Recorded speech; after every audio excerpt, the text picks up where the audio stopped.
We should be live now. Okay, good morning. You're in with the Energy, Utilities, and Technology Committee. I am State Senator Mark Lawrence, the Senate Chair of the committee. And with me today is my House Chair, and I'll just ask him to introduce himself. Hang on one second. Good morning. Seth Berry. I represent House District 55, which is Bowdoin, Bodenham, almost all of Richmond, and beautiful Swan Island on the Kennebec. And I'll go around the virtual horseshoe and ask Representative Foster to introduce himself. Good morning. I'm Steve Foster, Representative District 104, which includes Garland, Stetson, Exeter, Charleston, and the town of Dexter, where it's up to a balmy 31 degrees and snowing quite hard. Thank you. And our House Republican lead, Representative Wadsworth. Good morning, Nate Wadsworth, House District 70, Hiram Porter, Brownfield, Freiburg, and Lovell. Great. And our Senate Republican lead, Senator Stewart. Morning, folks. Trey Stewart, State Senator for District 2, which includes 51 towns in southern Aroostook and northern Penobscot counties, including the lovely town of Island Falls. And Representative Ziegler. Good morning. I'm Representative Paige Ziegler from District 96 in Waldo County, the 7 towns of Belmont, Liberty, Lincolnville, Montville, Morrill, Palermo, and Searsmore. Representative Wood. Good morning. I'm Barb Wood, and I represent House District 38, which is the western end of the peninsula in Portland, and I'm hoping we get no snow today. Representative Grohowski. Good morning, all. Nicole Grahowski. I represent House District 132, the city of Ellsworth and the town of Trenton, where it is also snowing just a wee bit. Representative Kessler. Good morning. I'm Chris Kessler, representing District 32, which is the middle portion of South Portland and a little smidgen of Cape Elizabeth, where it is currently 36 degrees and mostly cloudy with wind gusts up to 15 miles per hour. Thank you for the weather report. Senator Vitelli. Yes, good morning. I'm Eloise Vitale. I represent Senate District 23, which is all of Saginaw County and Dresden and Lincoln County. And it is currently sunny and warming up here in Aroustic. Great. So we're here this morning for a series of work sessions on bills which are advertised on our website. And just for everybody watching information, we don't always go in the order that they appear chronologically on the website. And we will be dealing with 6 bills first. We have 2 legislative analysts for our committee. One is Dan Tartikoff joining us this morning, and I'll just ask Dan to wave so you know who he is. And then Jordan Merrifield, who is our clerk, is here as well. If you could wave, Jordan. So we're going to deal with bills that Dan is the analyst for first, and they are 1291, 1306, 1130, 840, 551, and 667. Then we also have 5 bills listed that our analyst Deirdre Snyder is handling, and they will be dealt with after those bills from Dan. 1079, 1116, 1025, 1053, and 1328. And let me just go over briefly for the procedures on work sessions. These bills have all had a public hearing and a chance for the public to submit comment written as well as testify at the hearing. We have all those materials. Committee members have reviewed them and continue to review them. And before we vote on the bill, if you have any additional information you want to submit to the committee, please feel free to submit it. Keep in mind that all materials submitted to the committee is public and will be published on our website. We are live streaming on YouTube. And this work session will be recorded and will become part of the legislative record that can be reheard later on at any time. Work sessions are time for the committee members only to work through a bill and go through what we want to do on the bill. We will have a presentation from our analysts. We will have the ability to ask our analysts questions about information. Sometimes at the hearings, we will have asked for additional information to come back for the work session, and Dan will direct our attention to that. And we will hear from those people who are providing the additional information. Additionally, if there are people that committee members want to hear from, we may ask that they be promoted to a panelist so that we can ask them questions.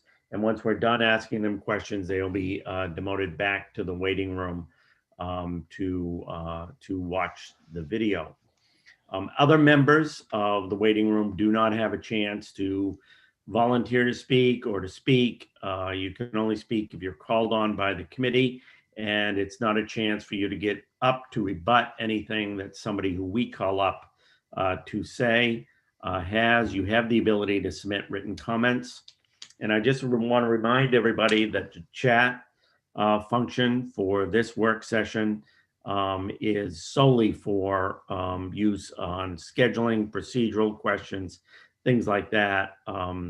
We do not use it for substantive discussions or discussion of the legislation. With that, Dan, I think we have a few language reviews to do first. Is that correct? That works for you. It works fine for me. So we'll do those language reviews. And these are bills that have already been voted by the committee. The details of the amendments weren't ready at the time we voted, but they're coming back for us to review those details. Dan? Right. So the first one I sent you is the majority and minority reports for LD 340, an act to allow for the establishment of commercial property assessed clean energy programs. As I noted in the email, the majority— What is this LD number? LD 340. Okay. So the public knows what we're working on. So there's a minority report, which was joined by Representatives Carlo and Foster. Representative Grignan was recorded as absent, and all other members voted for the majority report. The language that is in both reports was already reviewed before it went through the formal processing. We did that in committee a couple weeks ago. To my knowledge, there were no substantive changes that resulted, although what you see as the final language looks a bit different because the revisor's office struck only those places and changed those places where changes were made in the amendment. I'm going to share my screen for a second. Why don't we start with the majority report first, Dan? Yep. So the majority report is on my screen now. This is, I'm not going to go through the details of the amendment because we've already done that before. And again, to my knowledge, I don't think there were any substantive changes that resulted. So I'm just going to skip to the fiscal note, which you haven't seen before. And that fiscal note includes a current biennium cost increase to the efficiency main trust and a current biennium revenue increase. And the fiscal detail notes here that the bill authorizes the trust, a third party contracted by the trust or a municipality, to establish and administer a CPACE program. The bill directs EMT to adopt a quality assurance system and develop and provide model commercial PACE ordinances, forms, and other implementation materials to interested parties. They're authorized to collect fees to cover costs of administering the program. The creation and administration of the program will result in additional expenditures by the trust. These expenditures will be offset by fees collected. No estimate of these costs and revenues is made at this time. I'll jump to the minority report real quick. Again, no substantive changes to the language that you reviewed previously. It just looks a little different. The fiscal note is very similar because those same provisions that were described in the fiscal note for the majority report are also in the minority report. So I won't read that word for word. I believe it's pretty much identical. So I can stop my share there and answer any questions about that bill. Any questions for Dan about the language review? Either the majority or the minority report? So is everybody comfortable with letting this bill go now and be reported out? Okay, we're all set on that bill, Dan. Did you have anything else on that one? I did not know. Okay. And now are we on to 511? Yes, Representative Kessler's hand went up briefly. It's down now. Senator Kessler, did you have a question? Slip of the trackpad, sorry. So LD 511 is Representative Dodge's bill, an act to require telephone service providers to provide at no cost to customers services designed to reduce the number of so-called robocalls and automatically dialed telephone calls. It was unanimously voted ought to pass as amended. I believe last week, Representative Grignam was recorded as absent, and I will share my screen real quickly. So the amendment that we reviewed last time before the vote had some shading to show how it was different from the original bill. The revisor's office opted to just strike and replace that entire piece. So again, like on 340, I do not believe there are any substantive differences between what you reviewed the last time and this time, other than I don't believe we had at the time included the language that you see in the second sentence, which was a recommendation from the Telecommunications Association of Maine to require information on essentially robocall reduction services to be provided to a subscriber at the time the subscriber initiates service with the utility, and then to be made available on the website of the utility. There is a fiscal review determined that no fiscal note is required. There was no fiscal impact. Any questions for Dan on this language review? Okay, so we're good to go on 511. 511 can go out. And now we're on, I believe it's 1108. Is that correct? 1008. Yep. 1008. So 1008 is Representative Tepler's bill and act to require joint use entities to establish permanent liaisons with all county emergency management agencies. Representative Foster voted a straight ought to pass on the bill. Representative Grignam was recorded as absent, and all other members of the committee voted for the majority report amendment that I sent you. The fiscal office has already done a fiscal review on Representative Foster's ought to pass report and has determined that there's no fiscal impacts and no fiscal notes required. The majority report is not yet gone through that process. And I'm bringing it back to you because it was a bit different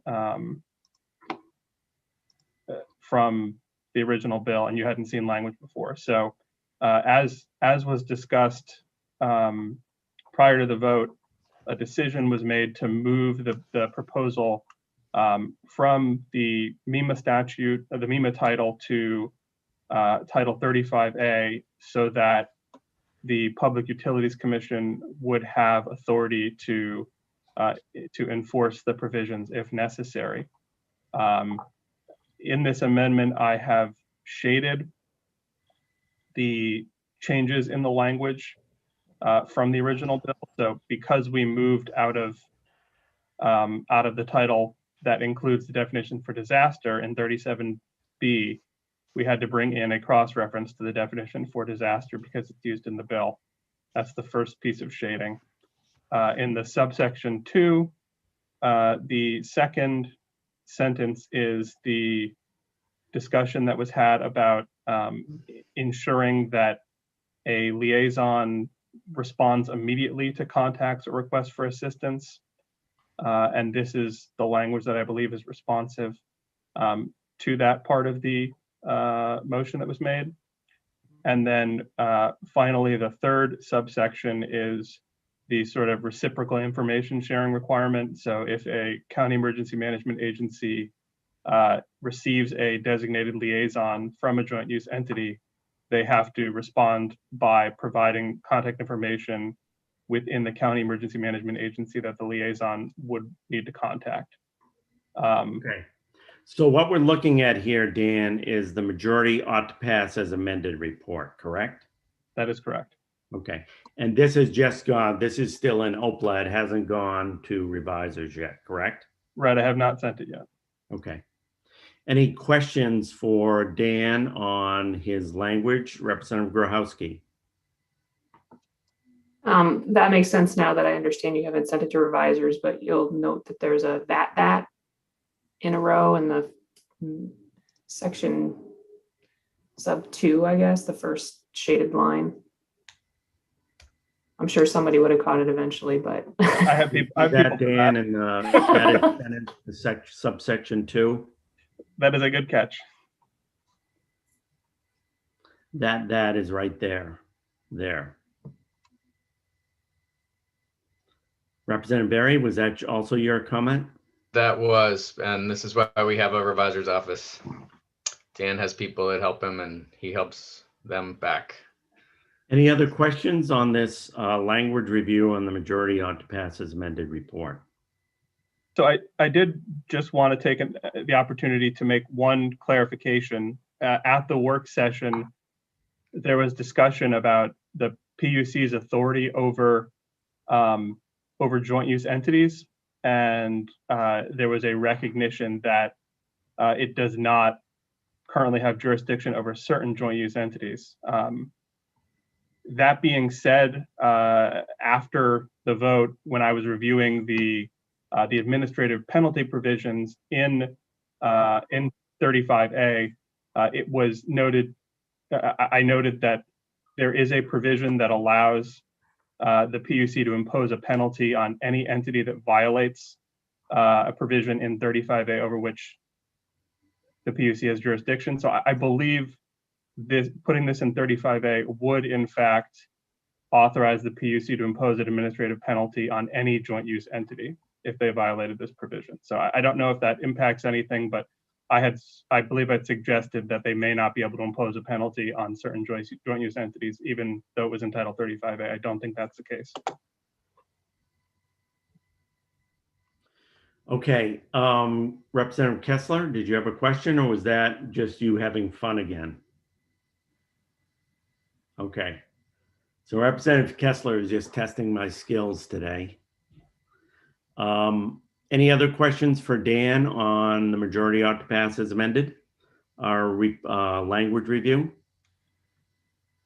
Okay, Dan, so I think that's ready to go to the reviser's office, and we can begin to go on to our work sessions. For the members of the public who are listening who may not be familiar with our process, we have a variety of offices, nonpartisan offices that staff the legislature. Dan works for something called the Office of Policy and Legal Analysis that staffs us during our committee meetings. They are not all attorneys, and they try to draft up the language we have in amendments.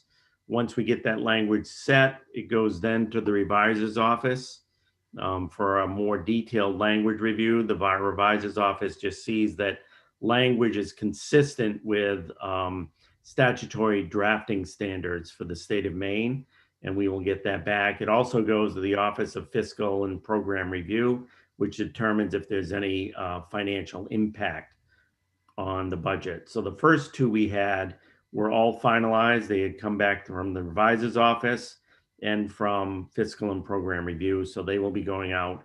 This last one is on its way to revisers and Fiscal and Program Review for final analysis. Dan, did you have any preference on which bill we start off with? Is it okay to start off with, I think it's 12, is it 91? Yes, that's what was listed first on the schedule, and I'm fine with that. Okay, so why don't I lay before the committee 1291? And is this a bill that you haven't had a chance to report back to the committee after the hearing on, correct? This is the first work session, yes. First work session, okay. So traditionally, Dan will give us a report on this, and we've had a request from committee members that You not give us a brief summary, that you go in detail on your report and take your time to go through it. People find what you say to be very helpful with them in helping them focus. So we don't want to rush it through. Take your time going through your analysis. So you're saying you do want me to do a summary?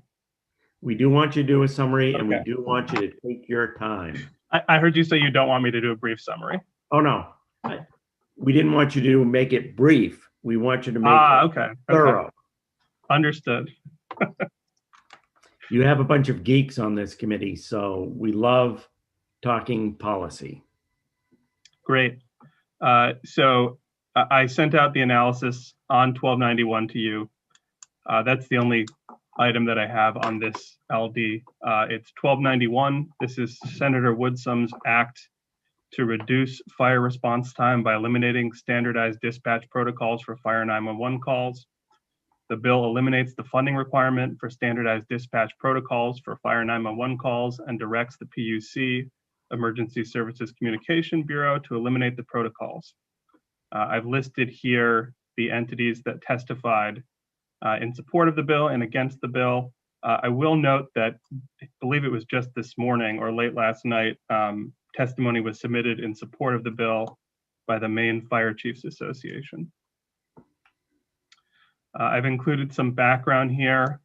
This is largely taken from the PUC's testimony. They provided some background. In 2015, the legislature enacted LD 1256, an act to improve the safety and survival of 911 callers and first responders. That legislation enacted the law at 25 MRSA section 2927, subsection 3-C, that this bill seeks to amend. LD 1256 also required the PUC to phase in the adoption and implementation of standardized dispatch protocols for fire 911 calls over a 3-year period. The PUC adopted rules implementing those standardized dispatch protocols on September 3rd, 2016, which required each public safety answering point, or PSAP, to implement those protocols by May 31st, 2018. In 2019, the legislature enacted LD 674, which was a resolve regarding implementation and funding of E911 dispatch protocols, which required the PUC to convene a stakeholder group to develop recommendations regarding the standardized dispatch protocol requirements and report back to EUT by November 1st, 2019. As noted by PUC in its written testimony on this bill, no concerns about the standardized dispatch protocols were brought to its attention during that stakeholder group or since the report was presented to EUT in 2020. Moving on to some notes or issues. I've noted here that the intent of the bill, as stated by the sponsor, is to eliminate the requirement for standardized dispatch protocols as provided for by rule by the PUC. The bill as drafted, though, may not accomplish this intent in the clearest manner possible. If the committee wants to move forward with the proposal, it would be advisable to replace the bill with something similar to the following. And the gist of it is that the way you should go about doing this is by prohibiting the Bureau at the PUC from adopting rules that require adoption and implementation of standardized dispatch protocols for answering fire 911 calls. And the way the bill goes about doing it is to amend the surcharge provision and then direct the PUC to eliminate the requirement, which is sort of convoluted way to go about it. If you put in the statute that the Bureau may not adopt rules requiring standardized dispatch protocols, the effect of that is to nullify the existing rule that's been adopted. And then in addition to that directive, you would repeal the entire subsection that deals with the surcharge for training. A note on increased call times: those testifying who are directly involved in fire 911 calls agreed that the implementation of the protocols did increase average call times. However, the amount of the increase, as reported, varied from an extra minute at most added as a result to a reported almost doubling of the average call time. There was discussion about repetitious questioning. Those testifying who are directly involved in fire 911 calls all agreed that the implementation of standardized dispatch protocols did result in some amount of repetitious questioning in the event that a call had to be transferred. For example, a call comes into the wrong PSAP you heard about. However, the amount of repetition required under those protocols is unclear. One person suggested there are only 2 questions that need to be repeated, while others suggested there are a whole series of questions that must be repeated in such a circumstance, with the reported effect of frustrating some callers. The PUC was asked to provide for the work session a description of any requirements under the protocols that might require the repetition of questions in such circumstances. Stephen Bunker proposed a solution to what he sees as an issue with network technology and transferring rather than an issue with protocols themselves. So-called pre-alerts, which are apparently used by some dispatch centers, which would allow a dispatcher to send minimum call details like location and call type out to the appropriate responding entity before returning to the protocols to complete the required questioning. He suggested directing the PUC to provide technical assistance to centers in implementing such a pre-alert system. I've noted here that as the PUC stated in its testimony, the protocols that are adopted already require an immediate dispatch to matters with urgent threat to life or property, including person on fire, vehicle fire with occupants trapped, threatened or trapped by wildland fire, building or structure fire, trapped in building fire, sinking vehicle, and vehicle in floodwater. Mr. Bunker, I've noted here, also included in his written testimony a number of additional recommendations for the committee to consider as an alternative to the elimination of the standardized dispatch protocols. I haven't copied that entire list into my analysis. MMA expressed some concern over the bill's elimination of funding for PSAP dispatcher training in fire 911 protocols, even if the requirement for implementation of standardized dispatch protocols was eliminated, noting that many municipalities appreciate the standardization and would not eliminate the use of such protocols, even if they were no longer mandated, but those municipalities would still require dispatcher training.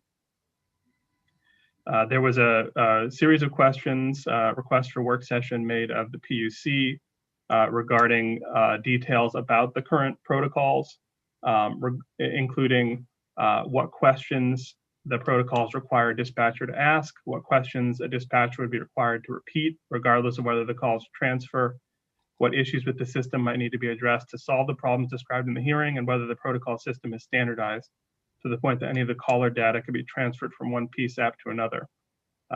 As usual, we don't have any fiscal information, and I'll stop my share there and answer any questions. Great. Did you say the PUC does not have any additional information? No, they were asked to provide the information. I haven't seen any response at this time, but I believe Garrett is here, and perhaps he has that information at ready. So before we go to the PUC, are there any questions for Dan regarding his report? Okay, I just ask Jordan if you would promote someone from the PUC. I believe Garrett Corbin is there to get the information back that we requested for the work session.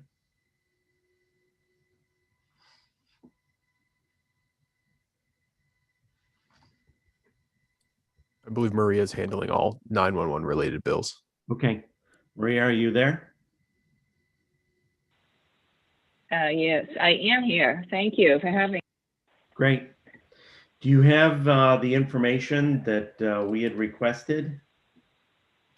So I do think that most of the repetitive questions are due to the fact that, you know, cellular calls sometimes do not arrive at the correct PSAP just because cellular calls know no boundaries.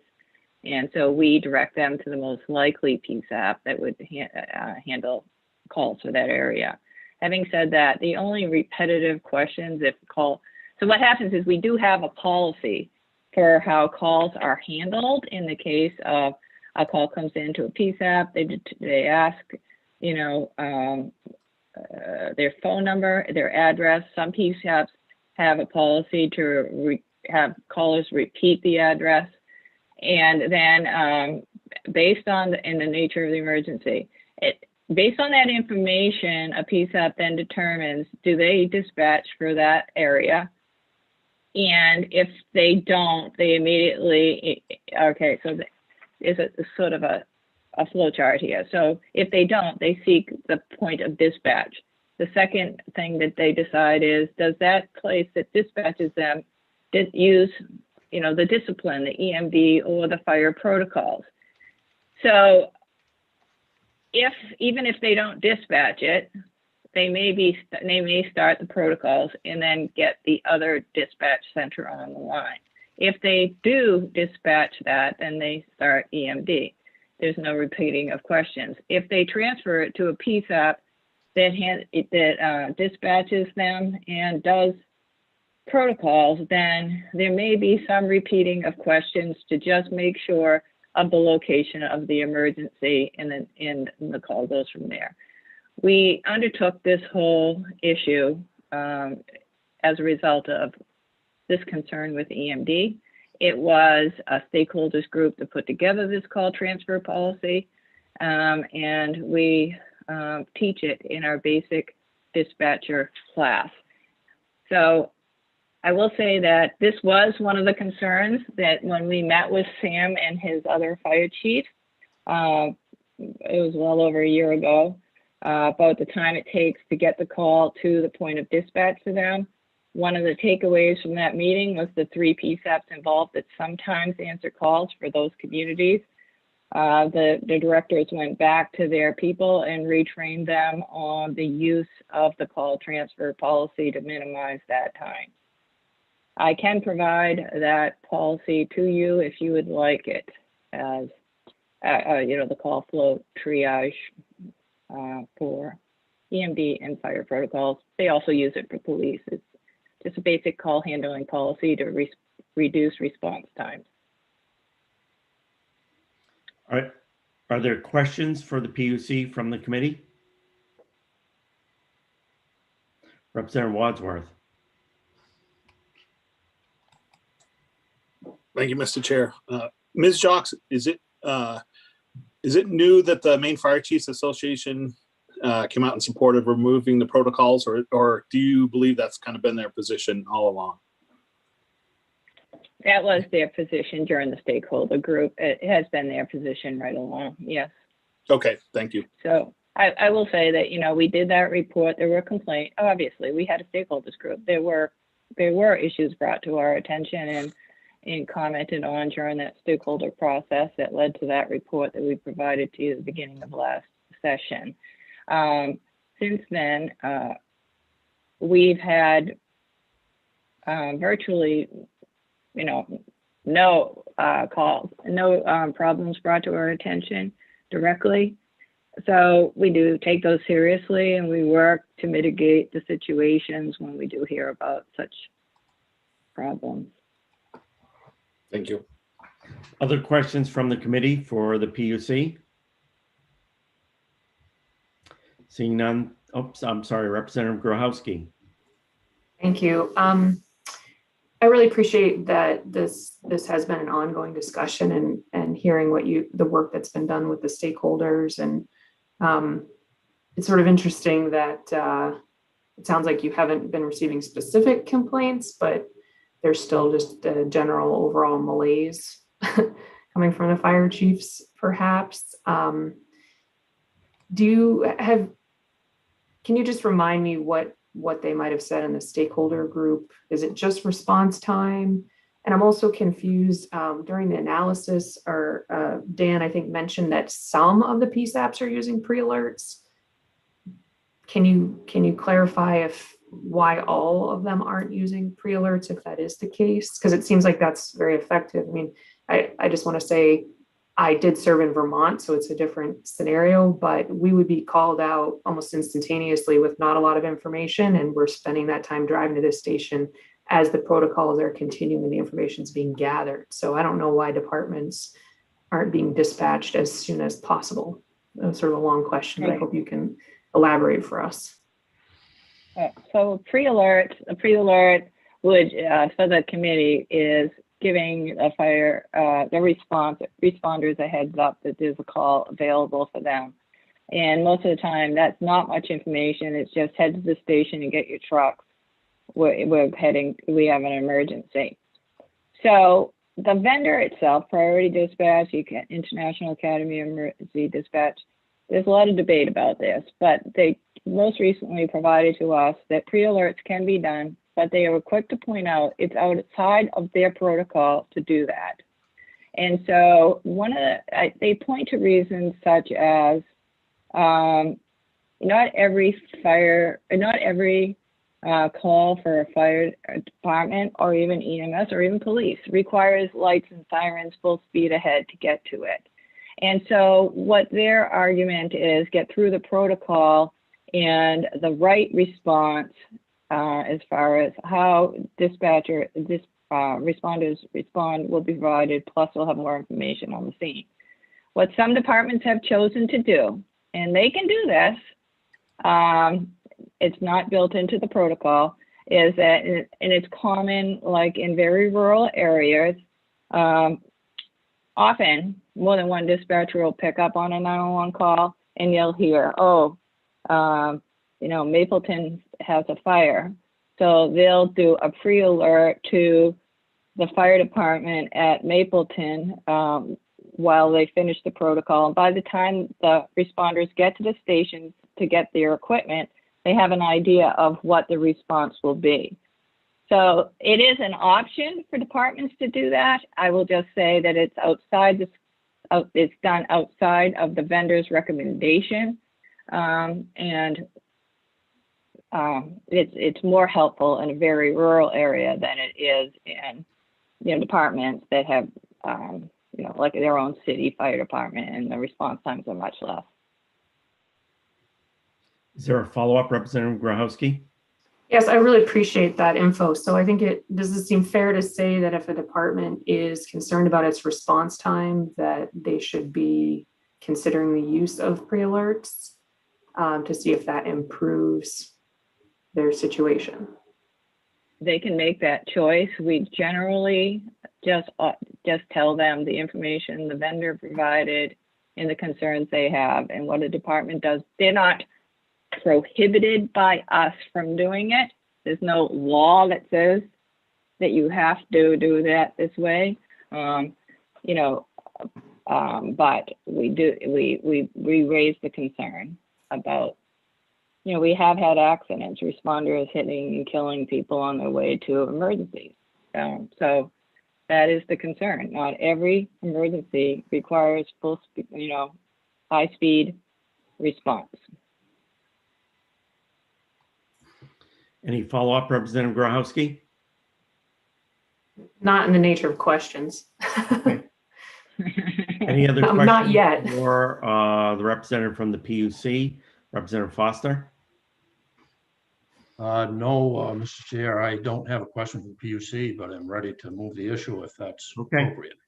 Let me just see if anybody else on the committee has a question for the PUC before we demote her.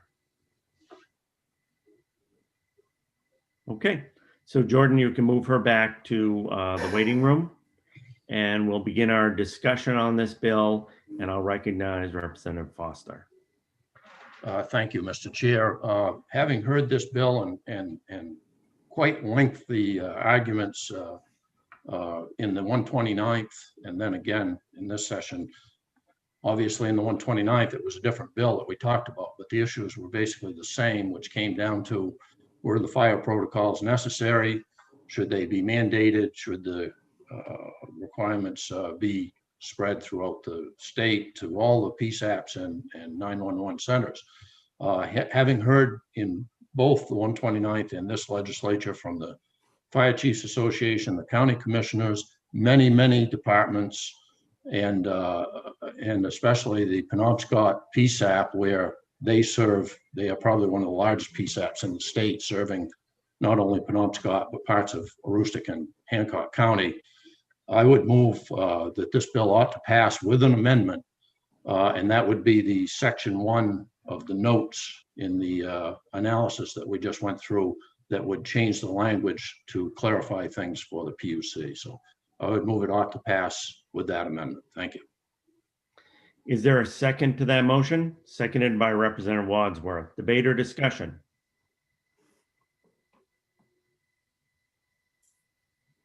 Representative Grochowski. Thank you. Thank you, Rep. Foster, for putting a motion out there to get the conversation started.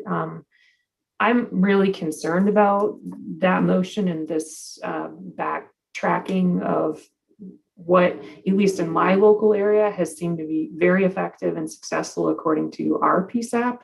And I can't call all of them around the state. I don't know how the fire chiefs, I want to respect that there are still concerns that hopefully continued improvements can address, but I don't know if they write their letters based on consensus, majority rules. I just don't have a lot of transparency around exactly how many people are really negatively affected versus have a concern here or there.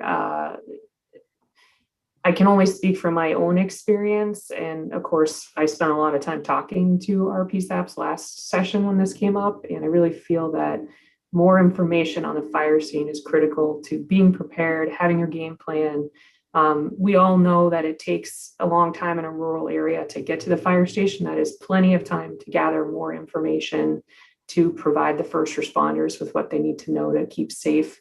I think pre-alerts in some cases seem really feasible, and I hope departments will try that out. I also am aware that most accidents related to fires don't happen on the fire ground. They happen either before or after.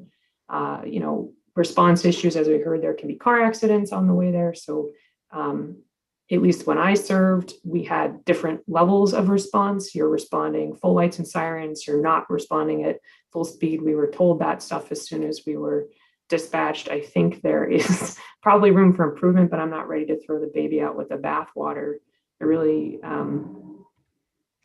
worry that we do ourselves a disservice by not gathering as much information as possible in a systematic fashion. A dispatcher is under a lot of stress, and when they have a protocol to follow, they can know with confidence that they're doing their job well and they're getting the information that's necessary. So that's how I feel about this, and it feels somewhat personal to me, but I just wanted to express that that's where I'm headed with this bill. Senator Wood. Thank you, Mr. Chair. Representative Foster, I'm not sure if maybe it's Dean. I'm just trying to understand your amendment, which you said in section 1 of the analysis. So is that this rulemaking section that's in there? I'm just trying to understand what the amendment does. The intent of the bill, as I understand it from the hearing, is to eliminate the requirement that any PSAP implement these standardized dispatch protocols, which the PUC has required by rule. Okay. And the bill also proposed eliminating that portion of the surcharge that would be applied to training dispatchers in use of the standardized protocols. And so, because of the odd way in which that rulemaking authority is currently provided in statute, my recommendation to accomplish that general intent is to instead, in a different section of the same, I guess it's a subchapter, where the general rulemaking authorities are stated, is to prohibit the adoption of rules that require implementing standardized dispatch protocols, and then to repeal the surcharge section in its entirety. And the net effect of that would be to accomplish the intent of the bill, which is to no longer require PSAPs to implement standardized dispatch protocols, and also to get rid of that that application of the surcharge for dispatcher training. Okay, so if I can repeat back in my words, it would be up to the individual PSAP whether or not they wanted to follow these protocols. That's correct. And it wouldn't be required. And then as far as the training, can you just say that one more time? The current law, the language is allows the Bureau to use up to 5 cents of, there's a variety of surcharges listed in the statute to provide PSAP dispatcher training consistent with the protocols, necessary software, and printed support materials relating to standardized dispatch protocols. So currently, the Bureau can use those monies to provide dispatcher training. If there's no longer a requirement for the standardized protocols to be used, I'm not sure the PUC would continue to provide dispatcher training, especially considering the funding source would be gone. But elimination of that training and the funding source is what was proposed in the original version of the bill. And so I had retained in my recommendation at least that portion of it. Okay, thank you. You all set, Representative Wood? I take it that's a yes. Representative Foster? Thank you, Mr. Chair. Just a clarification, if I may, and then I'd like to make a point. And this is for Dan. My understanding is, I want to make sure of this, that we are only talking about the funding for fire protocols, not the other protocols that are already in place. Is that correct? That is correct. Those are covered in a separate provision. The provision in 25 MRSA section 2927 subsection 3C, which the bill proposes to amend and my recommendation would repeal, relates only to dispatch protocols for fire 911 calls. And if I may, Mr. Chair. Yep, go ahead. So a couple of things, just to address a couple of things that were mentioned. First of all, from everyone we heard from who was, I would say, for this bill or against more fire protocols or making those permanent in the 129th, there's a concern of how much time is added to a call. Although almost all of what we heard was appreciative of the other protocols that are already in place, they felt that standard operations as they were sufficient enough to move to roll a fire response to a fire call. I have not, because of my previous occupation, had the ability to serve on a local fire department. However, during my first career of almost 20 years, I spent 4 or 5 trips to Texas for firefighting school, and also obviously on ships. That was a very frontline safety issue, if you will, for response to fire. And as Representative Grochowski well knows, even the extended time of 1 minute in response to a fire can make the difference between that fire having a significant head start or being snuffed out by the responding department. I think that there is provision, as was mentioned, for those who want to use these protocols to continue to do so. And I think that because of training and other protocols, the funding aspect of that training that would no longer be here if we pass this bill as amended would be relatively insignificant because of all the other training that people receive on the protocols. And again, I'm going by what most of the people that actually take the calls and go into action when a call is received and their experiences with this. And I think as I did in the 129th, these protocols are not necessary, and I thank you for my time. Any other debate or discussion? Representative Ziegler. Yes, I just want to say, along with Representative Foster, I was trained in that and went through the same training that he did. And we had a list of protocols and things that we would go down before we entered any spaces.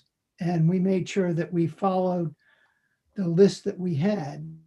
Yes, time is essential, especially aboard ship. You have about 20 minutes before you start to consider a ban. Still, we use the list and we have protocols. Anything else, Representative Ziegler? You were breaking up a little, but I think we got your gist. If you got my gist, then that's sufficient. Yes. Does anybody need Representative Ziegler to repeat that? Okay. Other debate or discussion? Representative Stewart. Thank you, Mr. Chair.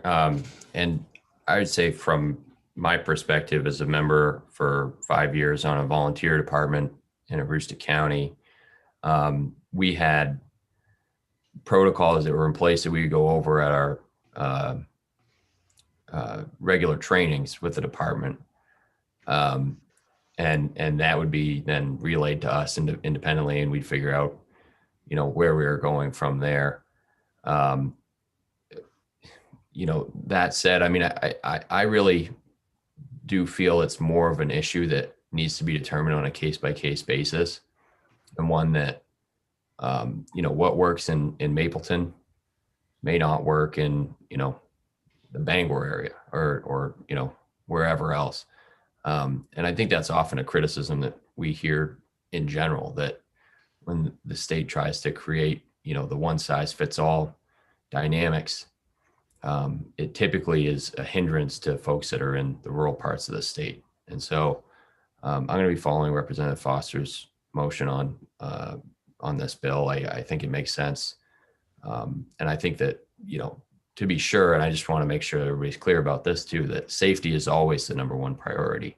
And that when we are responding, whether it's in your own personal vehicle, if you're doing a box 6 response, then,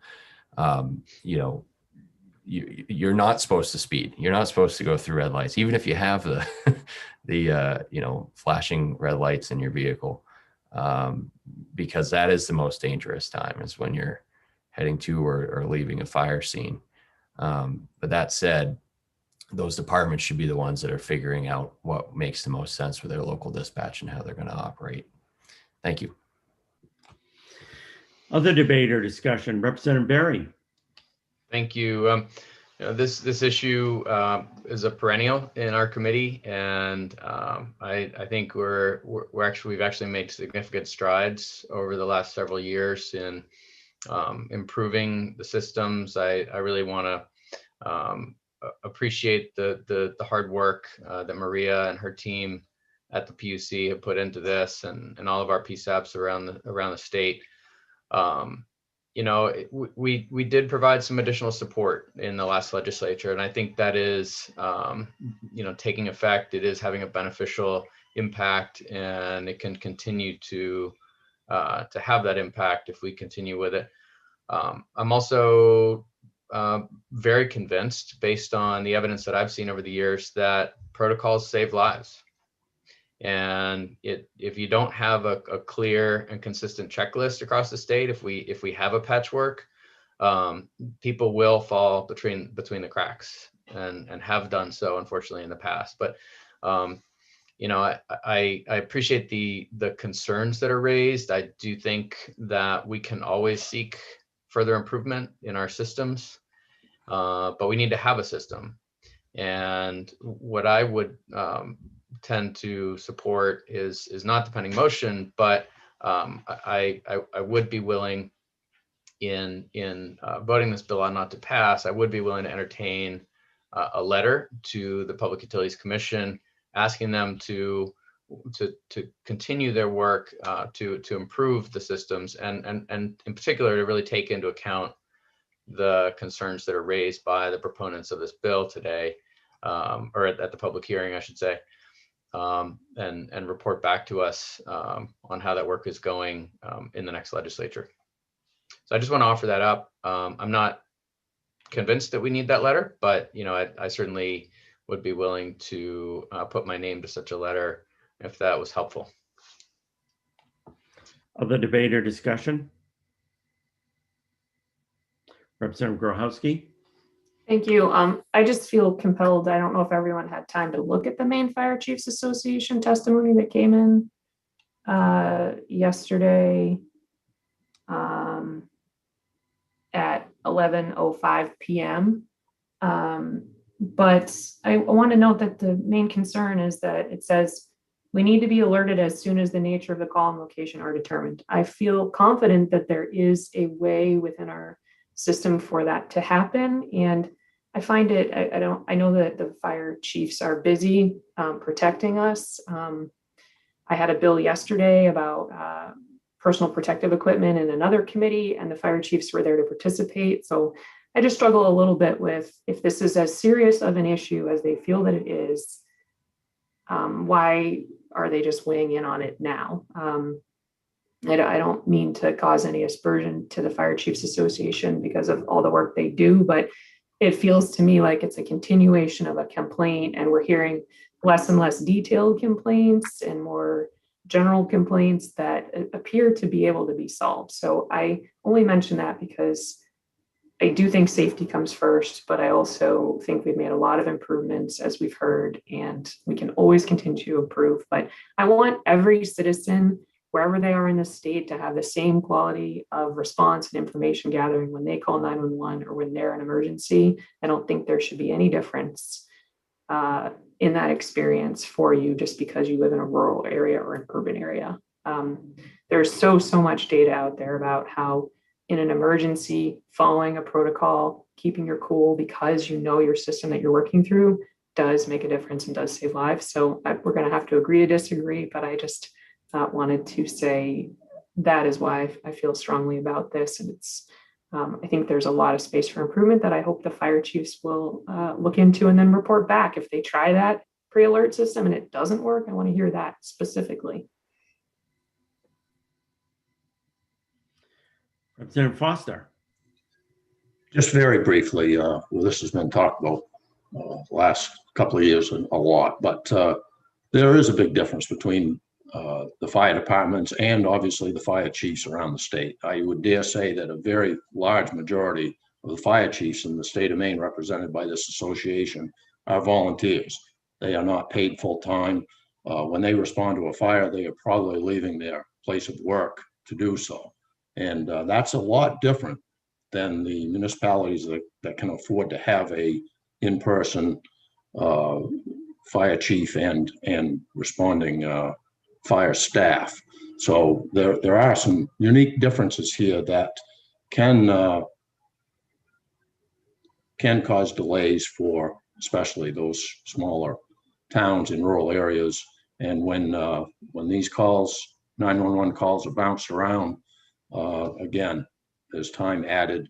And I think that's why you see the Maine Fire Chiefs Association response as it is. Thank you. Other debate or discussion?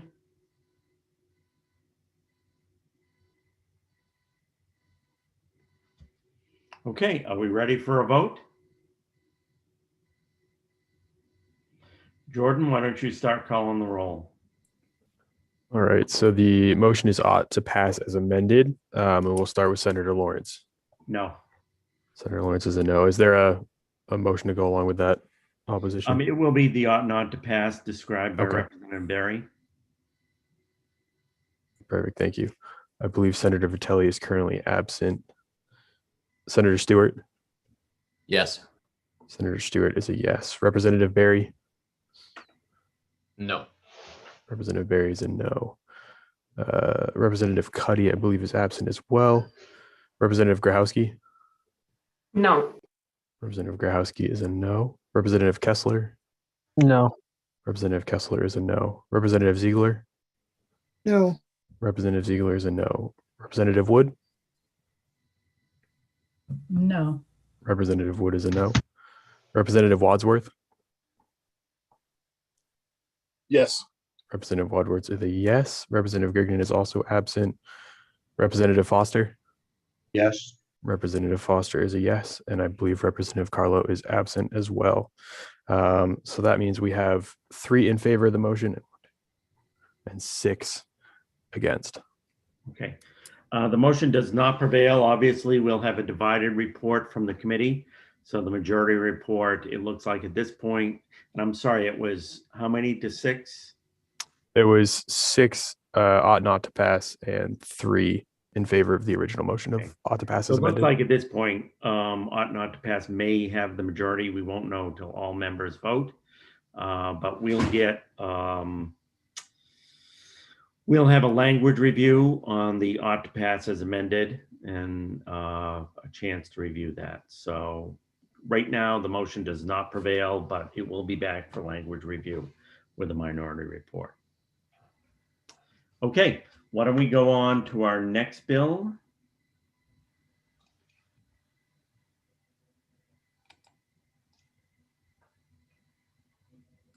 And I am just looking for my list. So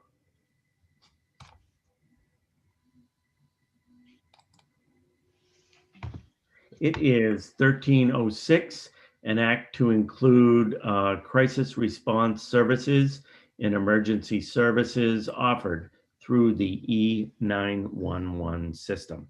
Dan, do you want to please present your summary in detail?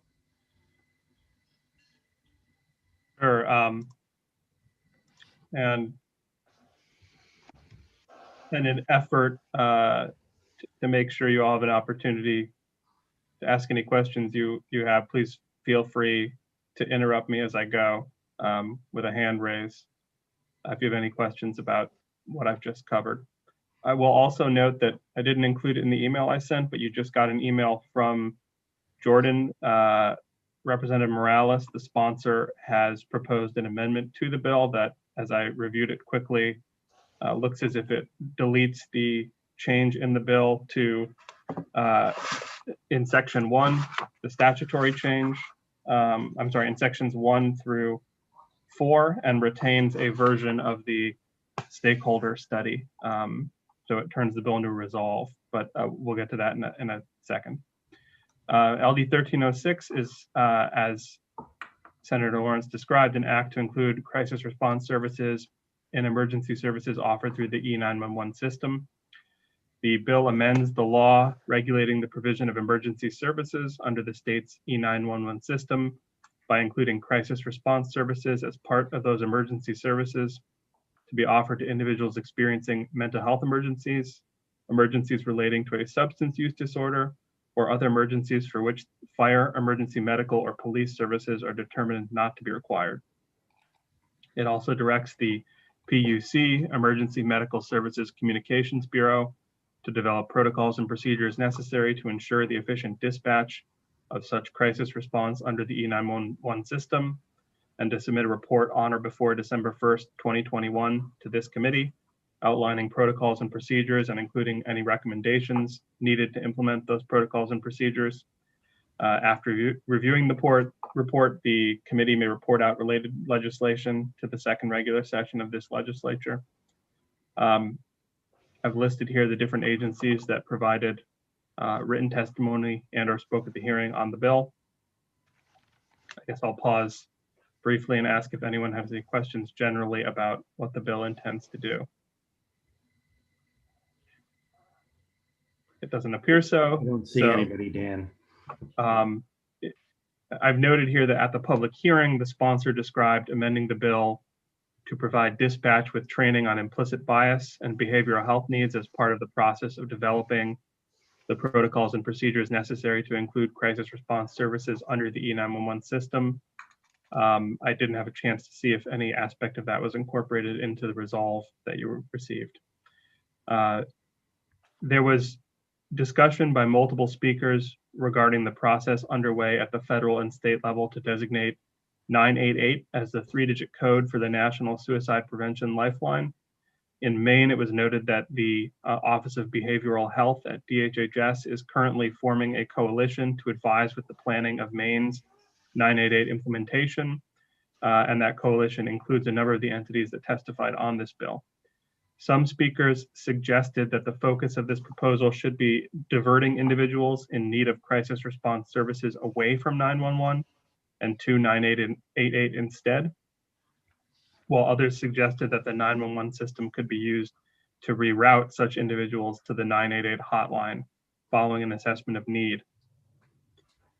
The PUC noted that because their Emergency Services Communications Bureau lacks the expertise and resources to develop protocols related to mental health, it would expect to have to contract for services with a third-party entity, such as the International Academies of Emergency Dispatch, to complete the study and report back required by the bill. The Department of Public Safety Consolidated Emergency Communications Bureau recommended including Maine EMS as part of the stakeholder group described in the bill. And the Maine County Commissioners Association provided with its testimony a list of key questions regarding the proposal in the bill to include crisis response as an emergency service under the E911 system. There were a couple requests for work session, which I will get to if there are no questions on those notes and comments that I just went over. Are there any questions for Dan on those notes and comments? Okay, why don't you get to the work session requests?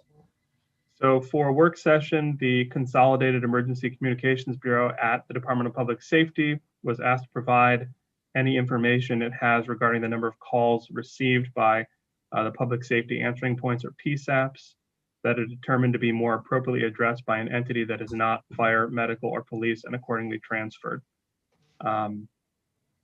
The Public Utilities Commission was asked to provide for the work session information regarding the entity or entities that currently provide dispatcher training in the state, and whether training regarding assessing a caller's need for 988 services or crisis response services and appropriate call transferring could be provided by that entity. As usual, no fiscal information available. Happy to answer any questions, and I'll stop my share. Oh, I'm sorry. I suppose I can go back on there to show you the sponsor's amendment, which I believe she's in the room. If you wouldn't mind, and the report backs, I missed that, Dan. Who do we have to hear from for the report backs? That would most likely be Brody Hinckley with the Department of Public Safety, and I think it was Garrett that spoke from the PUC at the hearing. Okay. They're both here. Great. And you said there's an amendment from the sponsor of the bill?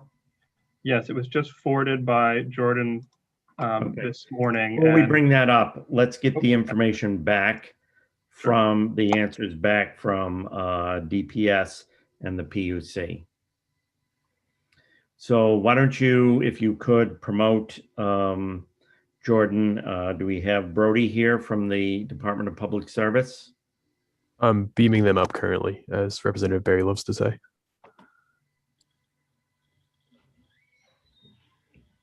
Thank you, Jordan. Appreciate that. Of course. Terminology is important. Okay, Brody, did you have information to report back to the committee? Yes, I do, Mr. Chair. Thank you very much. Maine EMS, excuse me, was able to pull data from their EMD program that shows how using the Maine EMD program could assist with the potential of transferring certain calls to the 988 crisis hotline and not utilize emergency services for response. Using the Maine EMD protocol that covers psychiatric abnormal behavior and suicide attempt, the program processed 2,711 calls, and we have determined that 1,653 of these calls could potentially be transferred during based on using the EMD program. This represents 64% of the calls in this chief complaint category. Those determinant descriptors for those transfers include threatening suicide, non-suicidal alert, and suicidal and alert. And just a reminder that it's a very small snippet of this because it doesn't include police calls or anything like that. This is strictly using the EMD program. So I think it would probably be about the same using it, but that's the data taken right from the Maine EMD program. Questions for the Department of Public Safety before we go on to the PUC? Okay, thank you. You can, Jordan, you can go ahead and demote the Department of Public Safety, and I will recognize Garrett Corbin from the PUC for the purposes of answering, providing the information we requested. Garrett? Thanks. Good morning, Senator Lawrence, Representative Berry, members of the committee. I'm going to actually pass this one to my colleague, the director of our Emergency Services Communications Bureau, Maria Jakes, here as well. But I would also like to request that you don't use the term demote because that just feels bad. So, I'm sorry, I can't hesitate. If Representative Berry can beam people up, maybe I should say beam them down. Okay. Oh, over. Beam across. Over? Okay. Maria, did you want to answer our request for information? Yes, I guess I heard things a little differently, but I think I can respond to your questions anyway. First of all, as far as the implicit bias training, there is a vendor not that we do business with occasionally, not on a regular basis, that can provide that. And if it's mandatory, there would be a significant cost to that. But just your information. As far as the protocol goes, we do train on the EMD protocol. If it was required that they use that protocol, yes, the vendor that provides that protocol would do the training, and they do today. So that would not be a problem. If it's a new protocol, I guess the way we would do that is we'd probably contract for services with someone with some expertise in doing that. But once the protocol was developed, then we could incorporate that training into our basic training that we do for telecommunicators, and then also maybe provide some in-service opportunities for the existing telecommunicators. Are there questions? Did I answer the whole question? I'm not sure, not seeing the whole thing in front of me. But if there's anything else, I'd be happy to respond. Thank you. Are there any questions for the PUC? Representative Berry? Thank you, Ms. Jakes. If we wanted to go forward with this, but maybe put it on a slightly slower track, and ask you to kind of work through some of the details and report back to us in January, would that be helpful to your from your perspective? Give it a little more time for the specifics to be worked on. Yeah, it depends on, yes. I mean, probably in January we can provide something back. It depends on what you ask us to do. There is the work group that's going to be going on about 988. And, if we can direct people to the right number the first time, that would be the best scenario, rather than having to work out, how to get them from 911 to 988. Our experience has really been that the crisis response number, that the 800 number, they're transferring calls back to us because they don't know what to do with those callers. So there's a lot going on here, a lot for the better, and there may be some time needed to get to where we need to be to make significant changes. If I could just add, Maria, I think if we were looking to, as the amendment, as I understand it, is asking the PUC to develop the protocols, then as Maria noted, we need to hire a consultant. And so I think probably the way that works, just the time frame, just to even get the consultant would be, would be the fall by the time we even had one acquired. So I'm not sure. We're happy to provide whatever information we have, but the longer we have to provide that information, probably the more information we'd be able to get you. If that makes sense. Yep. Questions for the PUC? Representative Foster. Thank you, Mr. Chair, and this probably is for Ms. Jakes, but if we look at the testimony from the Penobscot Regional Communications Center Director, PSAP, he indicates that they are looking at this 988 program and how they could direct such calls to that. But I'd like to, if I could, read one sentence he wrote. Let's see, we could incorporate a set standard through policy or protocol to determine if the situation qualified as an emergency or if it could be handled through a crisis hotline, and then defer that call to the appropriate agency. Currently, the EMD program does have a protocol for psychiatric abnormal behavior, suicide attempt calls that could be used as part of a referral program, but needs to be approved by Maine EMS. I'm wondering if you're aware of that, exactly what that all means, because I'm not sure about approval needed by EMS. I'm not sure if that's something that you could further develop to address this problem, or so that's my question. Okay, I can answer it generally. Yes, there is a protocol. I think Brody Hinckley described that, the use of that protocol currently. And I think that what their EMS approves responses to protocols. They're in charge of the EMD protocol. So I think what has to happen is if you're not going to send emergency medical services to an event that's used the emergency medical dispatch protocol, they have to approve what that response would be. I believe that's true, and maybe Director Hinckley could either confirm or deny my assumption. And we might be able to get the EMD director on another meeting if that's appropriate. Or I can get information from him about that and bring it back if Director Hinckley doesn't know. Thank you. Any other questions for the PUC? Seeing none, thank you. You can beam both PUC people over to be attendees.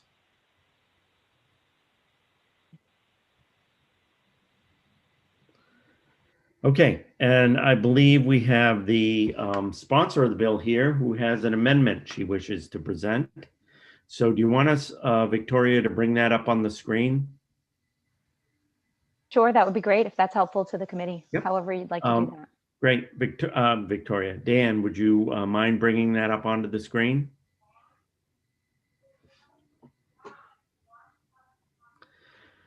Okay, I don't know, either you, Victoria, or Dan could present this amendment, whichever wants to do it. I'd be happy to, if that is Great. something you would like me to do. Yep, So please. thank you, everyone on the committee. It's really great to be in front of you today. I am really pleased at the work and where we've come with this bill. As many of you know, I've been working on this bill both with Maria Jakes and Brody Hinckley and Commissioner Soschuk, as well as the Vera Institute. And they are a nonprofit organization that is studying 911 systems throughout the country and looking at ways to divert these calls to behavioral health needs when there are these unmet physical and mental health needs. And so the Vera folks are on the call today as well. And I'd love them to just share with you some of the work that's being done around the country on this. So the amendment, as we've looked at it, really takes away the first section of the original bill, which was kind of defining what crisis services are and placing it within our E911 system. And the reason behind that is because we've taken that out is because so much is changing right now around how are we responding to crises. You've probably all seen the 988 sort of research and funding, available funding that's coming out around that. And so as we prepare as a state to get ready for that kind of response, we felt like turning this into a resolve where we would have a stakeholder group, which I'm very, very excited to be a part of, research and review protocols around the country. So not necessarily hiring a contractor yet, because we know that there are protocols already in existence that are working in other parts of the country, to see how does that fit in, you know, with our system here in Maine, which obviously every system is different. So that's what this resolve really does, is it creates this stakeholder working group to look at what's going on around the country, talk to our crisis response services as well here in Maine, and then to have a report back. And I actually put in the resolve a report back of February 1 of 2022 to this committee to then determine, do we need legislation or do we not need legislation as this committee determines is necessary. Great. Are there questions for Representative Morales about her amendment? Representative Kessler. Thank you, Mr. Chair, and good morning, Representative Morales. Good to see you in morning. EUT today. In regard to the particular stakeholders, would you want to be specifying exactly who that is in this resolve? Like the very specific players. Yeah, no, thanks for that question. And this is such a kind of a new area and such a great opportunity. I would be worried if we put in a list, then we might leave some folks out. And so we definitely know that stakeholders in crisis response include, obviously the Emergency Services Communications Bureau, obviously the PSAP folks, obviously crisis response in the various counties that have them, police as well, folks who work with homeless providers. So in the intent to not exclude anyone, I kept it broad as stakeholders. Other questions for the sponsor regarding her amendment? Seeing none, thank you. You can beam Representative Morales across, Jordan. Is there anyone else the committee wants to hear from? Representative Berry? I would appreciate the opportunity to beam up the folks from the Vera Institute just to hear briefly about some of the examples of this sort of work in other parts of the country. So I'm happy to beam them across, but if I beam them up, then I would have to beam them down on the other side. So if you could beam them across to be correct. I'll settle for that. That would be correct. And I think we have Jackson Beck here. And what specifically would you like to ask them, Representative Berry? Well, first of all, thank you, Mr. Beck, for joining us. And I without going into a whole, hearing on the bill, additional hearing on the bill, just briefly, since you are with us, I think it would be helpful for me certainly, to hear about a few of the E911 systems that are moving in this direction in other parts of the country. Yeah, absolutely. Well, first of all, thanks for the opportunity to be here with you all. There are pretty wide-ranging examples. In most cases, this is something that's happening a lot more recently, really just in the last couple of years across the country. But in Eugene, Oregon, we have the CAHOOTS program, where for decades now, the 911 system has dispatched teams of medics and crisis workers together to respond to crisis-related calls. And now Eugene is handling about 20% of the call volume coming through Eugene's Public Safety Communications Center. So that's a program that has a pretty long track record at this point. More recently, in cities like Denver, Colorado, and Portland, Oregon, we see these triage protocols being developed in real time with these smaller pilot programs where calls coming through 911 are being met with these alternative response teams. So these programs are more just getting off the ground, but showing promising results so far with really few requests for police backup in the field. And then in Phoenix, which is another example we like to highlight, Phoenix has a pretty robust crisis care continuum, and that includes pretty well-established crisis hotlines. And what they haven't had for a while is that connection between 911 and the crisis lines, but recently that's something that the police department has worked on to make that connection happen. So over the last couple of years, what that's involved really is bringing in the crisis line folks to the police department and training the dispatchers so that they can identify these calls as they come in as crisis related and make that diversion. And there's been discussion around creating a policy that actually requires dispatchers to divert the calls in some cases. And when those calls get to the crisis line specialist can then triage them and decide whether an on-scene response is appropriate. And if it is, they can send a mobile team of behavioral health specialists. Great, thank you. That's very helpful. Great. Any other questions for the two individuals? Seeing none, if Jordan, you could beam them back across.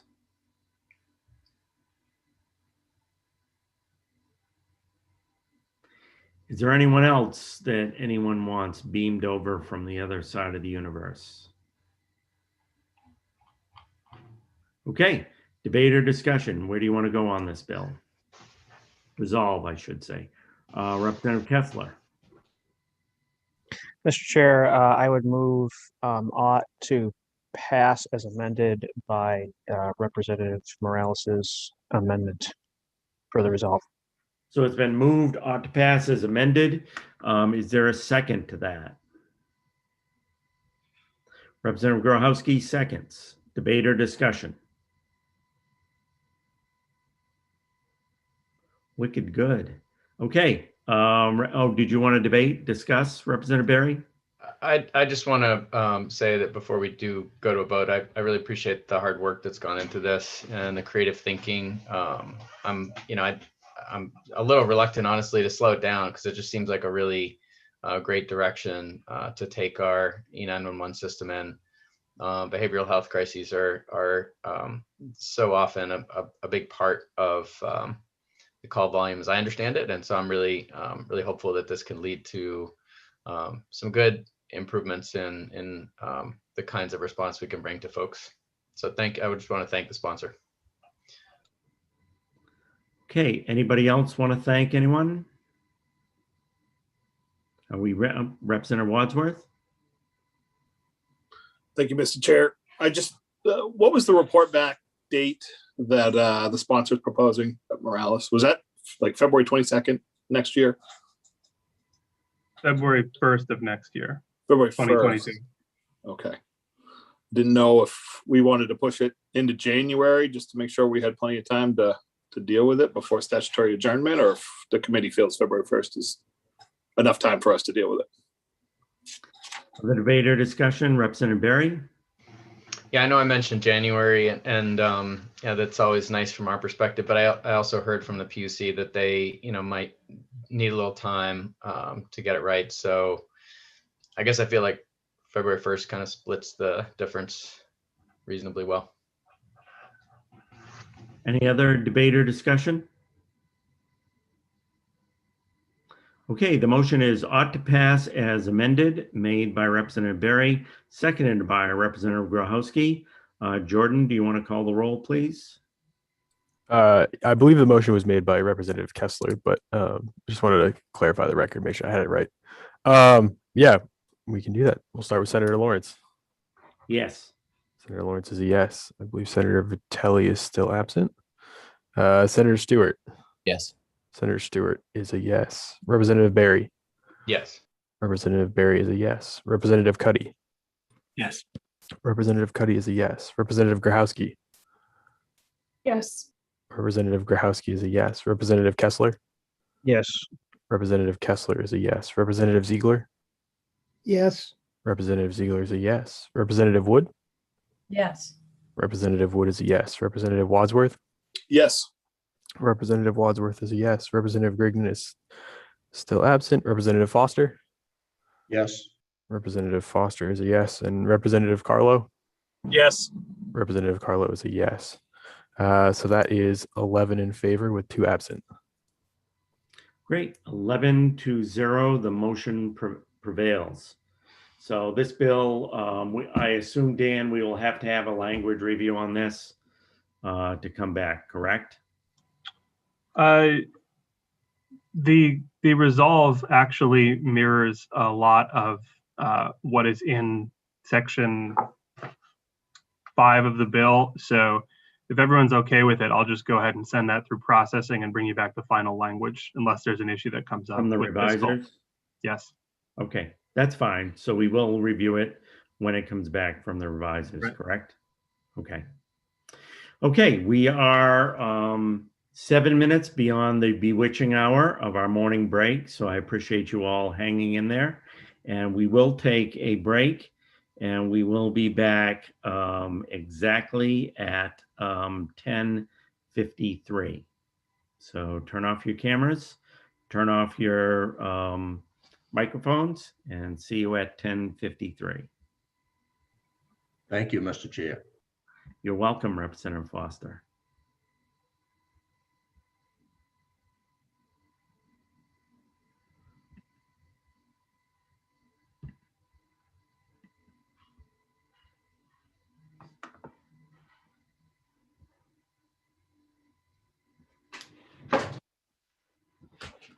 Hey, Trey, how are you?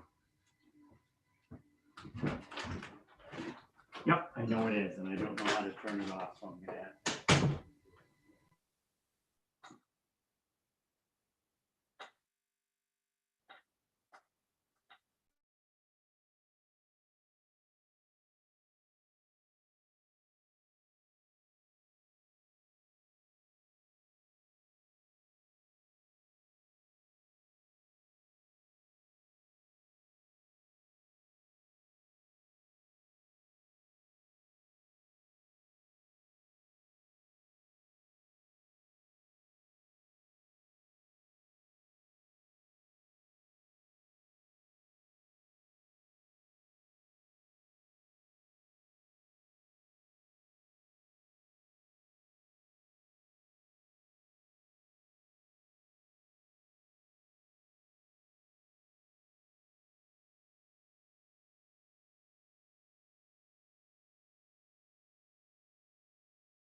Okay, we are back, and if folks could start up their video again, I'll make sure we still have a quorum for voting.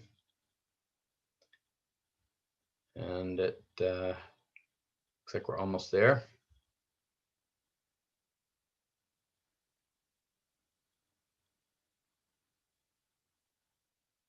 Great. Okay. Thank you, Representative Carlota, giving us that number 7.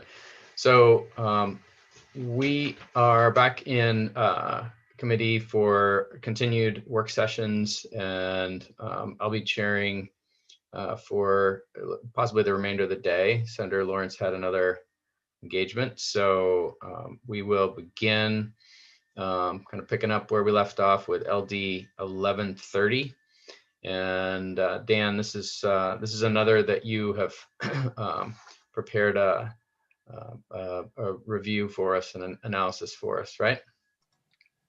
We actually had a work session on this, I believe, last week, and the bill was tabled. Okay, I understand you may have had some conversations with the sponsor since. That's right. Thank you for reminding me. And I have had a conversation with the sponsor. So given that reminder, I'll cut right to it. I have spoken with the sponsor, and in deference to the significant amount of work that this committee has and the need to schedule a time with the Attorney General and some of the complexities of the issue, she has let me know that she's okay with letting go of the bill. And for that reason, I'd be happy to entertain an ought not to pass motion at this time.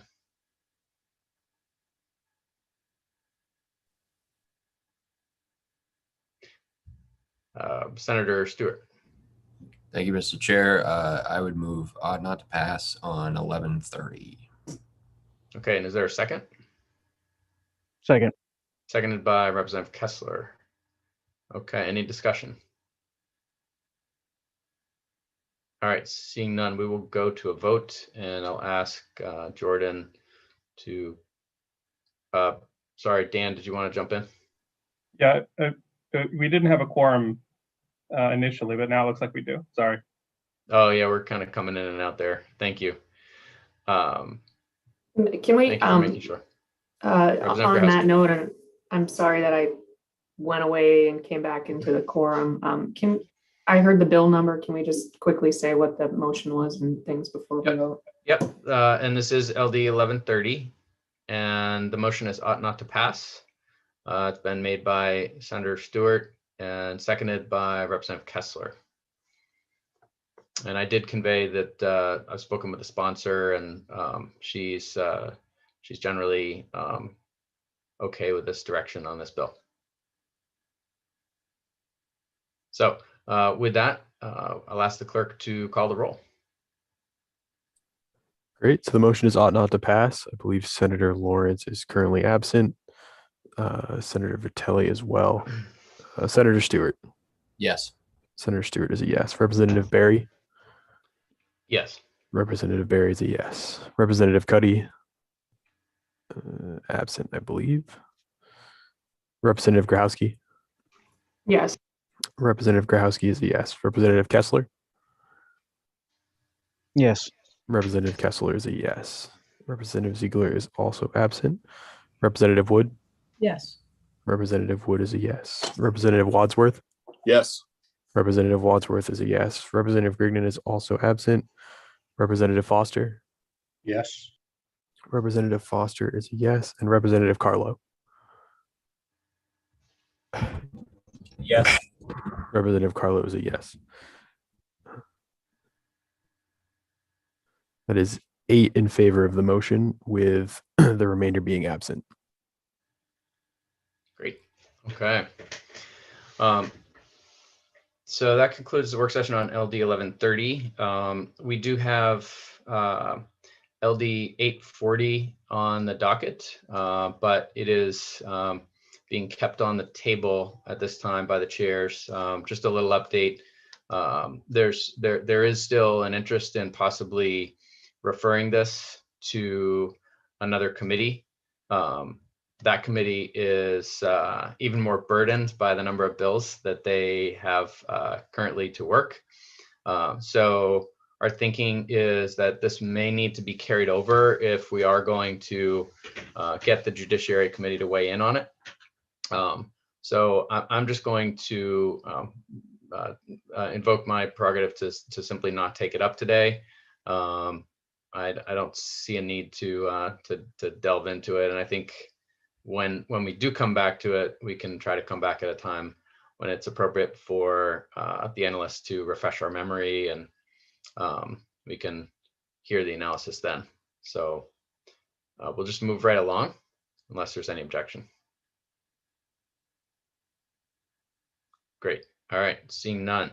That will bring us to LD 551, which is I think also one of Dan's bills. So remind me, Dan, if you've already presented analysis on this one. I have not. We had the hearing some time ago, but we haven't had a work session yet. Great. Okay, so we'll begin with your analysis and take it away. Sure. So LD 551 is an act to accelerate weatherization efforts in the state. This is Representative Kessler's bill. It allows efficiency main trust funds for conservation programs that help reduce energy costs for electricity customers to be used toward weatherization efforts to achieve the weatherization of 17,500 homes and businesses by 2025 and 35,000 homes and businesses by 2030, including at least 1,000 units of housing for low-income individuals or households per year. The bill also defines the term low income in the laws governing the trust.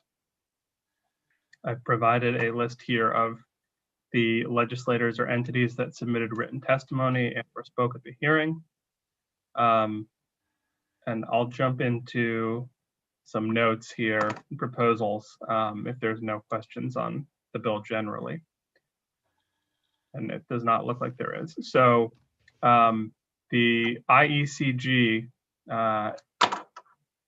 testified in opposition to expanding the use of RGGI funds for weatherizing homes heated by fossil fuels, as it would cause electric ratepayers to subsidize fossil fuel users who are not subject to any conservation or conversion surcharge.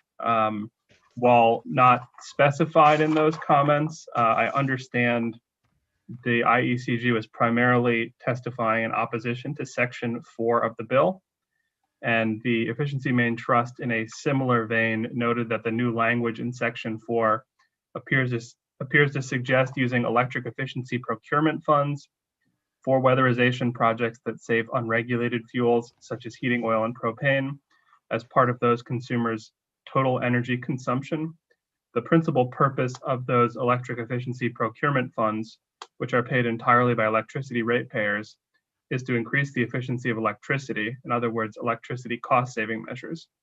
Accordingly, and this is from the trust, the proposed change would raise equity concerns among consumers and fuel types and may have a negative impact on beneficial electrification. I can move on to the next one or answer any questions about that issue. Are there questions for the analyst? I am trying to make sure we really slow down and savor the analyses that our staff work so hard on. So I think questions are very appropriate. Representative Wood. Representative Wood, you are muted. Thank you, Mr. Chair. I just checked my lovely cheat sheet from Deirdre about RGGI funds. So I know that it stands for Regional Greenhouse Gases, whatever. But could somebody just explain exactly where those funds come from and what they're supposed to be used for? Sure. Dan, do you want to give a brief version of that, or we also have Michael Stoddard?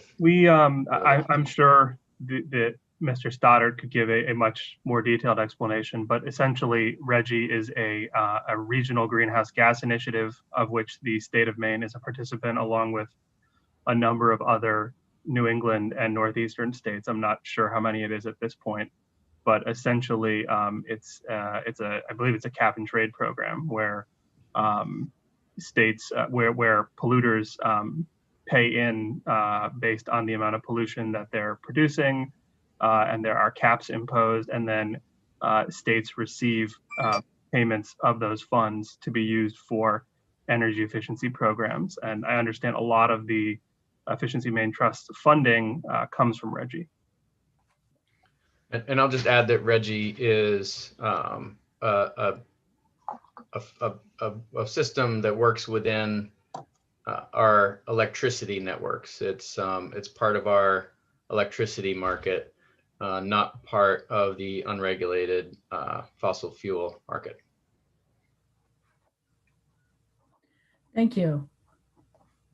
Great. Any other questions for Dan on this portion? Okay, why don't you go ahead, Dan? So the bill in section 1 proposes to add a definition for the phrase low income, which would apply to the entirety of the statutes that set out the Efficiency Maine Trust and the programs that are managed.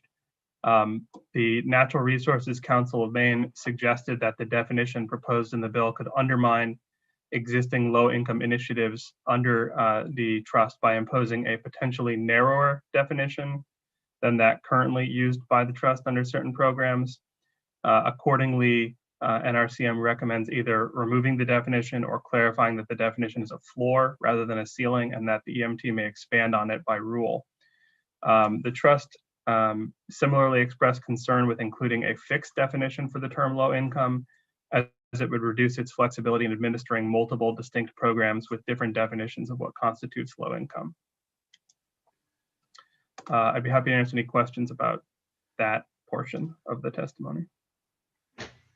Great. Any questions there? All right, go ahead. So the main, is it community, I'm not familiar with that acronym so much, but community assistance. Community action programs. Community action. Well, Maine CAP noted that the significant increase in weatherization projects supported by the bill will increase the demand for inspectors, auditors, and contractors for these types of projects, and they recommended the committee consider more specific planning for that increased demand, including funding for training, apprenticeships, and fair wages, etc.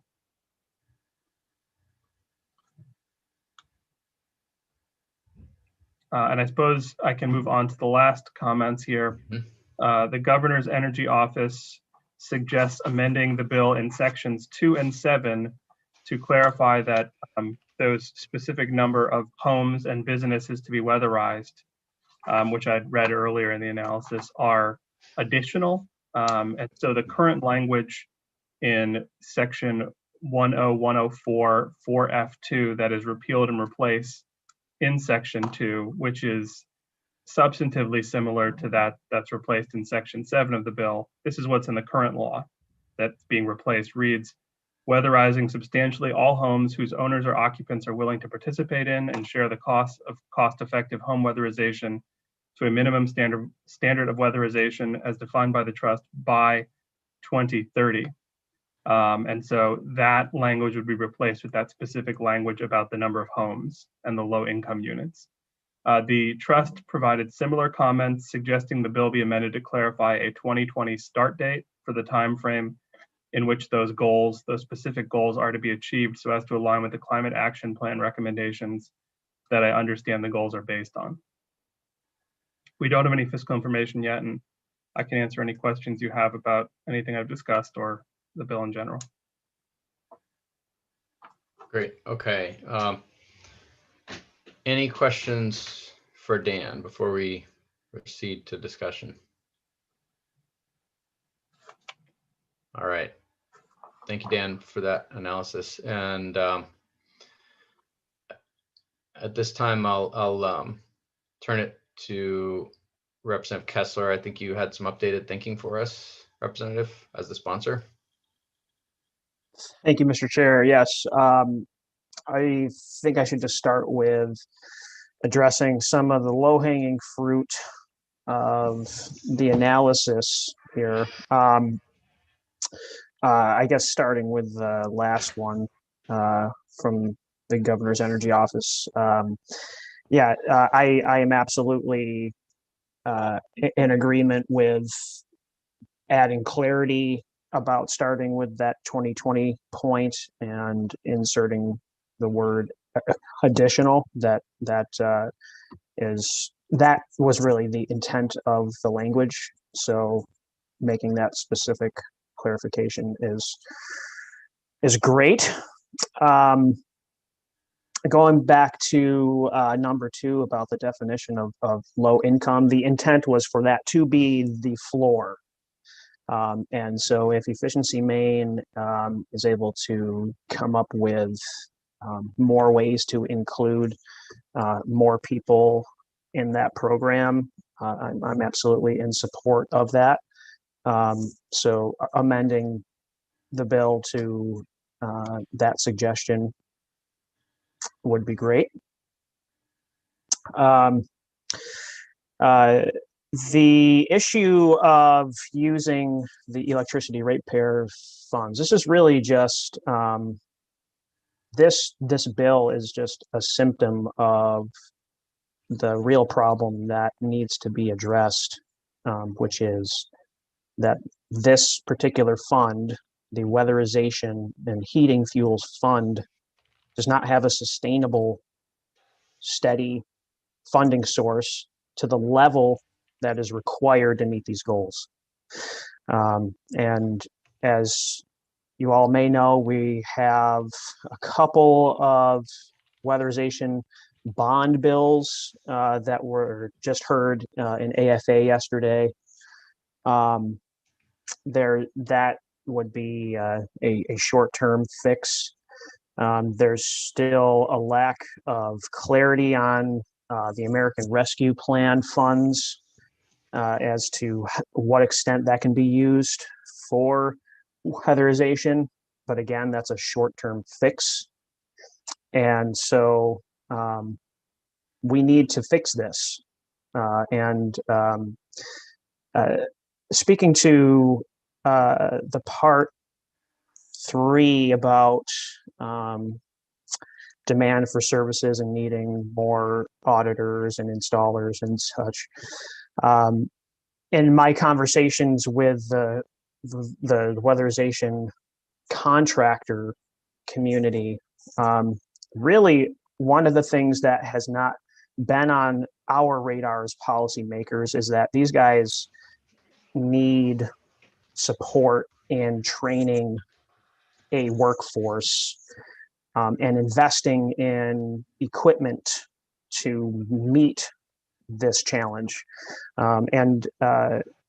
The pandemic has actually wreaked havoc in the industry, and there's been quite a few contractors that have had to fold permanently.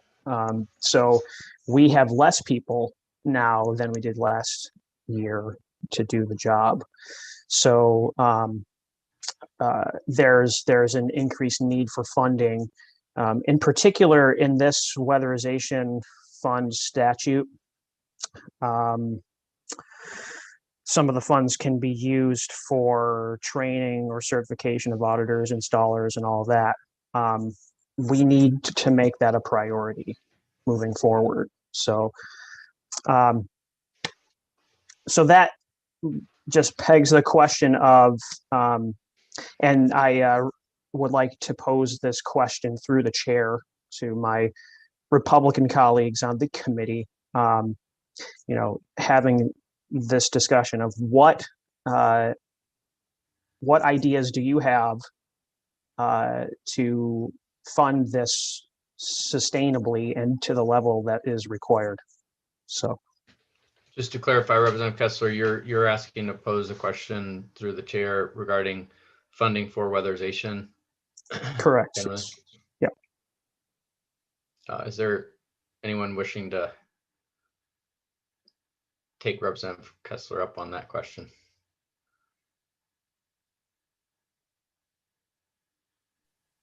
I see Representative Foster. Representative Foster, sorry, I didn't see your hand. Thank you, Mr. Chair. I'm not sure I can answer Representative Kessler's question completely, but obviously this is something this committee in the 129th looked at closely, and it's been referred to many times as an opportunity to address our energy issues through saving the need for energy versus by weatherization. One of the problems I have with this bill is the current funding method, and for reasons that have already been mentioned. In the past, I go back quite a few years to the Carter administration and the oil embargo years, and things that were done to offer opportunities to help with weatherization. My recollection is at that time, the federal government stepped in with, as well as I recall, the state for a short period of time stepped in with income tax payment credits that would be allowed against weatherization efforts, new windows, insulation, those types of things. Not sure if that's the right route to go today or not, but I think that there was a lot of work done through those opportunities provided to citizens. I would ask a question, and I think I didn't check to see if Mr. Stoddard is on or not, but in his testimony, he mentioned, and I think I brought it up as well, and I think Representative Kessler alluded to it, that the federal government has discussed that they are putting forward an opportunity in this arena as well. And I'm wondering, because he's probably more on top of this than most of us, if Mr. Stoddard has any updated information in regards to his remarks in his testimony that indeed the federal government has monies that they are considering, and also maybe even providing more money in the new stimulus package that was passed. So that might be an opportunity for us rather than to look at efficiency main funds, which probably because of their source are better used in other areas to save money on electricity. Thank you. Great, thank you, Representative Foster. And I think we will have Mr. Stoddard in shortly to answer that question. I'd like to take you up on that. But just briefly go back to you, Representative Kessler. Were you done with your update for us on your thinking about the bill? I know you mentioned a couple of changes that had been suggested that you were okay with. I guess I just wanted to be certain that you were finished with that. Yeah, those changes, the low hanging fruit, as I said, but really the huge issue here is the sustainable funding. So, okay, very good. So let's go to that question from Representative Foster. Mr. Stoddard, before you were beamed over to the panelist screen, did you hear the question? I did. Okay, I did. great. Thanks. Good morning, Take a stab everybody. at that. My name is Michael Stoddard. I'm the executive director of the Efficiency Main Trust, and I appreciate the question. I'm afraid I don't have a whole lot to offer. The guidance that we've been expecting from the federal government has, at least to my knowledge, not yet arrived. It may be that the governor's energy office has a closer line on that. I think the most likely and the most predictable place that those funds from the federal government might go would be to the main housing programs that are federally funded for weatherization for low income, both through what's called the Weatherization Assistance Program, WAP, and also the LIHEAP program has a small element of it that is dedicated to weatherization as well. I have heard and read things that say that there will be increased funding for that. I don't know if it rises to the level to meet the targets that are in Representative Kessler's bill. And I would agree with him generally that the funding needed to reach those targets is not yet identified. So I'm sorry that I can't report anything more definitive than that about what would be available for either the low income segment of this or the market-based segment. I think there will be some, but I just don't know that for sure, and I don't know how much. I'm sorry. Thank you, Mr. Stoddard. Other questions for Mr. Stoddard while we have him? Representative Grahowski. Thank you. And my apologies if this is in your testimony, but I know that Efficiency Maine has and maybe still does offer support for weatherization. And can you remind me where that funding initiates from? Those are all, sorry, I should never say the word all. Almost all RGGI dollars, Regional Greenhouse Gas Initiative revenues.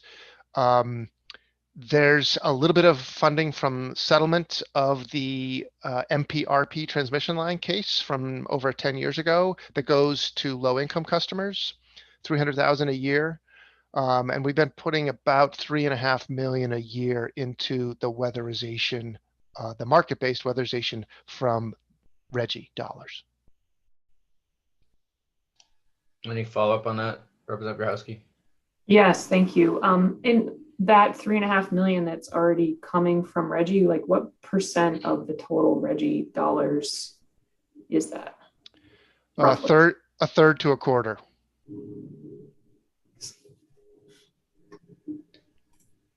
And just so I'm clear, the homes that qualify for or businesses that qualify for that funding, or do they include only electrical applications? I think it's, what is it, 60% of our homes are currently primarily dependent on oil.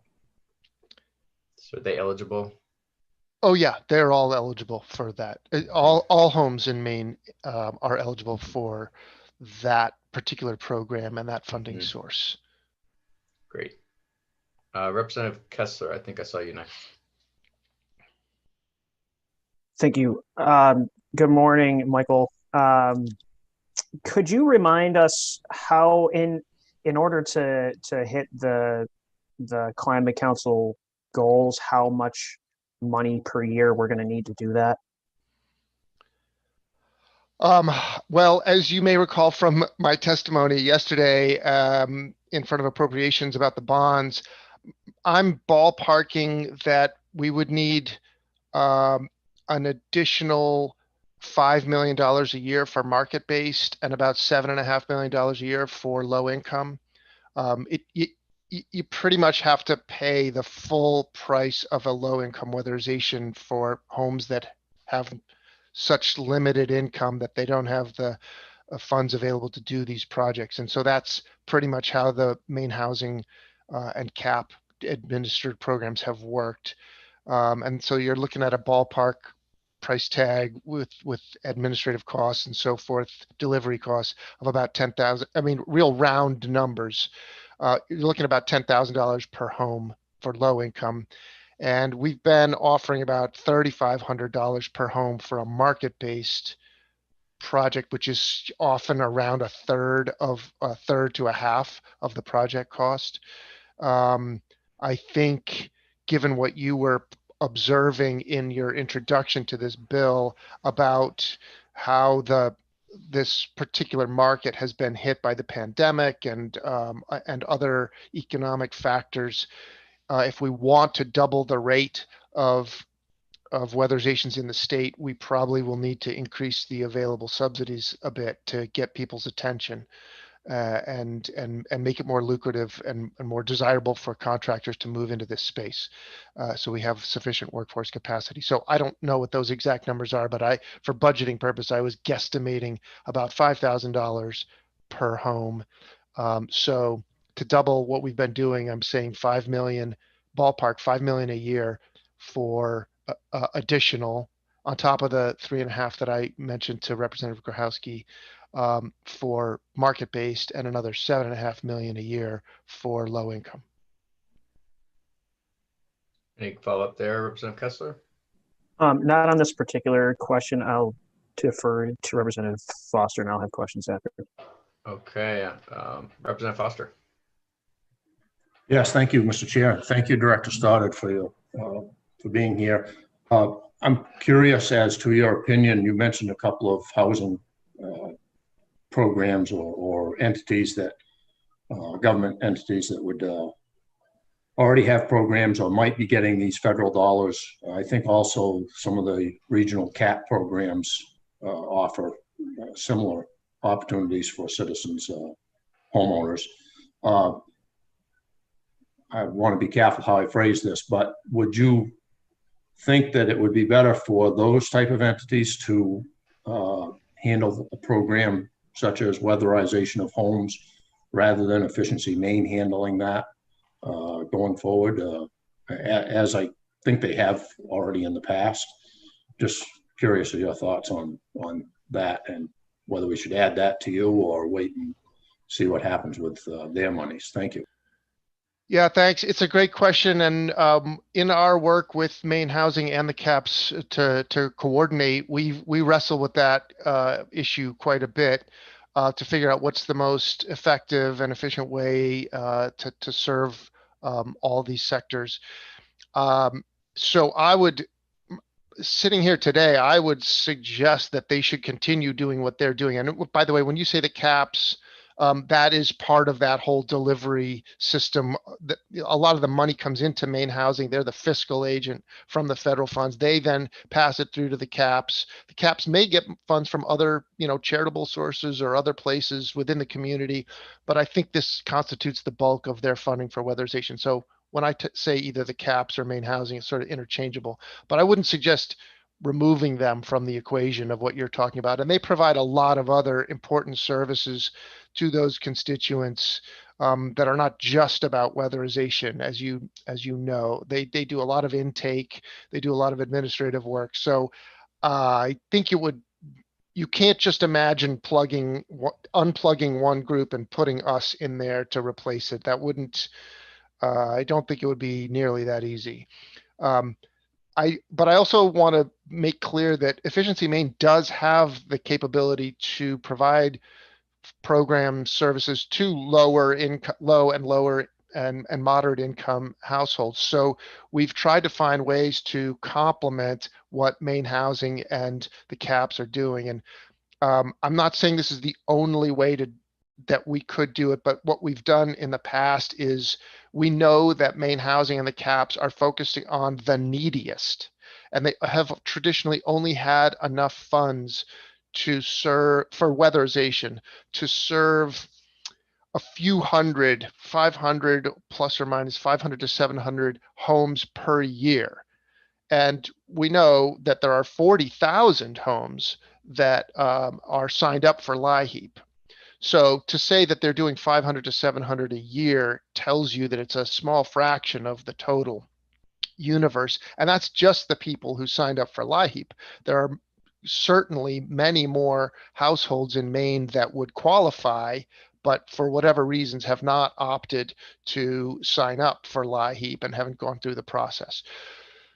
So what we've done is, knowing that they're serving the neediest, we've tried to find ways to serve the not neediest, the folks who are somewhere either using less energy or have slightly more income, but are otherwise still eligible. And so I won't bore you with all the gory details, but we have ways of trying to parse that out. And so when we allocate a portion of our RGGI dollars to help low-income households, that's what we'll try to do. If I may, Mr. Chair. Yeah, please. Just one follow-up on that, Director Stoddard, if you would, and maybe the GEO would be have a better answer, but do you have any idea when we might find out about these federal dollars? Do you have any thoughts on that? And do you think that those are more likely to go to those housing type programs when we do get them? Thank you. In reverse order, yes, I do think they're more likely to go to those low income programs. And secondly, I've been told that the early part of May is when we are likely to hear the official guidance. Great. That's helpful. Representative Kessler. Thank you. This question is about training and certification. Could you tell us in what shape this has taken place using this particular fund over the past 10 years or so?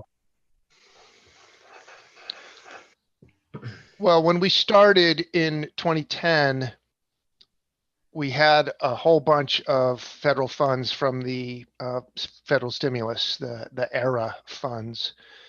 And a significant chunk of those funds were spent at community colleges so they could buy equipment to set up teaching units. So they bought blower door test kits, and they bought heat pumps, and they bought different kinds of heating systems and installed those so they could show students and contractors the different ways to use them. And then we offered scholarship, what we called scholarships, to help defray the costs of training courses on a variety of things.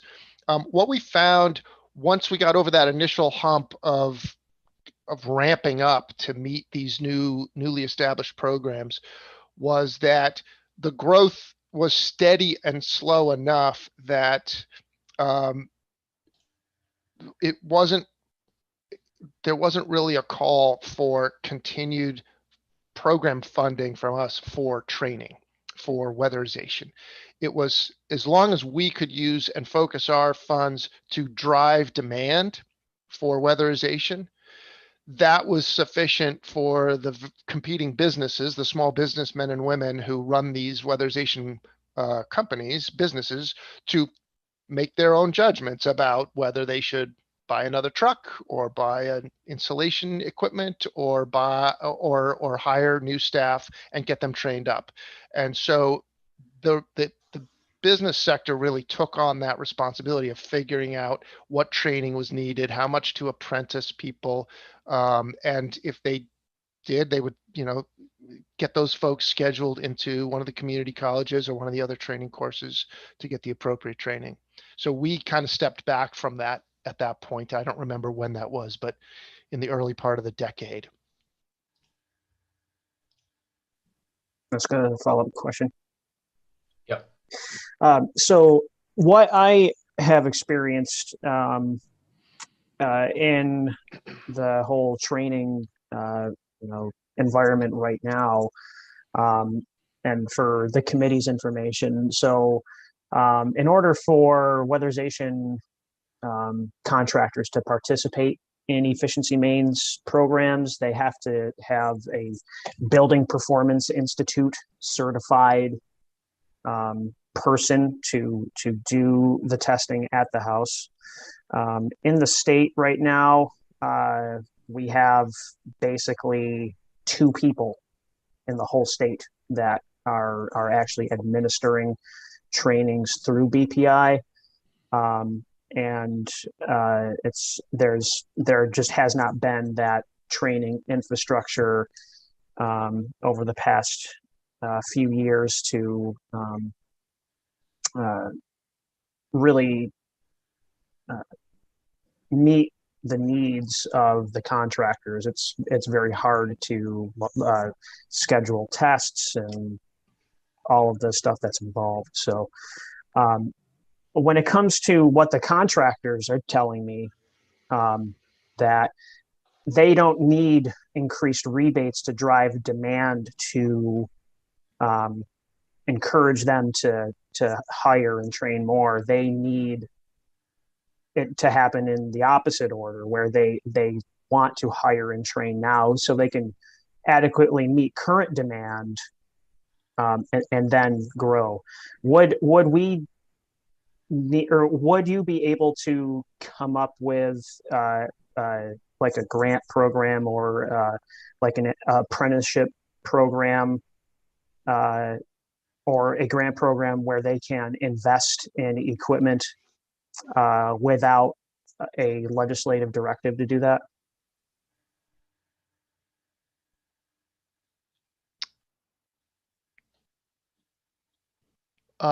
Doubtful. I don't see how I would find that to be a cost-effective measure. by itself wouldn't be saving energy. We do have an exception for that for education and training, obviously, but that's not quite what you're talking about. You're talking about procuring equipment for businesses to run their business, and that's not something we've done, absent some kind of a specific directed grant. So for example, we got federal grants that directed us to do stuff like that for the community colleges, which I was referencing from 10 years ago.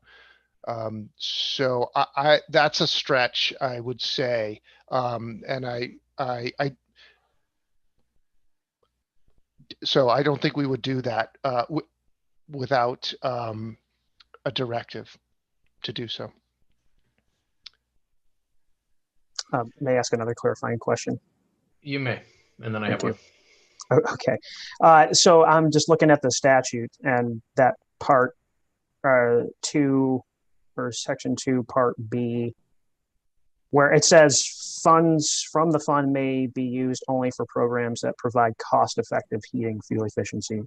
But that phrase cost-effective, but then it includes that training and certification, which inherently is not cost-effective because you're training people. There's no energy savings. So is that it seems to conflict with that place in the statute. So, I mean, what do you think we should do about that then? Yeah, so that's, I shared that observation that there's a bit of an inconsistency there. There's a couple of ways to look at it. One is that the cost of those trainings is relatively modest. And so if we look at the cost effectiveness of the program as a whole, the cost of that training and education can be considered a program cost, and the overall savings from the program. And that's the core criteria that we try to meet and have consistently met. So that's the justification that we've used all along. An alternative that I've toyed with was asking for a legislative amendment to specifically exempt certain types of expenditures that we make, just to make it clear that we're not getting crosswise with the statute if we fund things like education and training, for example, which by itself is, it's not that it isn't cost effective, it's that it would be extremely difficult to quantify how it is cost effective by itself. So, but I mean, personally, that is not my biggest hang up with your suggestion. I have more sort of a principled concern about subsidizing the purchase of equipment for competing businesses, one against the other. Just sitting here on doing this on the fly, I haven't thought through entirely what that analysis would be, but I'm uncomfortable with it.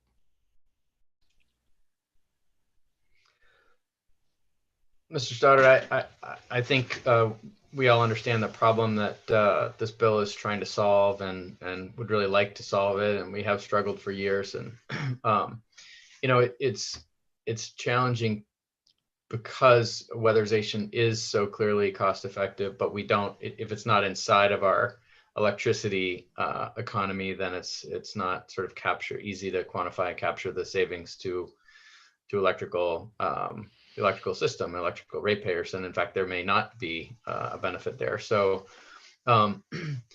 just looking at the bigger question this bill asks, I just want to ask if you see any direction that this committee could take or assist with that might be more promising, whether that's you know, an assessment on you know, unregulated fuels, or maybe another look at properties as clean energy, or you know, some other way to kind of capture the savings that do exist if I burn oil and have an old home and that gets weatherized. Thanks for the question. Well, I want to say that the targets that are in this bill would be helpful. They would be a helpful starting place. I think we can look to some degree, we can look at we got to take the long view is the first thing. We can't solve every issue in a day. And the arrival of the climate action plan from the Maine Climate Council, I think provides an opportunity.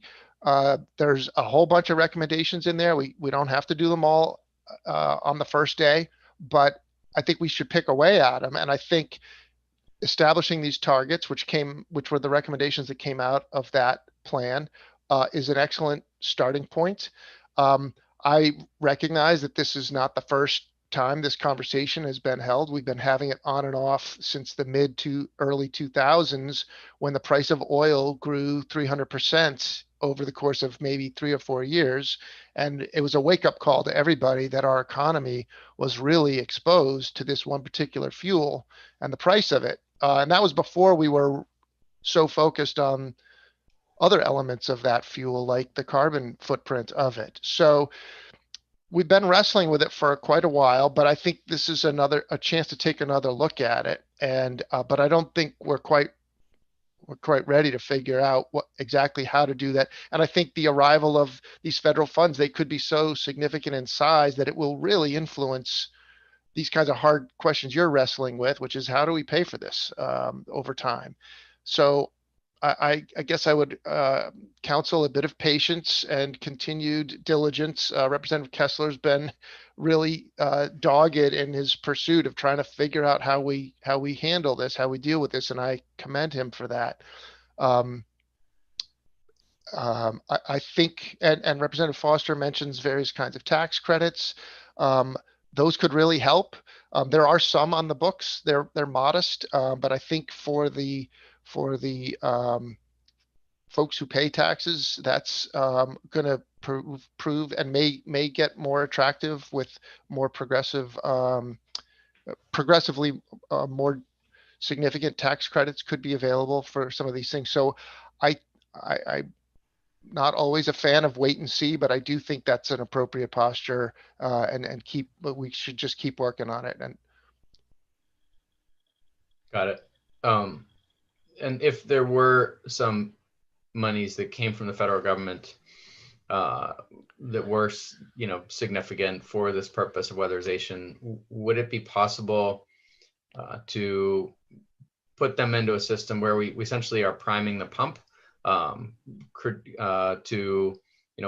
get the weatherization to happen, but then are recouping some of the savings, quantifying some of those savings from the weatherization, recouping it, perhaps in particular where it's more market-based, and putting it to work again. We've talked about that kind of approach with property assessed clean energy. I guess I'm really interested in creating something that's self-sustaining, although I realize that with lower income programs, that may not be the right goal. So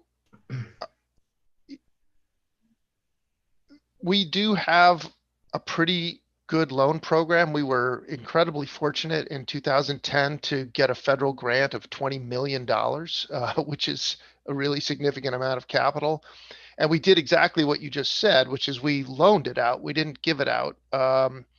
And now we complemented that with rebates, which gets people's attention and makes it a little more appealing to folks and a little more reachable.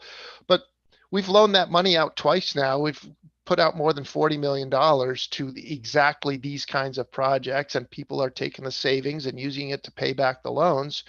We've had extremely low default rates, so that is working. But I do think this is starting to focus our attention a little bit more as we get into this, what I would consider this next generation of it. And I really think the attention mostly needs to be, not all homes are in as equally bad shape and as much need for weatherization. There's a lot of homes that are in good shape. And there's a lot of affordable housing that's in quite good shape. So we should feel good about that. We really need to focus on the ones that need the help. And it may be because of income reasons. It may be because they're just in really crummy shape and people didn't take care of them for a while. So I think we got to target the universe of our attention a little bit, and then It's going to be everything in the kitchen sink, I think, Representative Barry. I think it's going to be some rebates and some loans and some training and education. Great, thank you. All right, any other discussion for Mr. Stoddard? And if not, we'll beam him back over. All right, seeing none, thank you, Mr. Stoddard, for joining us. And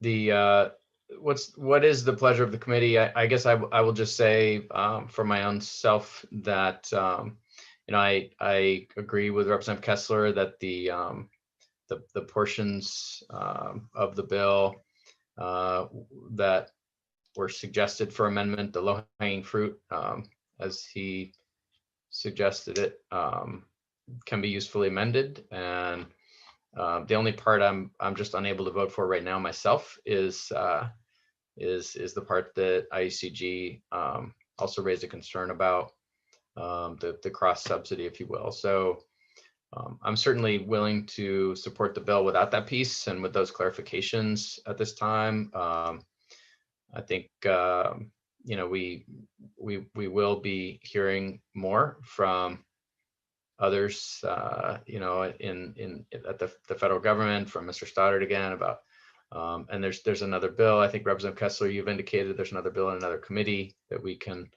also look to, but that's just where I'm at right now. I'm going to open it up for discussion. Representative Kessler. Thank you. I did want to, and really not today because we've got to move on. But I really want to explore a particular aspect of Representative Foster's tax credit idea as it pertains to raising funds. That was a particular idea that I had before, that it does require a fee on the sale of those fuels. However, we want to be having the impact of such a fee on those who can least afford it at the forefront of our minds, and using a tax credit in order to insulate, no pun intended, those people from those impacts. So I would like to explore that more.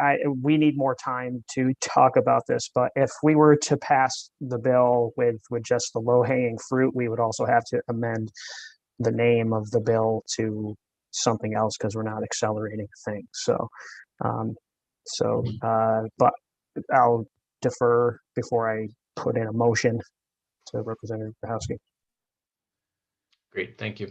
Representative Grahowski. Thank you. I just want to be clear in my head and see if maybe I'm misunderstanding, but there's all this talk about cross subsidy, and I'm looking at Dan's really helpful analysis that makes it sound like this isn't already happening. But did we not just hear that a quarter to a third of the RGGI funds are already going to weatherization, not specific to homes that only have electricity for their heating supply? And that question might be for Representative Kessler. He looks like he wants to answer it. I think so. I can't speak for IECG, but their complaint is likely that the remainder of those RGGI funds being further used would be the problem, rather. Representative Grahowski. So I asked that because what I'm wondering is, and this is again a classic thought experiment from yours truly, is it possible that we further restrict additional, so like let's say there's a third to a quarter, we move additional RGGI funds for weatherization, but we further restrict that to only be at homes that have taken one of 2 or 3 measures or a measure to move toward efficient electricity use. For example, have they already bought a heat pump, or do they want to buy a heat pump? Are they buying a hot water heat pump?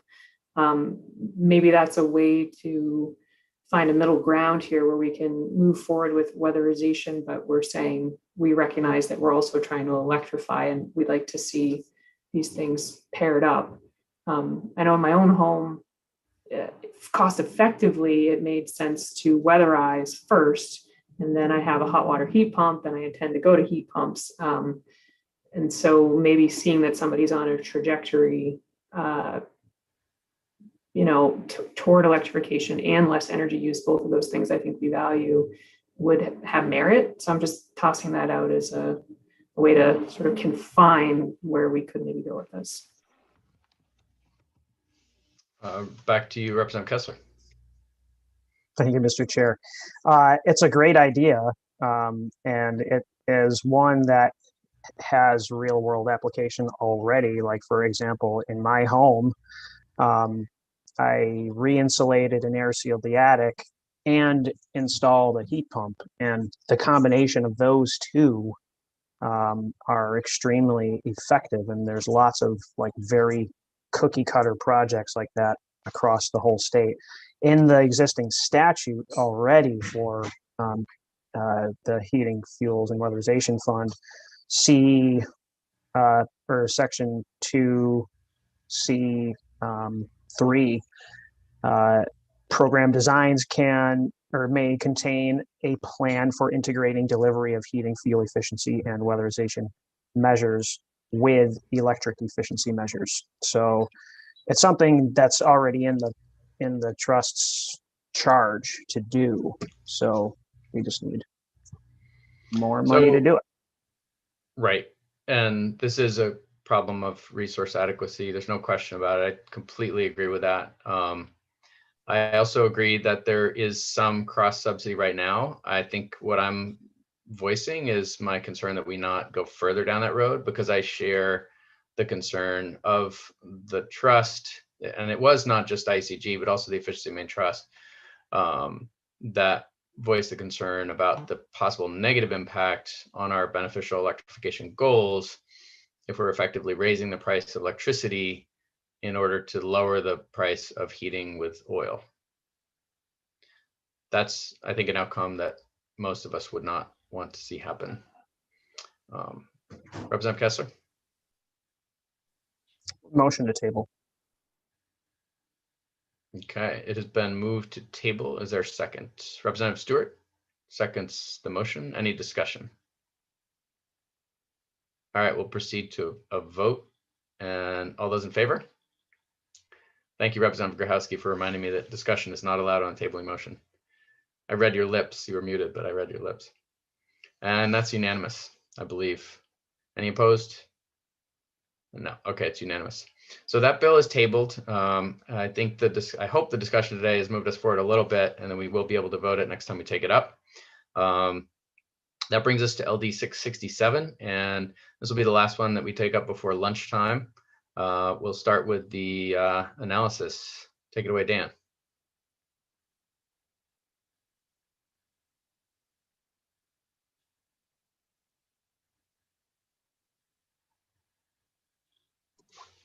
Okay, so LD 667 is another of Representative Kessler's bills. It is an act to create synergy between Maine industry and Maine's energy goals and the use of certain funds by the Efficiency Maine Trust. The bill amends the purposes of the Efficiency Maine Trust to encourage the development and adoption by the Trust of environmentally sustainable, energy-related, and energy efficiency-related products and services derived from the state's natural resources, industrial byproducts, waste products, and recycled materials. It also amends the goals of the Heating, Fuels, Efficiency, and Weatherization Fund by clarifying the reduction of fossil heating fuel consumption as the fund's primary goal, and by encouraging, through the use of the fund, the replacement of such fuel in residential, commercial, and industrial sectors with renewable heating fuel, including but not limited to second-generation biofuel, biodiesel fuel derived from used vegetable oil, and fuel derived using anaerobic digestion or other technologies. The bill also authorizes the expenditure of funds from the fund for programs and program designs that encourage or incentivize measures relating to such environmentally sustainable, energy-related, and energy efficiency-related products and services. Listed for you here, those entities or individuals who testified on the bill and their position. I can answer any questions on the bill in general or those that testified before I move into some of the notes here. Any questions for Dan so far? All right, moving on. The both the Trust and the Natural Resources Council of Maine question whether those energy efficiency related environmentally sustainable products and services described in the bill should be required to demonstrate a net reduction in carbon emissions and meet other trust, that should say cost effectiveness criteria under the trust before receiving any trust funds. The Efficiency Maine Trust in particular recommended including these products and services among the measures already included in section 10119 2B3 and 2C1 of that same section. That's the Heating, Fuels Efficiency and Weatherization Fund. Those provisions that I just read already include a cost effectiveness requirement, and the trust also suggested expressly providing in the bill that eligibility for funding through section 10119 requires a product or service to achieve greenhouse gas emission reductions consistent with the requirements of Title 38, Section 576A, which is the state's greenhouse gas emission reduction goals provision. I can answer any questions on that or move on to the next piece. Any questions? Representative Kessler? Yes, thank you, Mr. Chair. Dan, if you could, after this, might you be able to bring up that Title 38 language? Not in this moment, but maybe afterwards. Sure, yeah, if I forget, remind me again. So, sorry? No, I don't see any other questions, so go ahead. Okay. The second item here is about heat pump funding. Both the Trust and the Natural Resources Council question the addition of these products and services under section 10119 and the likely resulting decrease in funding available for the heat pump installation goal that's currently in 10119-2A2, which that existing law is actually shown in the bill on page 1, lines 26 to 30. And I'll just read that for you now. The goal stated there is from fiscal year 2019 to 20 to 24 to 25 to install 100,000 new high-performance air source heat pumps in the state to provide heating in residential and non-residential spaces. And the bill in that same provision where the goals under the fund are listed includes a description of replacing fossil heating fuel in residential, commercial, and industrial sectors with renewable heating fuel. And then later on describes program measures that include those environmentally sustainable energy-related products and services. Dan, which page of your analysis are you on at this time? That was me going off script. Okay, all right. I just sure. Referring to the bill itself. Got it.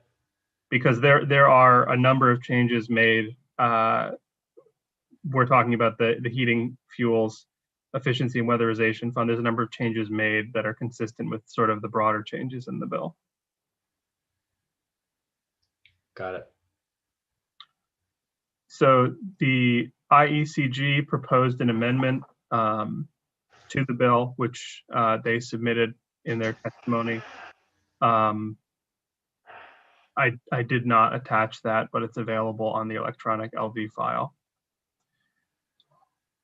The Maine Energy Marketers Association recommended clarifying in section 4 that all qualified feedstocks are considered renewable heating fuel, not just used cooking oils. The National Biodiesel Board also expressed support for that amendment. We talked already about the phrase environmentally sustainable energy related products and services that are described in the bill. both the Energy Efficiency Main Trust and the Governor's Energy Office question what the intended meaning of these terms are, as they are used in sections 3, 6, and 7 of the bill without being defined.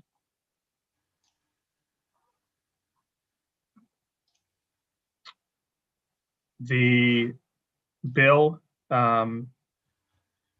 in section 3 describes an encouragement of the development and adoption of environmentally sustainable energy-related products and services.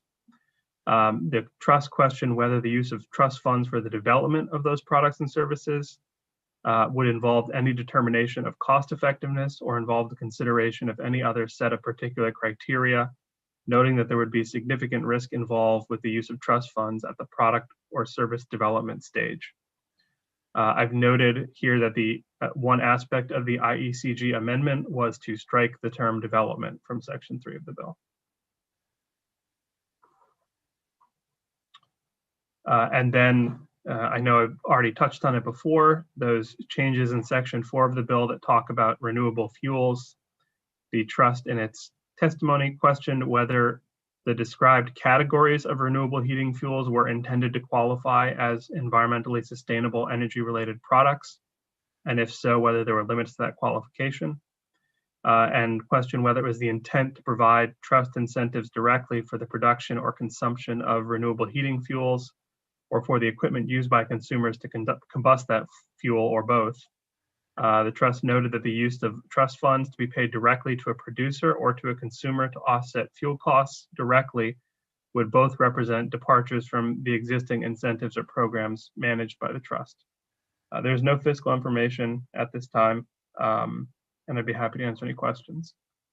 And if no one has any questions, I can pull up that statute that Representative Kessler wanted. Okay, any questions first on the other portions of the analysis?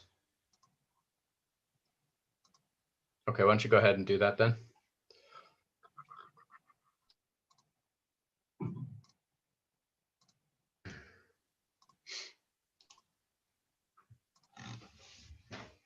So here we are. This is Title 38, Section 576A. These are the greenhouse gas emission reduction levels. I suppose you could call them goals. They're put into law in 2019 in a bill that was before the Environment and Natural Resources Committee. And essentially, there are 3 different emissions level goals. They are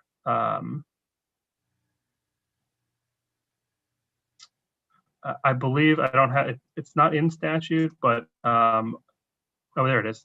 It's a reduction below the 1990 gross annual greenhouse gas emission reduction levels. So by January 1st, 2030, the goal is a 45% reduction. By 2040, it just has to be determined that the state is on a trajectory to achieve the 2050 reduction goal, which is 80% below that 1990 level.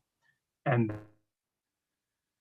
then by July 1st of this year, the DEP is going to be adopting rules to essentially to achieve those emissions. And then there's a number of directives as to how those rules should be adopted. So I think when it was in the ENR committee, there was a lot of questions about what those rules would actually require or what they would be looking at. And a lot of those questions were unanswered, recognizing that there was going to be a process in the rulemaking as rulemaking was done at the department, where public input would be accepted and a determination would be reached that involves stakeholder input. Great. So any questions about that piece that's referred to? I believe that's that, correct me if I'm wrong, Dan, that reference came from the testimony from the Efficiency Main Trust? Yes, it's not included in the bill at present. Great. All right, discussion. Representative Kessler. Thank you, Mr. Chair. So I think the biggest question here before delving into any of the other details is, does this committee think that this kind of incentivizing a cradle to grave economy for these particular products or services is worth creating a new program within Efficiency Maine to facilitate that? That's the big question. And maybe we could do a round robin or straw poll, but that's the big question. So. All right. Representative Grochowski. Take you up on that challenge, Representative Kessler, to at least get the conversation started. My quick thinking on this is that I think the concept has much merit. I think this is exactly what we should be hoping to do in the state of Maine, using resources that are here to solve the problems that are here, employing people that are here, not transporting things from very far away. I think it's everything that I like about where our economy can go.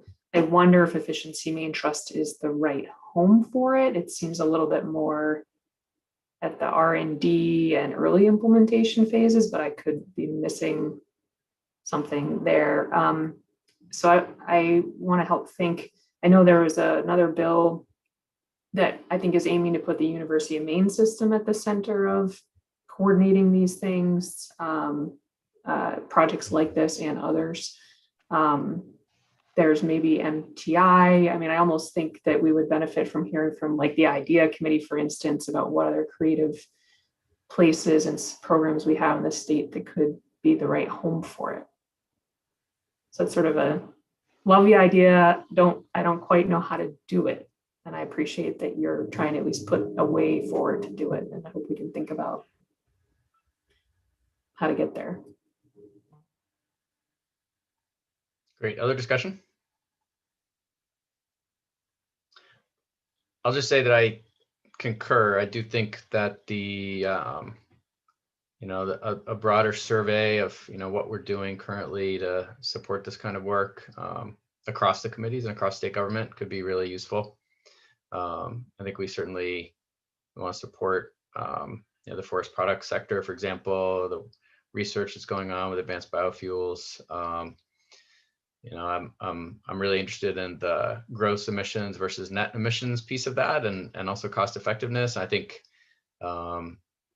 we probably should have a clearer sense of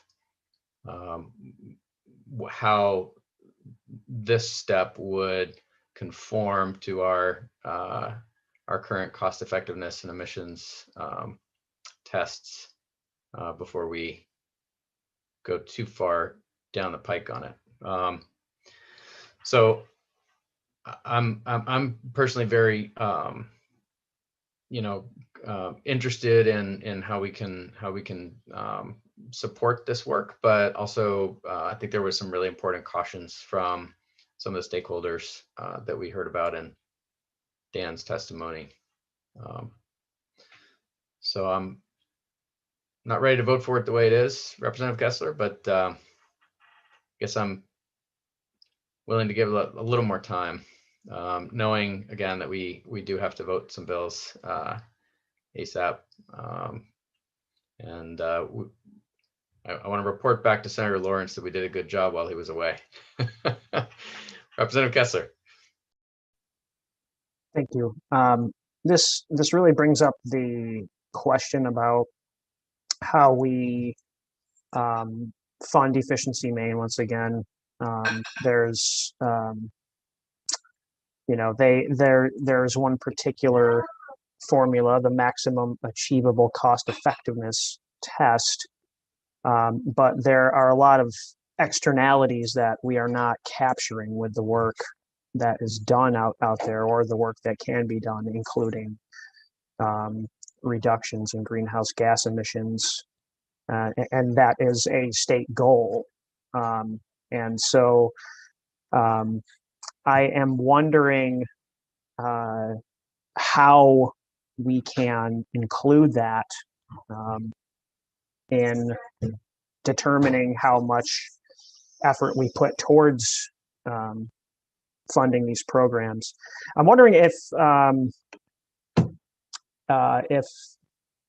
somebody from the PUC, I don't know if Garrett might be able to, or I suppose this is just a question that could use some follow-up afterwards, but what it would look like if we could include those types of externalities in that formula, how we could accomplish that. In the formula, just to be clear, in the formula for the cost effectiveness test? Yeah. Or just really creating a new formula, because it's really, we all recognize it's not just about the money, and there are things that just can't be calculated within that framework. So, but I do have one question for Michael Stoddard about calculating cost effectiveness. Do you in fact include? Hang on a second. Yes. Why don't we go ahead and bring Mr. Stoddard in and just give him a moment to be beamed over. Great. All right, he's with us. Why don't you go ahead with your question, Representative Kessler? Thank you. Welcome back to Starship EUT, Mr. Stoddard.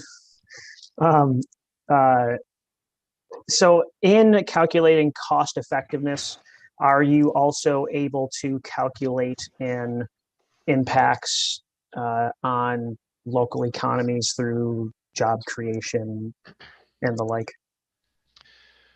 I would, so we do not currently do that. Could it be done? I think it could be done. I think it would be qualitatively different level of certainty about those calculations. So what we call the approved methodologies and assumptions that we use and that we've proposed to use in making these calculations to the PUC and that they have accepted, we focus on avoided utility costs, energy costs, things that we can quantify. We don't estimate what the health benefits might be. We don't estimate other things like you're describing, increased or decreased tax base or economic activity. We don't do those other kinds of ripple effects from these projects. I think we could do that within the statutory authority and the rules that we have. But we have consistently taken a conservative approach in doing that calculation. Great. Mr. Stoddard, can you speak to the some of the materials and the technologies that are identified in the bill? I'm sure you're aware that we are providing some really great support through the Maine Technology Institute and other portions of our state government work. But if we were to provide an additional, cost effectiveness test and then also a gross emissions test, how would you apply the emissions test to something like biodiesel? How would that even work? That's fairly disconcerting to me because it depends on where the fuel or the biofuel originates or where it's derived from. So hopefully without going too far down this rabbit hole, there's often discussion of uses of waste product. You hear about used vegetable oil, cooking oils. You hear about forest products industry waste streams like sawdust and chipped tops and limbs, etc. that's in one category. And then there's the stuff that's all, whole tree derived. So the question of whether it's a gross greenhouse gas emitter or net is going to depend on that pathway. And the thought of trying to track that back to its source and keep it straight is a little overwhelming to me. I'm sure it could be done, but I think it would be quite onerous on the industry. I imagine they're trying to cobble together every feedstock stream that they can get that's at the lowest cost, and so I think it would impose some challenges. I just also want to say that if you're talking about development and getting things off the ground, whether it's an industry to create the fuel or some kind of business to consume the fuel, I do think Representative Grahowski's suggestion that it just might be a better fit at some other entity besides the trust. We're primarily focused on commercially available products that consumers purchase and then trying to influence those purchasing decisions. And this feels a little different than that. This is about fuels, not end-use products. And this is, it seems to be a lot about something that's in early stages. So maybe an MTI or the university or FAME might be alternatives to consider. Great.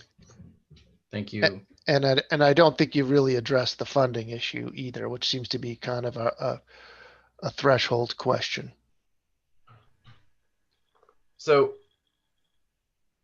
I guess I want to understand that a little bit better, but Representative Kessler.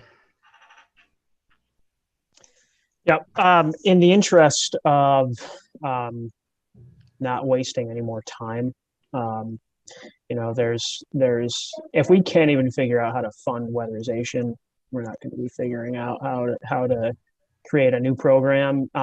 I was hoping to, facilitate new potential markets, and there's room for that somewhere, somehow, but we have more immediate fish to fry. So I will gracefully motion not to pass on my own bill. And that's all. That is very graceful and often hard to do when you've worked on something very hard. And I appreciate the sentiment and the work that's gone into this. So I would hope that it's not for naught. Is there a second to that motion? Senator Vitelli seconds the motion. Any discussion? Representative Foster. Thank you, Mr. Chair. Could we take a couple of minutes or maybe at lunch to discuss, to caucus this? Sure. We can entertain a tabling motion and come back. This is Dan's last bill. So Dan, hope you don't mind coming back after a brief lunch, and then we can take up the rest of the bills with Deirdre. Before there is a tabling motion, before we do adjourn, I would just encourage people to do just that. Take some time to caucus over lunch if possible, and think about the other bills that we have coming as well. I'm hoping to get to some resolution on some of those also. Any other discussion or motions? We have a motion pending, but a tabling motion is still in order with a motion pending. Representative Stewart, Senator Stewart, sorry. Thank you, Mr. Chair. I move that we table 667. Okay, it's been moved to table. Is there a second? Representative Foster. All right, and that's non-debatable. So all those in favor of tabling? And that is unanimous. Okay.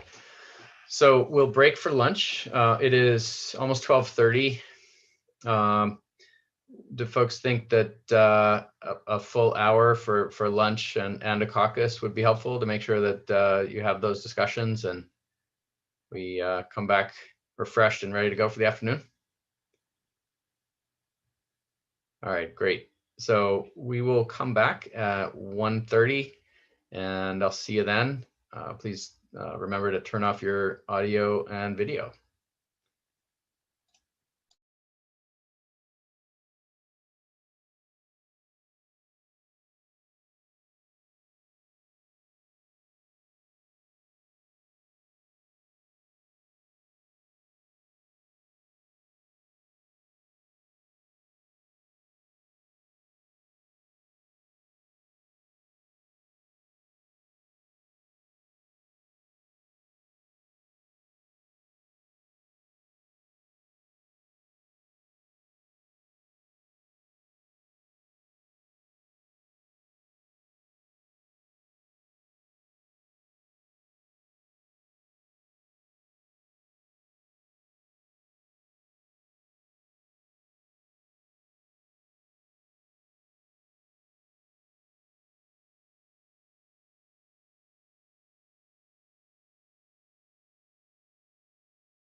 We can get through it all today, Seth, I think. I think so. I think so. We might table a couple, but hopefully not too Okay, many. well, I need to be done by about 4, so that's perfect. Yeah. We'll get there. Okay. Yeah, absolutely. Absolutely. No, and hopefully we can vote most of what we have left. Great. Folks are jumping back in.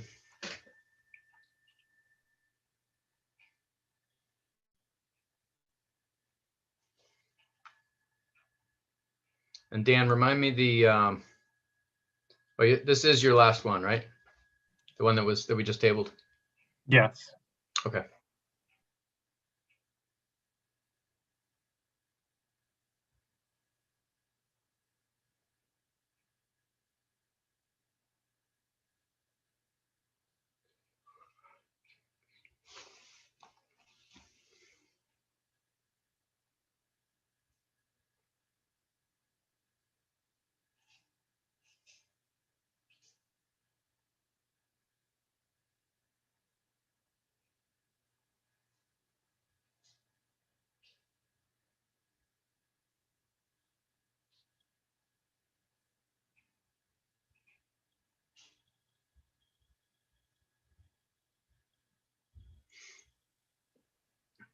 Seth, can the chair just take it off the table, or do we have to have a motion to take it off the table when we come back?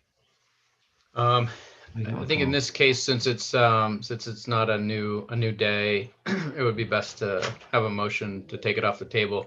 Unfortunately, I am without a senator. Oh, there we go. We have a senator. Look at that. Beautiful. And so, yeah, I think a motion would certainly be in order, Representative Cuddy. I would make a motion to take 667 off the table. Okay, it's been moved to take 67 off the table. Is there a second? Seconded by Representative Foster. All those in favor, please indicate by a show of hands. It's unanimous. 667 is off the table. There's a motion pending of ought not to pass. Is there discussion? All right, seeing no discussion, we will go to a vote, and I'll ask our clerk to call the roll.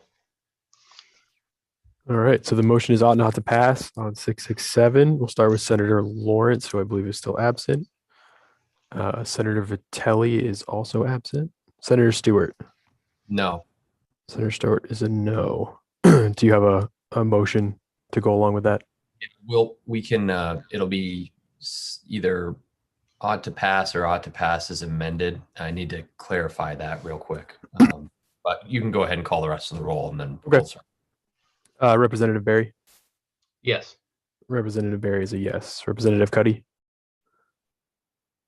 I'm not sure what the amendment's going to be, so I am going to vote yes, and then if I need to reconsider, we can reconsider. So yes. Okay. Representative Cuddy is a yes. Representative Grahowski. Ditto yes. Representative Grahowski is a yes. Representative Kessler. No. Representative Kessler is a no. Representative Ziegler. Yes. Representative Ziegler is a yes. Representative Wood. Yes. Representative Wood is a yes. Representative Wadsworth. No. Representative Wadsworth is a no. Representative Grignon is absent. Representative Foster. No. Representative Foster is a no. And I don't believe Representative Carlo is with us either. So that is 5 in favor of the motion and 4 in opposition, with 4 absent. Okay, so we'll see which ends up being the majority report and which does not, but there's an ought not to pass motion, which is clear, and what's not clear is what the other motion or motions may have been, or what the other reports, I should say, may have been. The other report will just be ought to pass. I apologize. There is no amendment. That's fine. Okay, so Senator Stewart is an ought to pass report. This could be a two-way report with a straight ought to pass and a straight ought not to pass, or it could also be a 3- or 4-way report with one or multiple ought to pass as amended reports. So I think, Dan, you may need clarity from each of those who voted no on the motion just now. Is that right? Unless anyone wants to have another report, if you voted against the motion, you'll be ought to pass. Okay, so let's do it that way. Speak now. Yep. And just indicate if you are not a straight ought to pass. Representative Kessler. Thank you, Mr. Chair. It sounds like this bill really wasn't ready to be done. I'm just going to throw that out there. So I really would invite, I would love to work with the ought to pass side on a proper amendment for the bill. So please reach out to me. Dan. I'm sorry, the joint rules provide that the amendment has to be described at the time of the vote.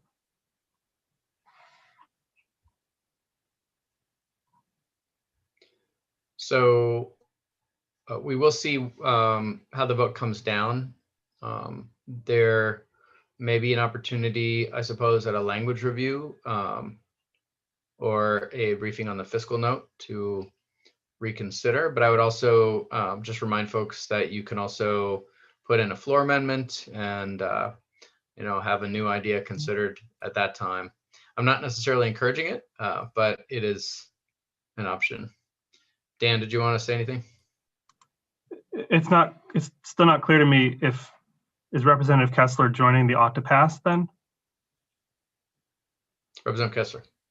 Yes, I'm just going to join the ought to pass right now. Okay, and then I can no more assume bandwidth. Yep. I can assume that everyone else that voted no is okay with ought to pass. Okay. Great. And again, the vote is 5 in favor of the motion and 4 opposed. Is that right, Jordan? That is correct. There's 5 in favor of the ought not to pass and 4 in favor of the ought to pass. Okay, very good. That will bring us to the next bill and to a different analyst. Thank you very much, Dan, for your help. And over to you, Deirdre. So before we jump in, can you just remind us, I know you've been waiting patiently, the order that you had sent out. I want to try to go by that order and I don't have it in front of me. LD 1079 first, then 1116, 1025, 1053, and 1328. Okay, excellent. So let's begin the work session. Oh, I'm sorry, Senator Stewart. Thank you, Mr. Chair. And the next 2 bills are both my bills. And I spoke with Senator Lawrence about the idea of just working them together because I think we're going to get to one end result. If you're open to doing that, that's fine by me. Just procedurally, and I'm certainly open to the concept. Procedurally, Deirdre, we'll need a separate vote on each one. So do you mind if we do it that way, just discuss them together and then vote them separately? Is that going to confuse matters for you? Oh, I mean, the only thing is I don't have the analysis on the same page, but I could pull one up and go through that summary really quick, pull the other one up and go through the summary of that one really quick. And okay, is there any objection to doing things that way? We can hear both analyses from Deirdre, discuss them together and then vote them separately. Great, all right, we'll do it that way. We'll take up work session on both bills for the purpose of hearing the analysis. The only thing I'm a little bit need to figure out for a second is pulling up both analysis on the share screen at the same time. So that might take a second. Hold on. But you could do it one at a time. That's fine. Oh, but it does require some back and forth. Yeah, I get it. Yeah. All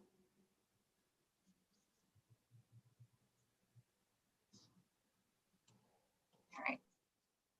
I'm not going to get this to move.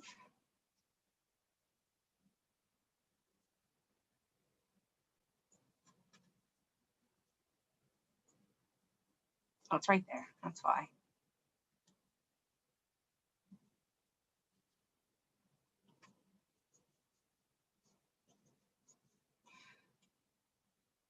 There's this bar at the top here that is not letting me move this the way I want to move it. So let's try this. There we go. Sorry, I wasn't expecting this. I would have been prepared. We're full of surprises. All right. So on LD 10, that's the wrong LD. All right, LD 1079, this resolve requires the PUC to establish a commission to review the effects of policies enacted in the state relating to the deregulation and restructuring of the state's electric industry. It requires the PUC to report that the commission's findings to the committee no later than December 1st, 2021, and the committee may report out legislation of the subject matter of the report to the second regular session of the 130th legislature. I'll do the summary for 1116 now because I think it's easier.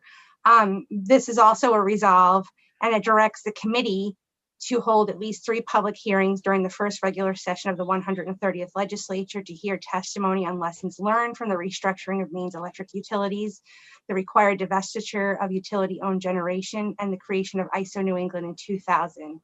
It also requires the commission to hire an independent consultant to conduct a high-level review and report on current proposals to better align the clean energy and decarbonization objectives adopted by New England states with the emphasis on reliability, efficiency, and resource neutrality favored in the New England wholesale electricity markets, and how these proposals can benefit consumers in the state through the improvement of electric energy generation and delivery. It also requires the commission to submit a report to the committee by January 15th, 2022, and allows the committee to report out a bill to the second regular session of the 130th legislature based on the report. I think for the most part, those that testified on both bills were the same group of people. During the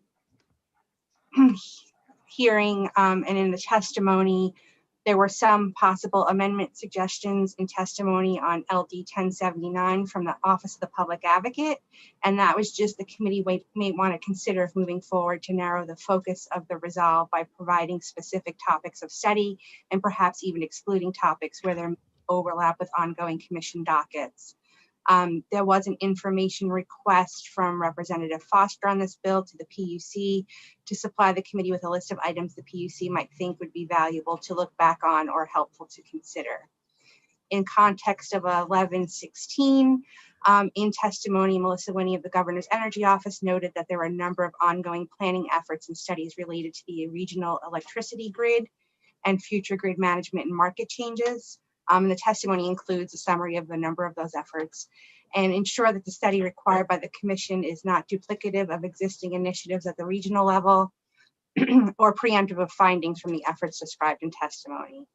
And Garrett Corbin from the PUC noted that the commission noted the same sort of efforts in their testimony that Melissa had cited in hers underway regionally, and suggests as an alternative to the study requiring the hiring of an independent consultant that the commission could provide a report or similar communication to the committee with more details on the ongoing efforts in place to address the concerns raised in the resolve.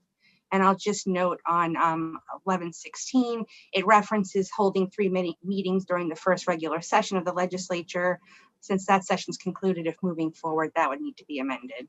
Deirdre, I'm looking at page 1 of your analysis. Was there a second page or? No, on the left, on 1079 is 1 page. That's it. Are you seeing them side by side? No. Okay, so let me.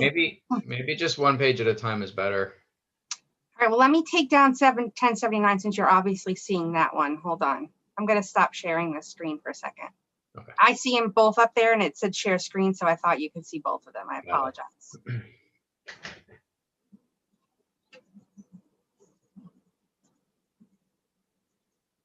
That's better. Are you seeing both now? I see what we're seeing is a single page width, and it looks like the bottom of page 1 and the top of page 2, beginning with no issues. Let me just close this out.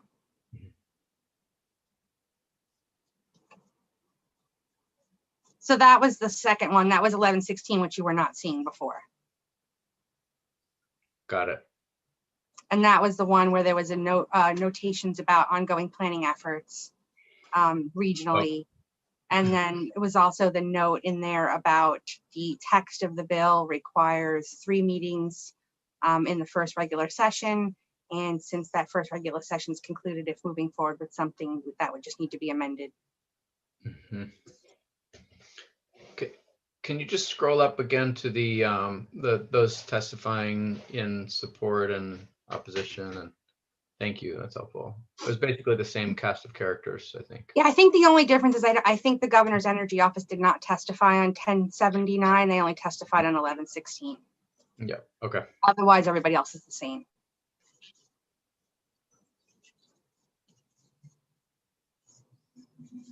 Okay. So, Senator Stewart, over to you as the sponsor of both of these. Sure. Thank you, Mr. Chair. And earlier today, I had an opportunity to talk offline with Chairman Lawrence, and he and I are both interested in pursuing one of these bills. And so essentially, in the purpose for working them together, I think the best plan of attack would be to just pick one as a vehicle. And then Senator Lawrence and I and anybody else that wants to work offline will work with Deirdre to, sorry, it's joys of working at home. The FedEx guy is a big problem for Lucy, apparently. Oh, yeah. We will work to come up with an amendment to one of the bills that will essentially be looking into this issue further, particularly with regards to planning. That was a particular area of interest for Senator Lawrence, and I concur that that is important and seems like a timely thing to do. So if the committee is interested, and if you're interested, Mr. Chair, then we can squash one of these bills now, and then maybe move to just table the other one. And in the interest of time, we can just make those motions unless anybody has any questions. Thank you, Senator. I'm certainly willing to support that general direction and keep one of these around for you to continue to work on. Is there one of the two numbers that you prefer? We can just keep the first one, 1079, and move to kill 1116. Mm-hmm. Okay. I'm personally inclined to support that general direction. And I think if we're going to keep 1079, then we will need a motion to table. But maybe before we get to that, since it's non-debatable, any discussion on the general direction that we would be taking here? Representative Grahowski. Thank you, Mr. Chair. I think this is the right time to say this. You know, I personally find it very interesting to learn a lot about the effects of what we've done and how we got to where we are. But I hope it sounds like you might want to be working with Senator Lawrence and others offline to come back with language. I would personally like to see a little bit of structure around what this information is intending to inform. I mean, I like to have endless time and people to do research for me to answer burning questions that I have, one of which is this. I have been curious about this for a little while since I learned about it. But I want to know that our Public Utilities Commission and anyone else engaged in doing this research has some idea of why they might be doing it. And so I understand it from a curiosity perspective, but I'd like to see a little more nuts and bolts than that. So I hope that makes sense. And if you can include that, that would be appreciated. Thank you, Representative Senator Stewart. Thank you, Mr. Chair. Just to respond briefly, yeah, that's good feedback, Representative Growski. I think that will be fleshed out throughout the amendment. Whatever we come up with, there'll be a pretty strict charge for what it is that we're trying to pull together here for information for the committee. And Senator Stewart, are there any sort of examples of policy outcomes, specific steps that we might take as a possible outcome of this investigation that you would want to share? So a part of what Senator Lawrence and I spoke about this morning, and I don't want to speak for him either. I want to be careful not to do that. But the gist of what I took away from the conversation is he's got a lot of the same interests I have with regard to, starting with the review of what it was that the plan was ever since deregulation, see how well that worked and accomplish those goals of, the legislature 20 plus years ago. And then also roll that into some sort of planning going forward so that we are hopefully going to be able to keep track of what issues of concern might be that and potentially lead to some missteps in terms of energy policy going forward, particularly with regard to renewables, making sure that there is some sort of plan in place as we make the shift from fossil fuel to renewable generation. I don't know what that would look like just yet. It was like a 5-minute conversation this morning. So pretty high level still, but there seems to be consensus around trying to figure out if there's a way to come up with a plan for the next, 20 years or some sort of, structure in that regard. Well, that sounds like a very good outcome. And I'll just share that I think many of us are waiting. I know I am, eagerly for the state energy plan document from the governor's energy office. So, maybe you could, as you're proceeding forward, discuss some of these ideas with them and try to get a sense of where that plan is in the process. See if it can be integrated in some way. Representative Foster. Yeah, thank you, Mr. Chair. I signed on to both of these bills, and just briefly, early on in the 129th, before we'd really started much business, I had the opportunity to attend a forum. I was sitting beside, just happened to, a couple of old elderly gentlemen that I did not know at the time very well. And they've been before our committee many, many times since. And there was a discussion about where we are now with energy and utilities and generation.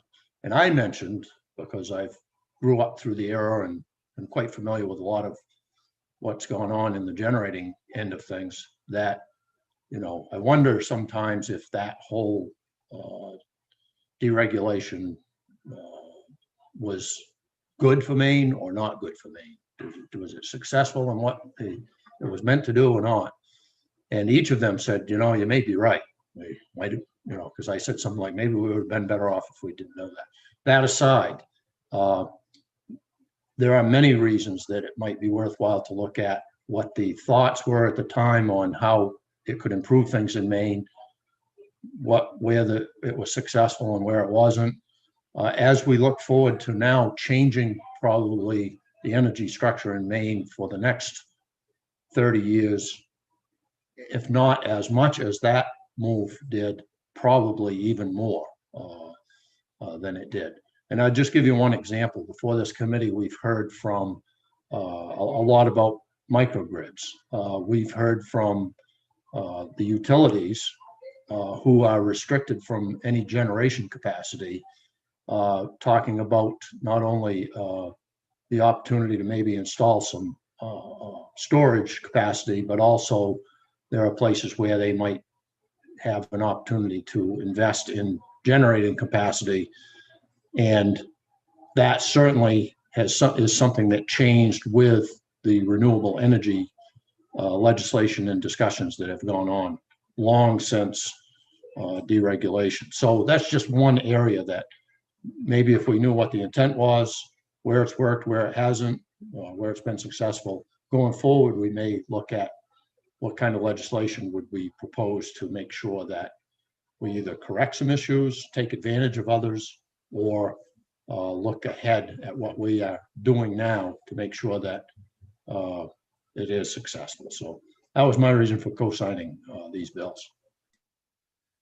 Thank you, Representative Foster. Any other discussion? All right, seeing none, we'll take up LD 1079 first for a motion. Is there a motion on LD 1079? Senator Stewart. Thank you, Mr. Chair. I move we table LD 1079. Okay, is there a second? Seconded by Representative Wadsworth. And that is not debatable, so we'll go straight to a vote. All those in favor, please indicate with a show of hands. And it is unanimous of those present. And that will bring us to LD 1116. Is there a motion on LD 1116? Senator Stewart. Thank you, Mr. Chair. I move ought not to pass on LD 1116. And seconded by Representative Wadsworth. Any discussion? All right, seeing none, we will do this also with a show of hands, unless our clerk has an issue with that. Speak now or forever hold your peace. All those in. I'll do my best to keep track of it. All right, I think we can make it easy for you. All those in favor of the ought not to pass motion, please indicate with a show of hands. And it is unanimous of all who are present. Does that work for you, Jordan? Yeah, I think so. Great. Okay.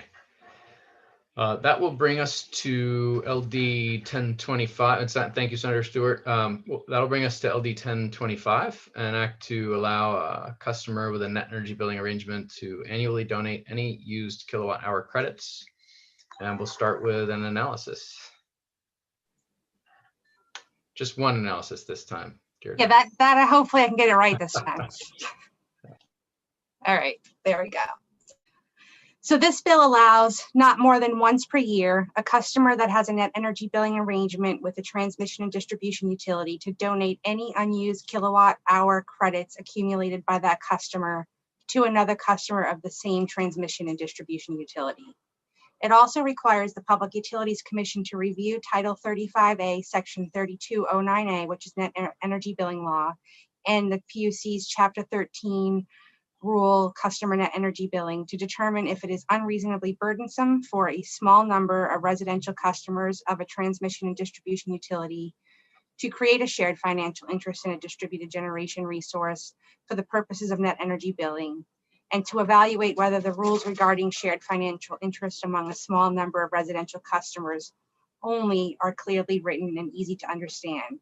It requires the Commission to report back to the committee by December 1st, 2021, the results of its review, and to include any suggested legislation or rule changes. And it allows the committee to report out a bill based on the report to the second regular session of the 130th legislature.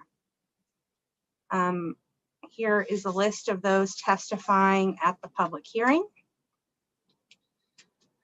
Some notes, issues, and suggested amendments from a testimony received. Garrett Corbin from the PUC, and I believe it was also in the testimony of CMP, had some similar points, is that the bill could potentially create significant administrative burdens for the utilities and require manual billing or billing system upgrades, and that the ISO New England Wholesale Energy Market Rules account for a supplier's load obligation on a monthly basis. A donation on a monthly basis, on a yearly, that should say, basis would create uncertainty and inequities in the supply market. For example, one supplier's load obligation could be reduced while another supplier will receive less revenue due to the application of credits after 12-month period without a corresponding reduction in load and associated costs.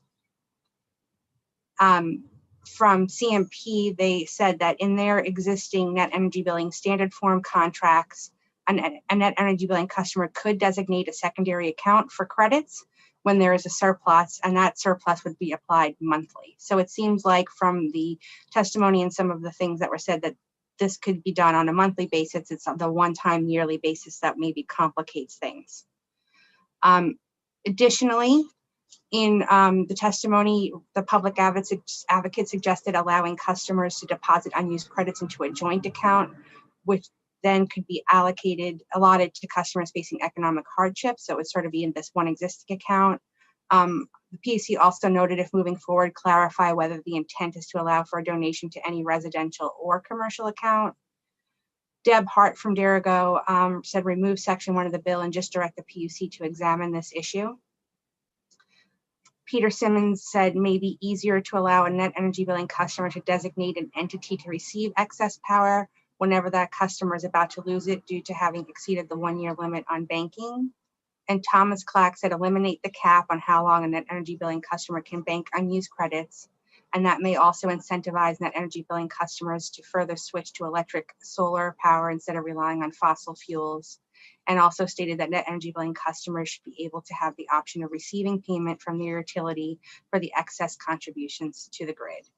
And at this time, there's no fiscal impact statement, and I can take any questions. Great. Questions about the analysis for Deirdre? Representative Wood. Thanks, Mr. Chair. Deirdre, I want to make sure that I heard you correctly.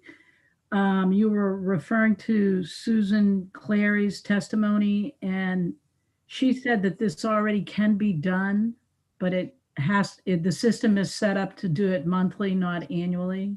Yeah, so CMP system, I'm not sure if Versant has the same system or if they can do that, and it wasn't clear from their testimony, but that there are different contracts that are available and you could designate another account. So if you had a net energy billing arrangement and you wanted to donate your unused portion to a neighbor in your neighborhood, you can do this contract that would then put those in that person's account. You can do it in 2 different ways, I think is my understanding. And I think they may be on here if you want further clarity, but my understanding is there's 2 different ways. You could either do after you're all set and your excess is accounted for, anything that's remaining can go to that customer, or you can designate a certain percentage. So you would take 50% and then they would take 50%.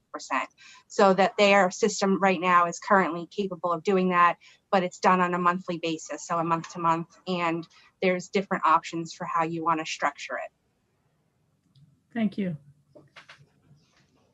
Other discussion? Representative Foster.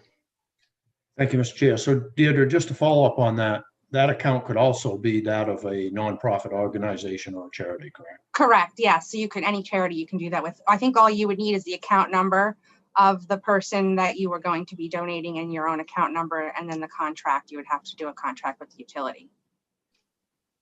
And again, I do believe they're on here if you want more further questions, but that's my understanding at the 30,000 foot level.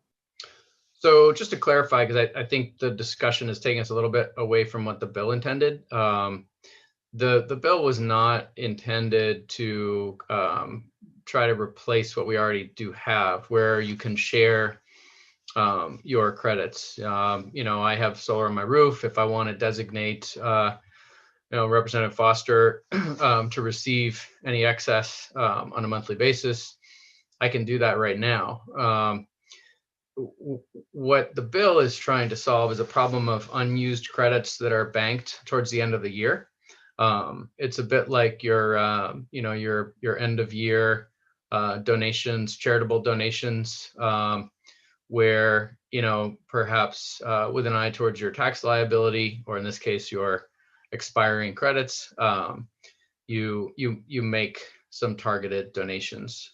It is very different from that shared net energy billing, which CMP is discussing. So I just want to be clear that we're talking about apples and oranges in the month to month versus end of year discussions.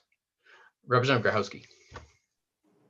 Thank you, Mr. Chair. And we might need to ask the utilities, but I'm not even sure it's apples and oranges, because I thought that it was sort of a shared percentage. Your meter and my meter, we might decide 50%, 50%. So I think that's really different than if there's excess. You could end up in an agreement with a nonprofit where suddenly you can't meet your needs at your home anymore as your needs change because they're getting a certain percent, which is great. Maybe, but it might not be your intention. So I don't know if we need clarity around that, or if I've misunderstood how this works for quite a while. But I don't think it's as easy as I take 100% of what I need and you get the spillover currently. Sure. Ms. Schneider. I thought that, well, I mean, like I said, obviously he said there's two different issues, but I do think you could do it that way. You would take what you would need, and there's the ability then whatever spillover can go to the donated account, or you can set up percentages. It's not one either or. I mean, it's not, can only do it this way or that way. You have an option of figuring that out. So that was my understanding, that you could set it up where you get what you need, and if there's anything left over, it gets donated to that other account. Right. And where I was hoping to go with the bill, just to be clear, is that you could do that at the end of the year once you know how many of your banked credits you had actually used, rather than a month to month, which is really different because in that case, you're not banking credits at all if all of your surplus is going somewhere else. Representative Wood.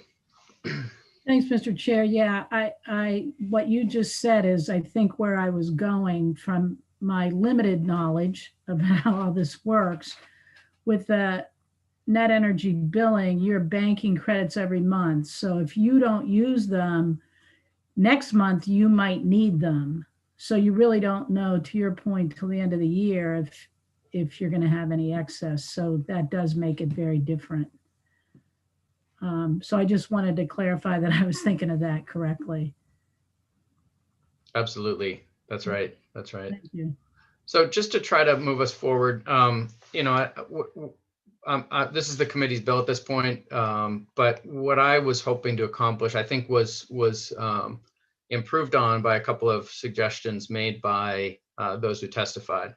I really like the suggestion by the Public Advocate's Office that these credits be that they be deposited at the end of the year into an account that can be used for those experiencing hardship. We've had numerous discussions about people who are currently being disconnected as we speak because they're behind in their bills for whatever reason. And I think that would be one place that this small amount of credits could be useful in a small way. I'm also inclined to agree that this is a one per to clarify really that what I intend here is a once a year kind of donation, where your expiring credits are those that are donated. And that's very different from the credits that are, banked for use in the near term. Representative Foster brought up a very helpful question about, what happens if it's expiring, and does that mean that that can still be used? And I do want to be clear that there would need to be a 2-month period where it can be used, because if it's not useful, then it isn't used. So Deirdre, I just want to make sure that language is clarified in there as well. But that's where I'm, where I'm going with the bill, what I would like to see happen with it.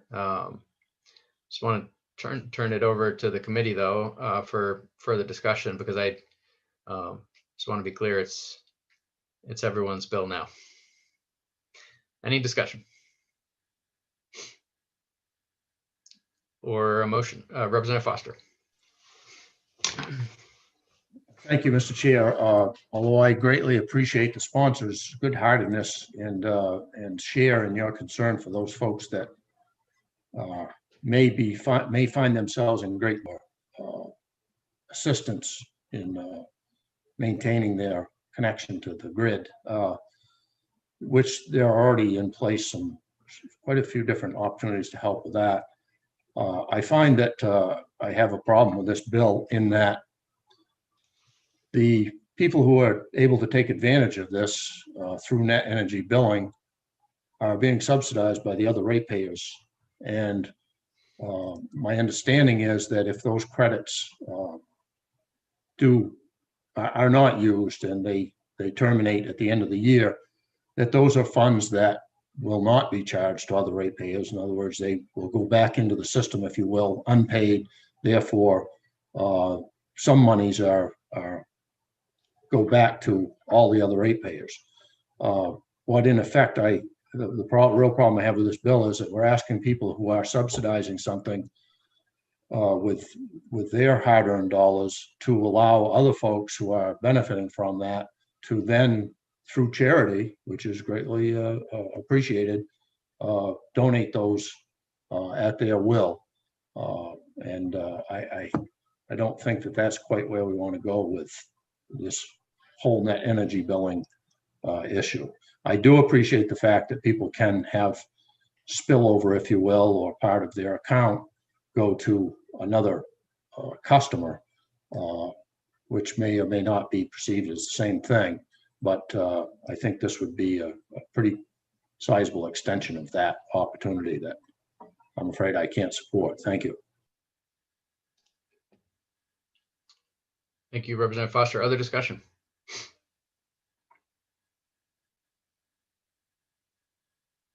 All right, seeing none. Is there a motion?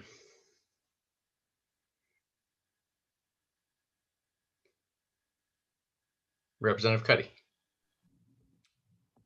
Thank you, Mr. Chair. Yeah, your comments around what the Office of the Public Advocate had suggested, I think were great, because that was sort of that was my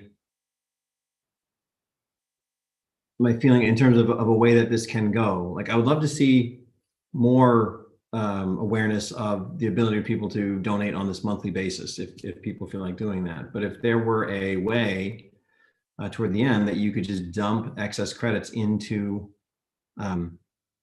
this fund, and then that could be used to help people who are having difficulty,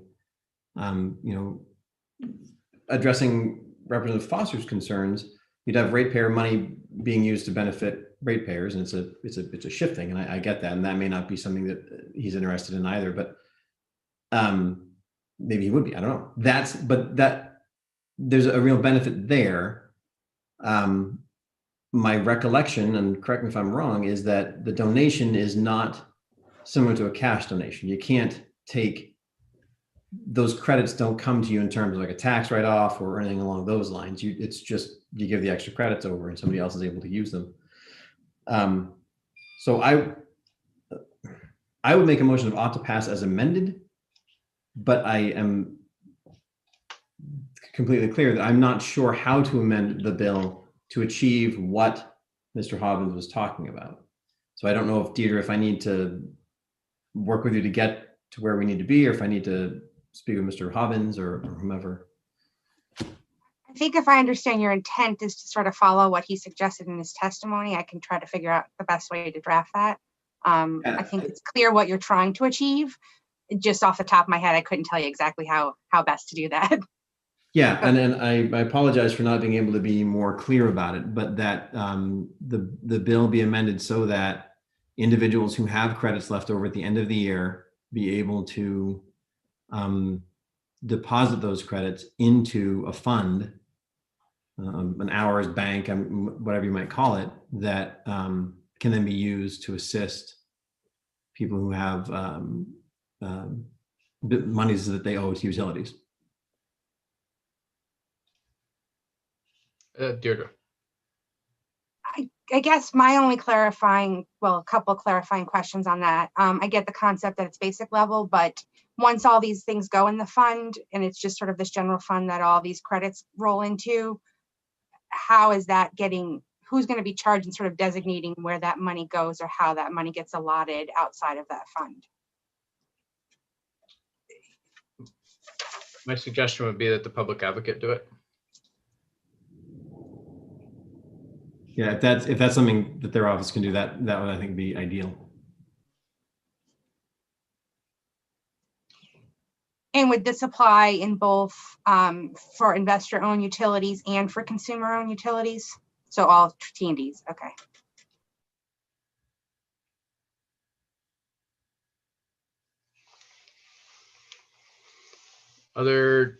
So Representative Cuddy, is that a motion? Did we hear a motion?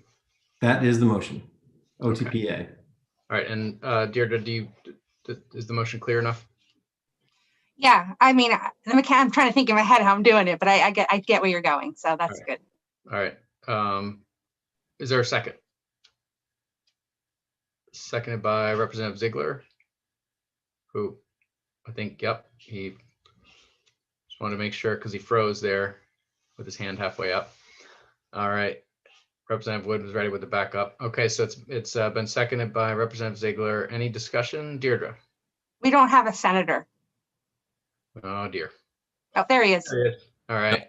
I walked away to grab a drink and came back and forgot to turn it back on. Thank you, Senator. Great. Glad you're still with us. Other discussion? All right.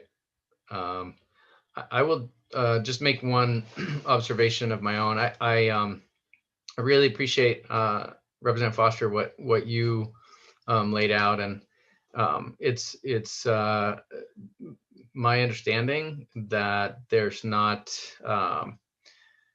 a savings to other ratepayers.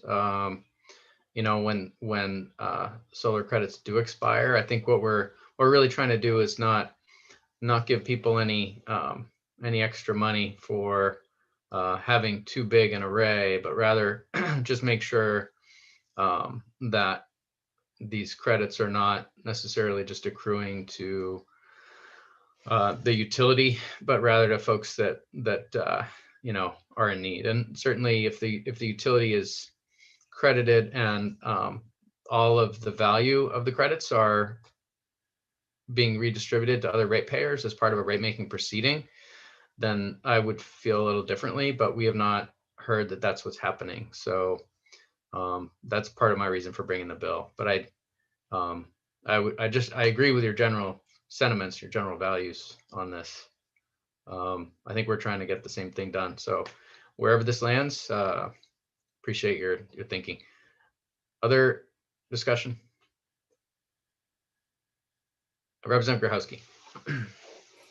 Thanks. I feel like this is so easy until it's not easy. And I feel like we've now gotten into the not easy category by tasking the public advocate to do something that I personally am not quite clear on. There were some of the testimony sort of indicated, well, why not just have it automatically as it's all expiring, go into some sort of fund? And then I was like, well, what if that fund offset our arrearage management program, for instance, which is something that the ratepayers are on the hook for? That could just totally uncomplicate all of this, but it's an idea that we haven't talked about. So I'm sort of torn as to how to. I like the idea that if people are generating electricity that we're all benefiting from because it's going on our grid, that not go unnoticed or unused, quote unquote. But I don't know if the solution is one that I fully get or is the best solution. So sort of just stuck. I might have to vote no because I don't know what's right. Thank you, Representative Grochowski, for further complicating our thinking. And I'm just going to ask Representative Cuddy, is that an amendment? I think what I heard was a possible amendment. Would you consider that a friendly amendment to your motion?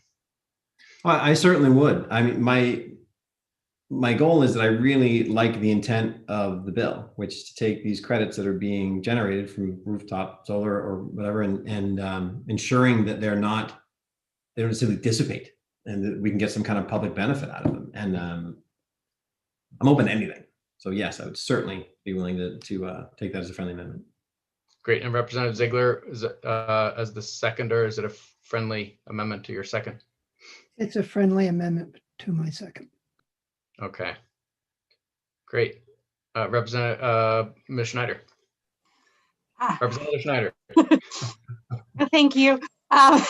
So I just had the amendment is to sort of say now this all goes into a fund and then it goes to the arrearage management programs to sort of take care of what piece of it, what credited to AMP, and the kilowatt hours would be deducted from the otherwise recoverable amounts in administering that program. So the only thing there is that the consumer and utilities aren't required to have an AMP program unless they want to voluntarily. So then would this then be changed to be limited to just I mean, No, it it's would- there if they have an AMP program, that's how it would work. But if they don't have an AMP program that they don't have to set up this fund. Is that basically the? That's my understanding of what Yeah. Representative Grahowski had in mind, which Okay. was a friendly amendment. Is there any other discussion to further complicate our thinking today? Representative Grahowski? Thank you. I'm always, these ideas churn and they take a little while to come out. So thank you for slowing down for me sometimes. My thinking, and I don't know if this was clear, was let's just not have to have people opt in or complicated with that, but just literally everything as it's about to expire gets swept on a per monthly basis and applied. I mean, I think that takes care of maybe a lot of the concerns that were raised. But I'll admit, I just came up with this idea now, so sorry. So just, I think that's what I had inelegantly described earlier. But so yeah, because an opt-in is just messy, and it's the annual what is annual is a moving target. You have what is annually expiring this month, what is annually expiring next month. The reality is most of it expires in the fall. Because that's when you use up whatever you banked in the spring and summer.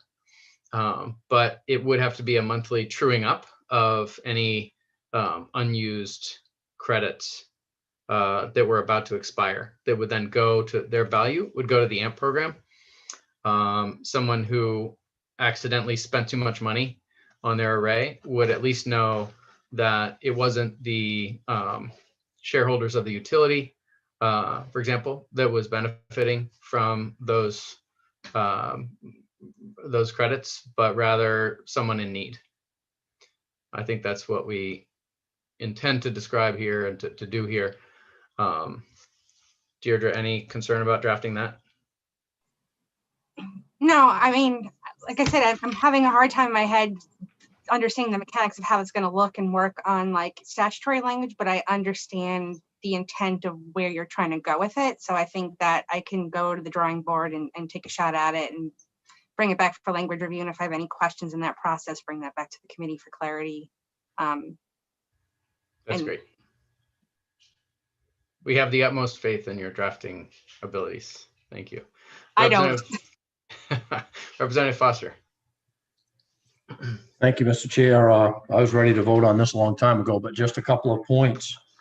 First of all, I don't think any of us has any idea about how many total credits we're talking about here. Secondly, I do believe that if I have a credit or a lot of credits that are hanging in the balance at the end of the year and are going to terminate, and I do not use them, that somebody is not paying for that credit, that kilowatt hour of credit that I had.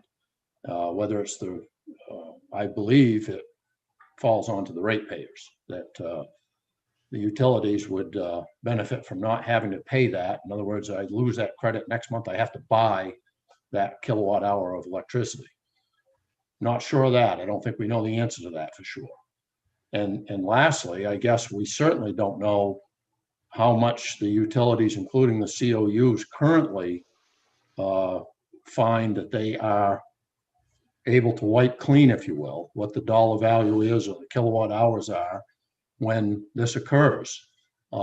Likewise, we don't know what that cost shift will be into this new program that we are developing with this bill. So I think thanks to the good Representative Grahowski, she's raised more questions in my mind as well that we haven't talked about. So a lot to this bill. I'm still opposed to it for even more reasons now. Thank you. Thank you, Representative Foster. So it sounds like we won't change your mind by working on it more.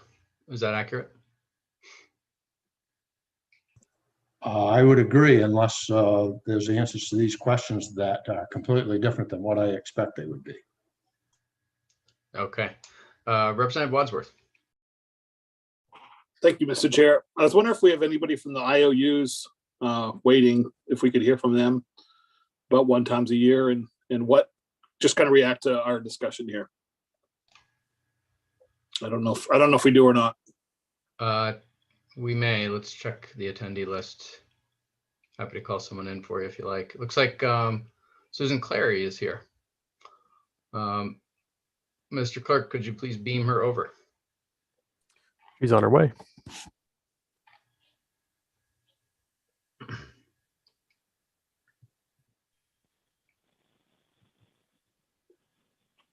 Hello? Hi there. Hi Welcome. there. We hear you, but we don't see you. Well, that's because wanna- I'm at my working desk and I have one of those, docking stations behind my 2 monitors, so. No problem. That's fine. I don't know if you heard the question from Representative Wadsworth. Representative Wadsworth, do you want to restate it just to be sure? Yeah, I was just curious if Ms. Clary could react to what our discussions here around one time a year, and if there are any challenges or any benefits from doing that. Just kind of want to get your reaction. Yeah, okay. So customers really have a 12-month rolling bank, so it really isn't once a year that they would have this big lump that could be rolling off. So, for example, every month, if your system is larger than your load, you really could have expiring credits every single month. So it's not like once a month things could expire.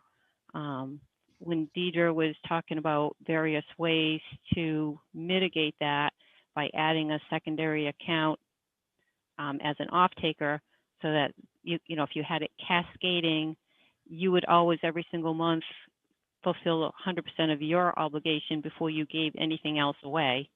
And the other thing I'm kind of struggling with, most of these are kilowatt hour programs, and I'm not really sure how you monetize those kilowatt hours that would otherwise expire and then make them a financial credit to people who are on these amperage programs.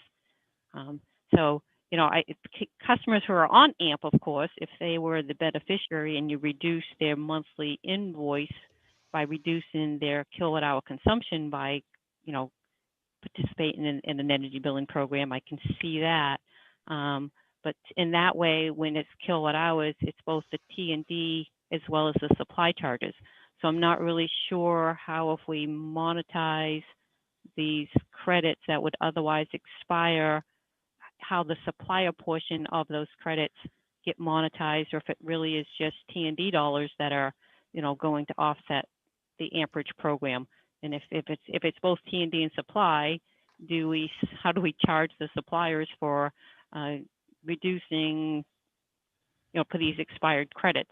So I have some, questions as to how this would actually work, and, what we would have to do to modify our systems to figure out how to implement something like this. So I think, as they always say, the devil's in the details as to how this would even work in reality, versus the easiest thing being just, add a charity to your account, and each month after you fulfill your obligation, or even you could put it on and off and on and off. So if you see your bank is getting large, you could put a charity on for a few months, and then you could modify your agreement and take them back off and build up your credits to get yourself through the winter months.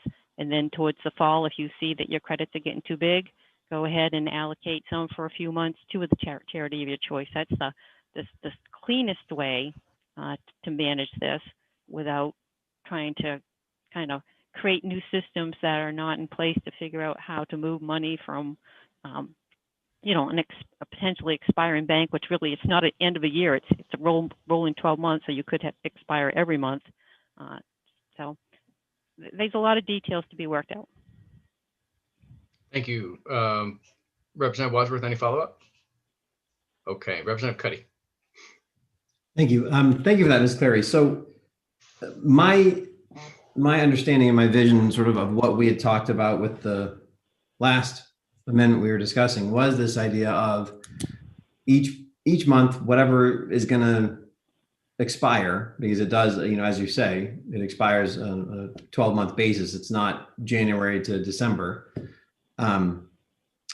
That anything there would get swept into this account and then be applied to the accounts of individuals in the AMP program.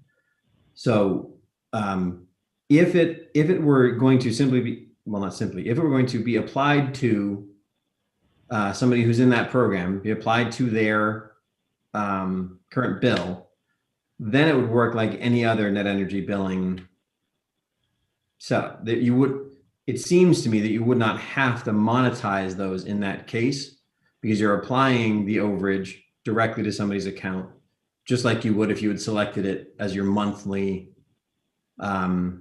intent to do with your overage. Is that correct? That would be much clearer than trying to monetize that and then figuring out what you're going to do with those monetized credits without having the kilowatt hours offset.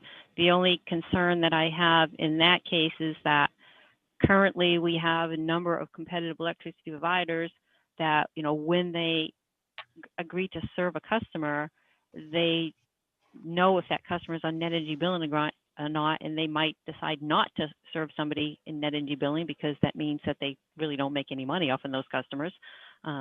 So, would we look at AMP customers that are not with certain suppliers or only with the default service?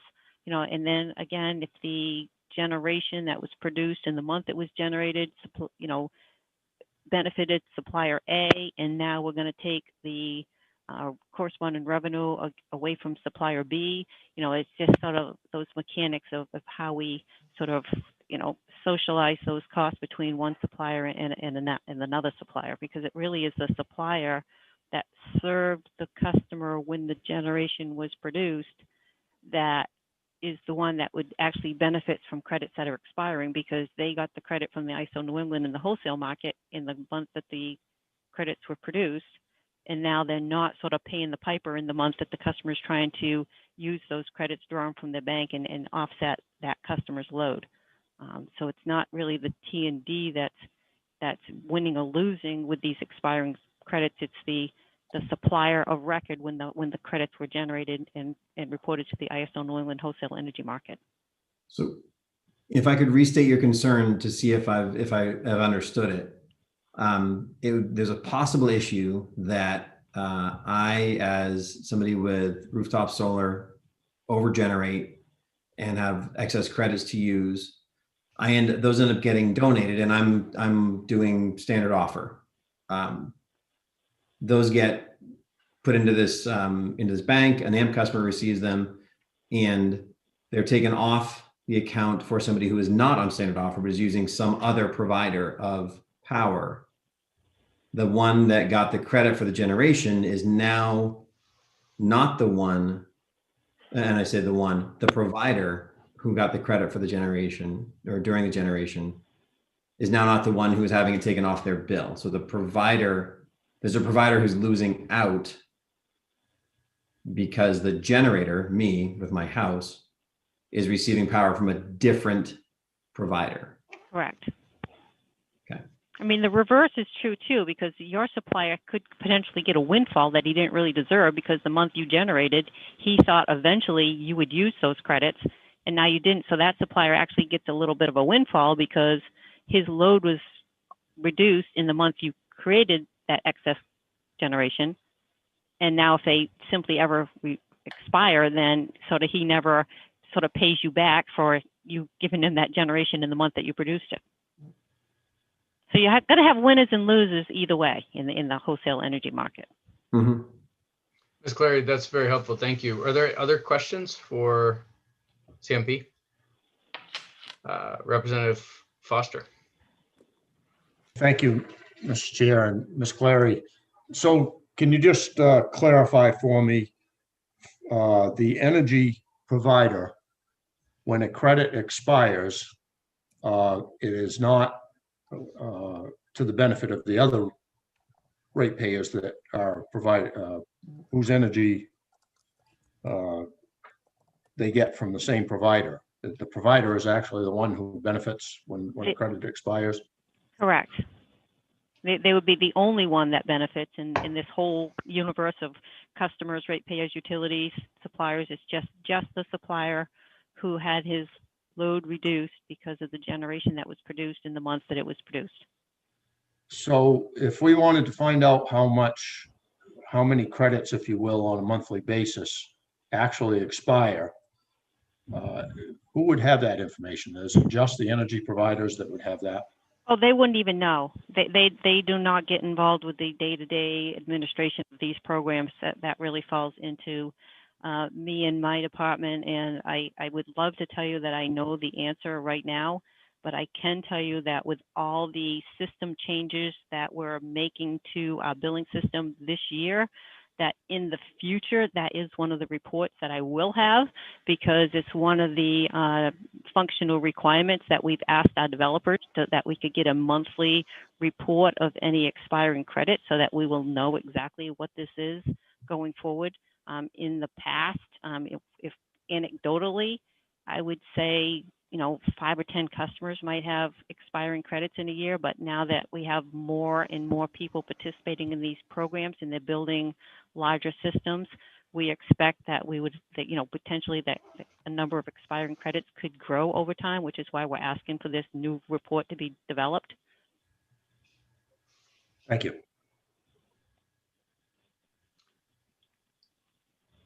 So I think another way that we can do this without necessarily spending the rest of this afternoon or this month or this spring on this issue would be to delay the start date. And that would give us an opportunity to kind of look at it and just make sure that we've kicked the tires. I don't know if that would be helpful to those that have, any outstanding questions. Certainly not my intent for us to take too much time on this, but I think we've heard that there is a benefit. I really do appreciate Ms. Clary's helpful information about how the impact would be felt. I think we all are concerned about the AMP program and making sure that the cost of funding the AMP program doesn't fall too heavily on other ratepayers. Certainly, the competitive energy supply market is, I think, healthy and robust and doesn't need the additional subsidy that it appears to be getting. So I think this has been a very fruitful conversation, and I hope it helps clarify a little bit. But I hope we don't take too much time on my little bill here. I'm almost sorry I brought it up, but I do want to get it, just get it done one way or the other. And I'm happy to have a later start date if that might be helpful to folks who have outstanding questions. We could have it start next March, for example, or next April, and that would give us a little time to make sure that the details have been worked out, hear back on it, if that's useful. Just to offer it up, and I'm not convinced we need it either. Representative Cuddy, you would need to amend your motion if we're going to do that. But let me just ask, would that be helpful? I know Representative Foster, you're a no right now. Would delaying the impact so we could look at it be helpful, or would it not change your mind? Well, I think there were a lot of other concerns. I noted from the COUs, their testimony that, there are other issues as well that I probably will not favor this motion. Thank you. Okay, that's fine. Any other discussion? Deirdre. I don't mean to complicate this further for you, and I know you want to move on, but just to be clear, because we just had the conversation about monetizing the credits and that sort of stuff, is the preference still to any excess every month gets swept, goes into this bank, and then that banking goes to offset the cost, or is it that banking then gets split in between everybody who's on arrearage management to reduce their bill, so it's an offset on the credit hour? Because before you were talking about it monetarily, so that it would be the credits go in the bank, but then that would be used to offset the costs, the utility of the arrearage management program. And I think we just heard that might be really difficult to move it from a kilowatt hour to an actual dollar amount.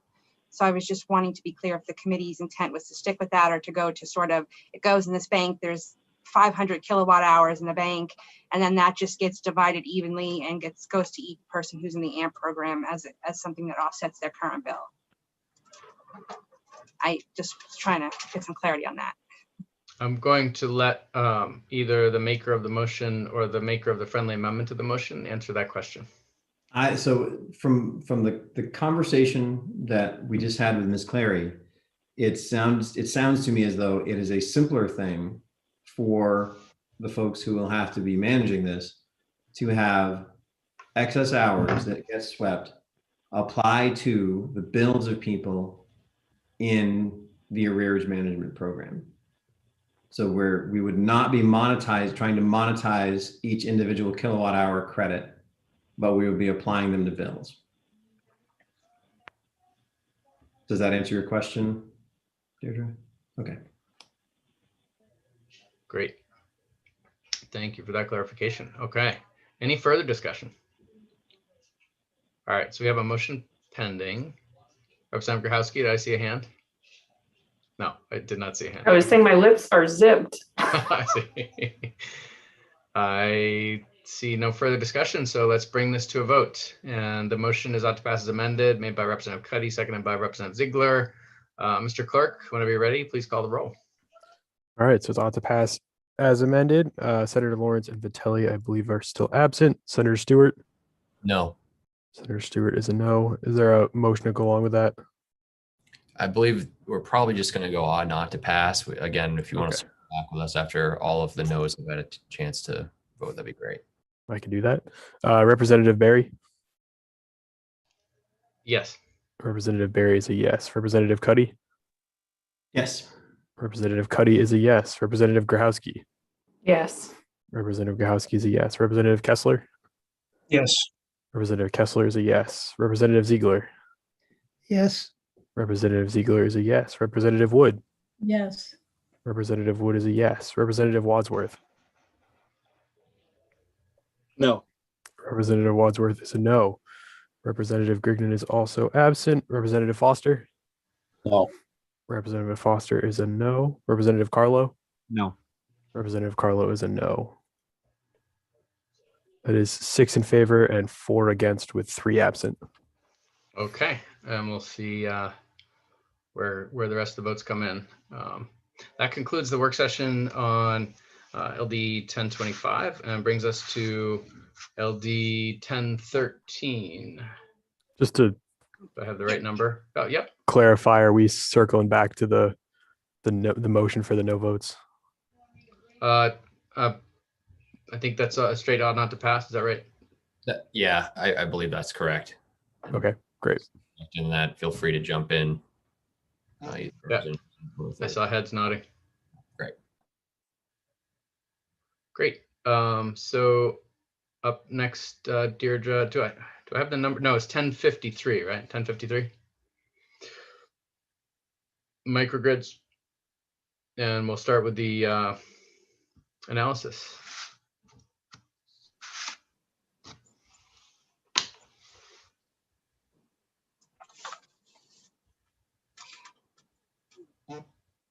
One second, I just want to close out of this screen.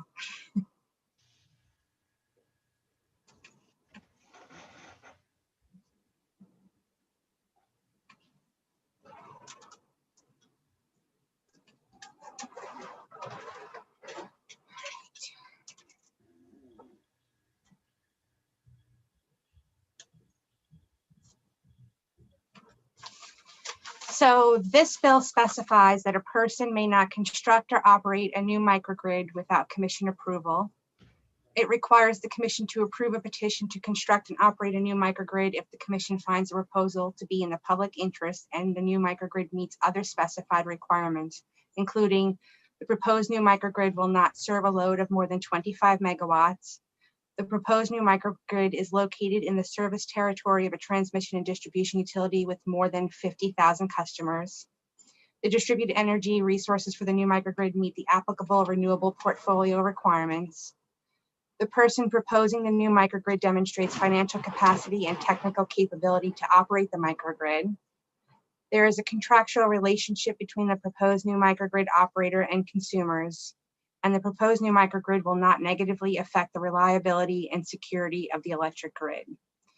It provides the commission with the ability to impose such terms, conditions, or requirements as, in its judgment, it considers necessary in approving a new microgrid, and also gives the commission oversight to ensure reliability and security of the electrical grid and consumer protections for new microgrid consumers.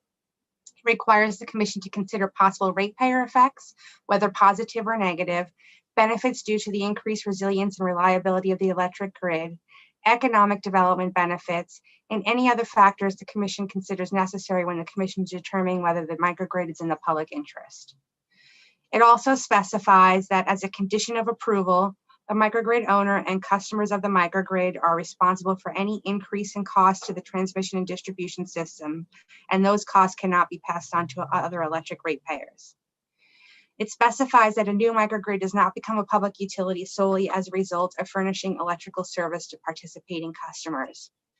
It directs the commission to submit a report to this committee by January 7th, 2022, detailing its activities related to new microgrids and whether additional legislation is needed to clarify or enhance the law regarding new microgrids.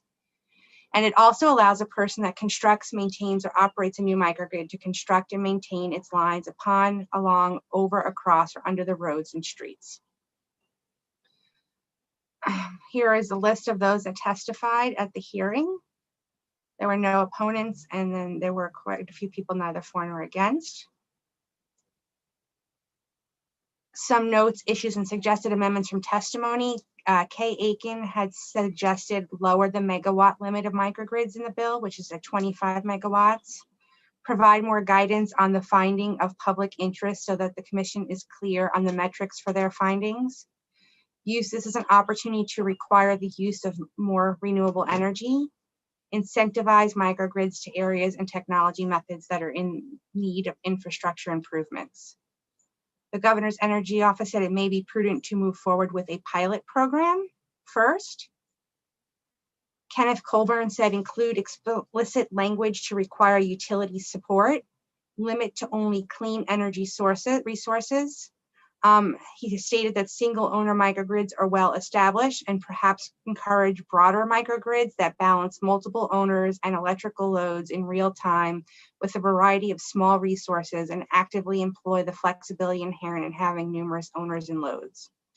The Public Advocate's Office said ensure the minimization of duplication of facilities to the greatest extent possible. Ensure that the lost contribution to the fixed cost of the utility that would arise from lost sales is not shifted to the ratepayer of the utility, and require that new microgrids be cost effective. Versant Power testified to ensure the minimization of duplication of infrastructure and examine who is responsible for maintenance services, including both regular maintenance and restoration efforts. Consider pilot projects to advance microgrids. Consider a smaller cap on the size of a new microgrid, and consider the indirect cost shifts, and consider how powering the microgrid will align with Maine's climate objectives. IECG stated may need additional language to ensure that ratepayers outside of the microgrid do not bear additional costs due to the existence of the microgrid. It may be worth including language to require owners of a microgrid to be responsible for decommissioning costs, and confirm from the commission that nothing in this bill would require an individual consumer to seek approval before installing self-generation.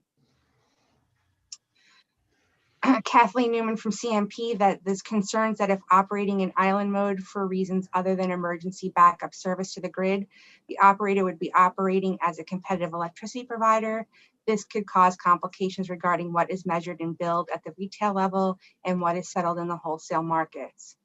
Any microgrid interconnected to a utility should be required to provide that utility with a detailed operational forecast so that the distribution system operator can continue to plan and operate the system safely and reliably and balance any needs of the load that is islanding, as well as the rest of the circuit that the microgrid is located on. This should be clarified to include the ability for the utility to monitor, have adequate visibility, and in some cases send signals, as this type of interconnection could be considered a distributed generation resource.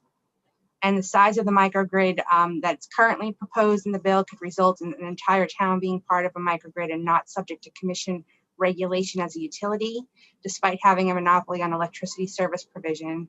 And it may not be good public policy to reduce the commission's regulatory oversight on private entities with captive customers. And finally, microgrid should be encouraged to include hospitals, schools, and other dedicated emergency shelters. And at this time, we have not received a fiscal impact statement, and I can take any questions. And I know that was a ton of information thrown at you.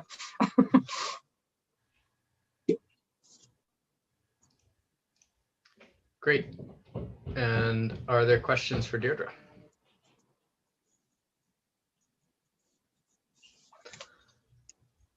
Okay, any discussion? Representative Grahowski. Thank you. No new ideas here in my brain, but perhaps new to you all.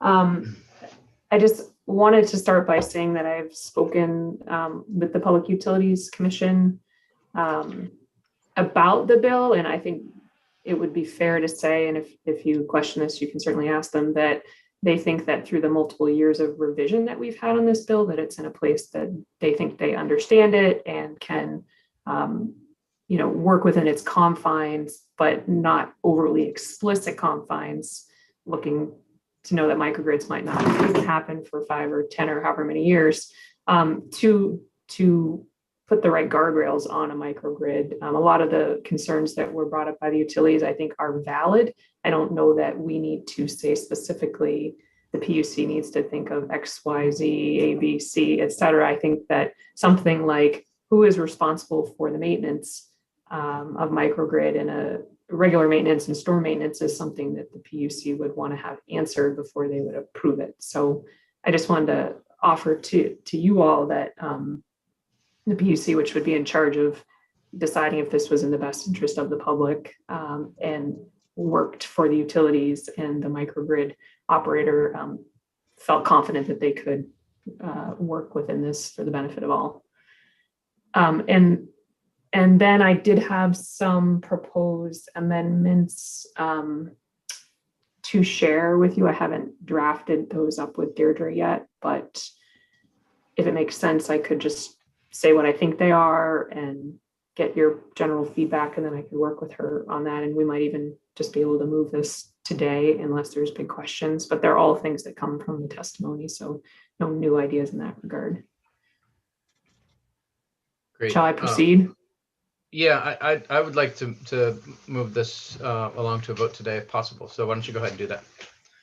Sure. So one of the things was right now the microgrid is required to follow our RPS requirements. So that could be 40%, ramping up to 80% renewable by 2030. But I think some testimony called into question, is that enough? Do we want to create a microgrid that's installing a diesel generator in order to become a microgrid? So I thought we could add a provision that said that a new generation that was built after the effective date of the legislation, in order to create a microgrid, must be completely renewable per the RPS definitions. So if they already have something that's in the works, I'm not saying they can't use that if they're still meeting RPS, but anything new we'd like to see be renewable. So that was the first one. I think there might have been an error with the PUC report back date. I think it should be 2023 because it talks about the 131st legislature. So I'd like to move that out to 2023, and then possibly, I think this would be okay, a brief report on a 2-year cycle after that. It might be that there are no reports for a couple of years. I wouldn't want us to have a report in 2023 that says there have been no activity on microgrids and then we never hear anything else. So I thought just a regular check-in would be good, although I hope if that's really onerous to the PUC that they'll raise their hand and say so. The next that I had was, right now there's a 25 megawatt cap. What I thought when I considered the testimony was we could say, for sure, the PUC should consider any proposals under 10 megawatts, and then we would allow up to 2 pilots in the 10 to 20 megawatt range. And then we can learn from that experience. But it seemed that, something under 10 megawatts was, people who testified didn't seem to think that that was a value worth commenting on as much as 25. But I'd like that a place like Mount Desert Island that's somewhere in the 15 to 20 range could be a pilot if they'd like to be. So that was a solution I had. And finally, this is for Deirdre on page 3, line 1. I think we want to change microgrid owner to person who constructs, maintains, and operates the microgrid, just because we didn't use that phrase owner before. And I think it can get complicated because there will be probably multiple entities owning the components of the microgrid. So I think that'll just clear up that language a bit.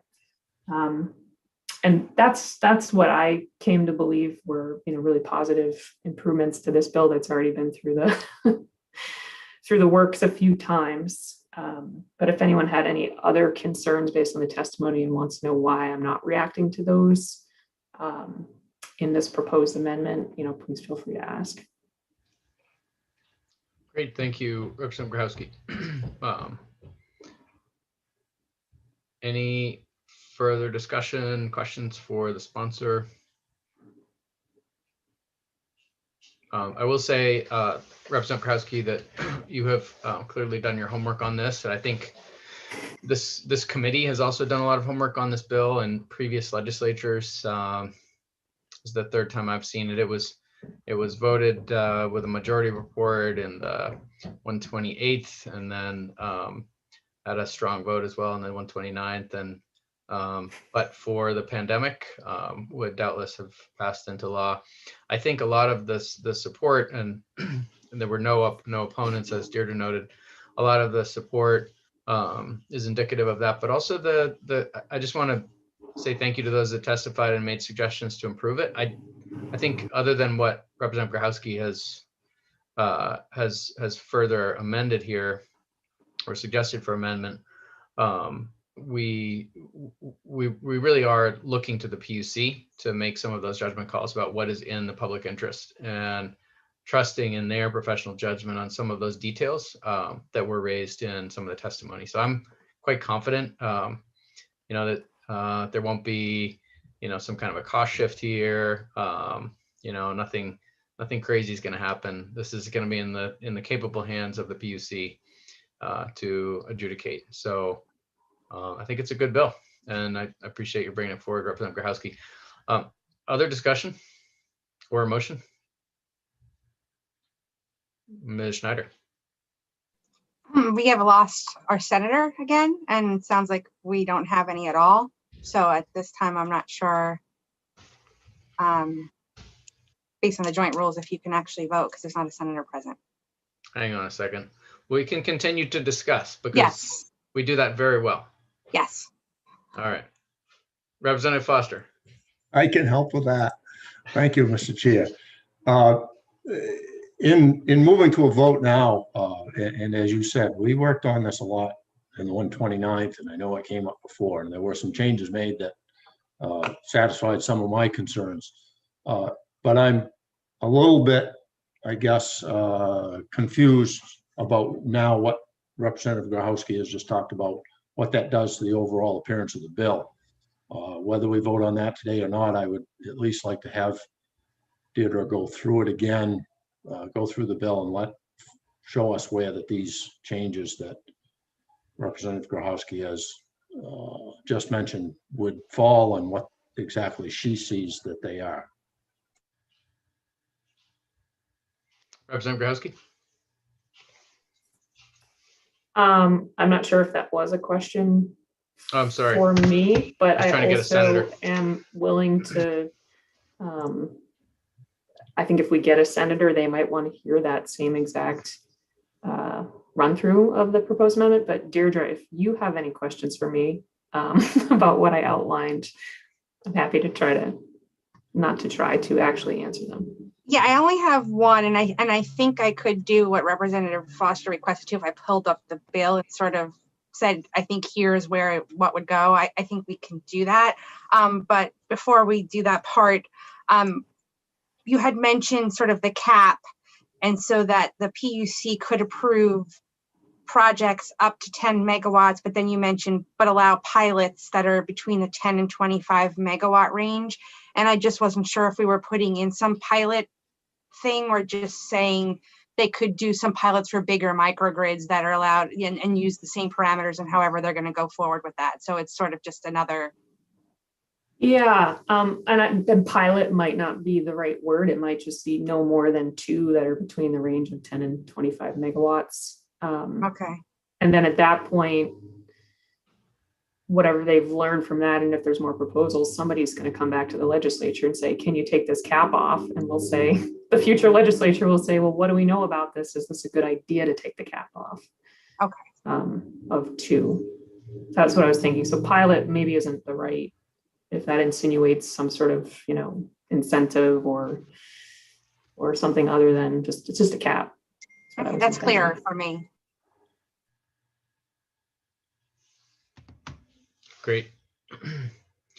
I think we may be having a senator join us soon, but if anyone has any songs, dances, dog and pony shows, now would be a great time. I can give you a dog show. She's napping, so it's a pretty boring show. Did you want me to pull up the bill and sort of point to the parts that Representative Grochowski is looking to amend, like Senator Foster requested, to start that conversation, or no? What's the pleasure of the committee? Because there is one more bill we could also discuss and come back to this and vote. If people feel like they have the information they need. Is there anyone who would like to have that? And by all means, if you want to have that additional clarification or to go over that a little more, we can do that. Representative Foster. Assuming it won't take Deirdre very long, I just soon have that yeah, couple of minutes to go through that. Thanks. You got it. I would appreciate that as well. Great. All right, Deirdre. And I'm doing this on the fly, so if I mess something up, Representative Grochowski, or I didn't understand, you quickly jump in. So I'm thinking that the first change that she suggested in her breakdown of the amendment is in here under the commission approval requirements. It specifies that the person, I'm sorry, where I just lost my spot. Yeah, so number 3 here in 3A3, it says the distributed energy resources for the new microgrid meet the applicable portfolio requirements. And I think what we would probably say in here, we would add another factor or combine sort of 3 with the thing that says new generation built to create a microgrid after the effective date of the act must be completely renewable, and use sort of the definitions in the renewable portfolio section of law. So that would amend the commission approval requirements. I think in here where we talk about the proposed new microgrid will serve a load of no more than 25 megawatts in 3A1, that we would be amended to say the proposed new microgrid or something along the lines be no more than 10 megawatts, or the commission can approve 2 projects total that are between 10 and 25. I'm kind of on the fly, that's not the wording, but number 1 in this right here where I'm pointing to, that would be amended to say 10 megawatts and then 2 projects or 2 microgrids that are between 10 and 25 megawatts. The other piece here. 10 and 20. 10 and 20, I'm sorry. It's okay. Yep, good thing we did this. And so, I don't think it was catastrophic, but. And then the next thing was more of a technical fix. So on this page, where it's different here than on my page here. So let me just, 4.4. So it's weird here when you see it on Word than when you have it in a PDF in front of you. It looks very different. So in here it says, it's this piece 1, right? So in this B1 here, it uses the term new microgrid owner, and that is inconsistent with the rest of the bill. So that's just a technical fix to say the owner, the operator, or the person who constructs, and use the same terminology that we use elsewhere. So it would change B1 in this sentence right here. And then the last thing is the reporting section. This report date is of January 7th, 2022. And it also then references the 131st legislature. So moving that report out to 2023, and then having sort of a biennial report. This is the other part, and you could probably just make that part of their annual report to just provide information or updates on what's happening with microgrids, or something like that. So biennially within their annual report, I guess just in their annual report, just include any new information on microgrids. Might be easier to do than have another new reporting requirement, but that's completely up to the committee. And that's all of them, I think, correct? I raised my hand, but I think it wasn't. That is all that I said. So I did have one other note, but I do think the annual report seems like a great place to just slot that in. It might just be a paragraph, but seems better than having to do new cover pages and new emails to us all, et cetera. So I really appreciate that consideration, Deirdre. The other thing that I had noted that I somehow forgot to say was there was comments about the public interest determination. There is a section on public interest which specifies a few. I think if you scroll up a little bit, yeah, it's sort of near right above B. Right here. I was thinking it could be really beneficial to say they could consider if the microgrid, protects or supports, I'm not sure the right word, but critical infrastructure. I think that was a really good point. That's something that's really a great reason to have a microgrid and is definitely in the public interest. And I'm not sure if we need to identify or define what is critical infrastructure.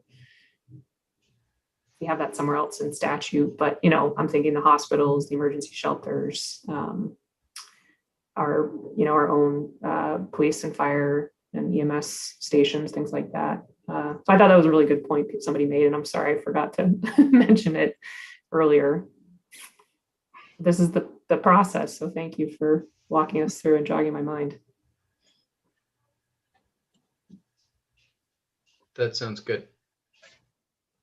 So Representative Grahowski has outlined some amended language to this bill. Senator Vitelli, thank you for joining us so that we can vote. And this is the LD 1053, an act to allow microgrids that are in the public interest. We've had a fair amount of discussion about it, gone over the bill analysis, all testimony either in support or neither for nor against, and some additional improvements by the bill sponsor. I don't think there's a motion pending yet, but I think certainly we have a very clear amendment that's been outlined by the bill sponsor. If anyone wants to make a motion to further advance the discussion.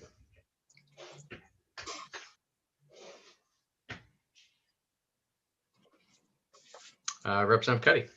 I would make a motion of ought to pass as amended, with the amendment being what was just spelled out and then gone over and corrected by Representative Grahowski and Ms. Schneider. Excellent. With an assist by Representative Foster, by the way. And seconded by, did I see a second? Representative Ziegler. Great. Okay. So we have a motion on the floor. Is there further discussion? Representative Foster. I think this is a quick question for the sponsor.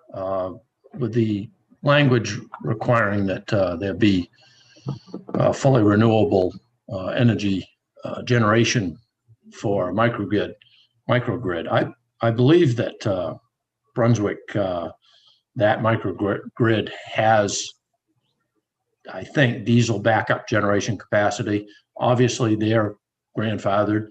But if there were another site that had similar in-place capacity that wanted to develop, say, additional solar and become a microgrid, would that rule them out? Representative Grahowski. Thank you. No, so they would still be subject to the same RPS in general as everywhere else in the state.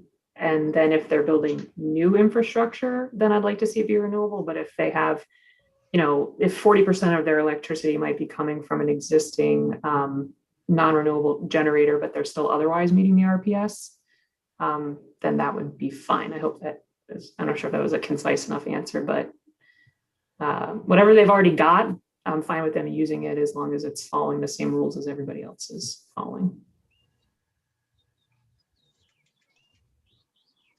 Further discussion? Okay, seeing none, we will proceed to a vote, and I'll ask our committee clerk to call the roll. Jordan. All right, on the motion of ought to pass as amended, Senator Lawrence is still absent. Senator Vitelli. With faith in the good work of this committee, I will vote in favor. Senator Vitelli is a yes. Senator Stewart is also absent. Representative Barry. Yes. Representative Barry is a yes. Representative Cuddy. Yes, with the mic on. Representative Cuddy is a yes. Representative Grahowski. Yes. I'm sorry, a little short. Yes. Okay, perfect. Thank you. Representative Gahowski was a yes. Representative Kessler. Yes. Representative Kessler is a yes. Representative Ziegler. Yes. Representative Ziegler is a yes. Representative Wood. Yes. Representative Wood is a yes. Representative Wadsworth.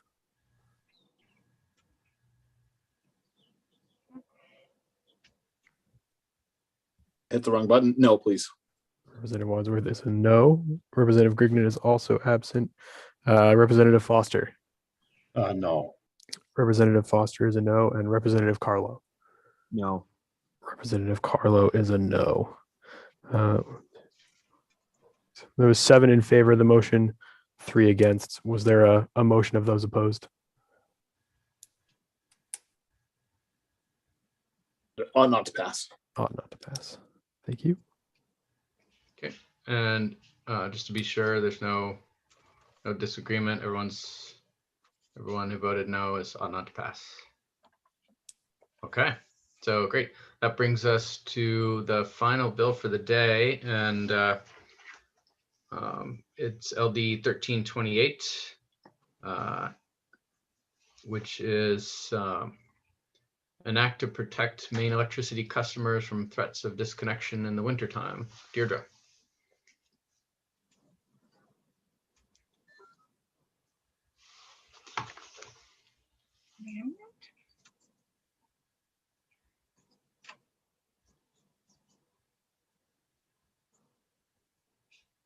Okay.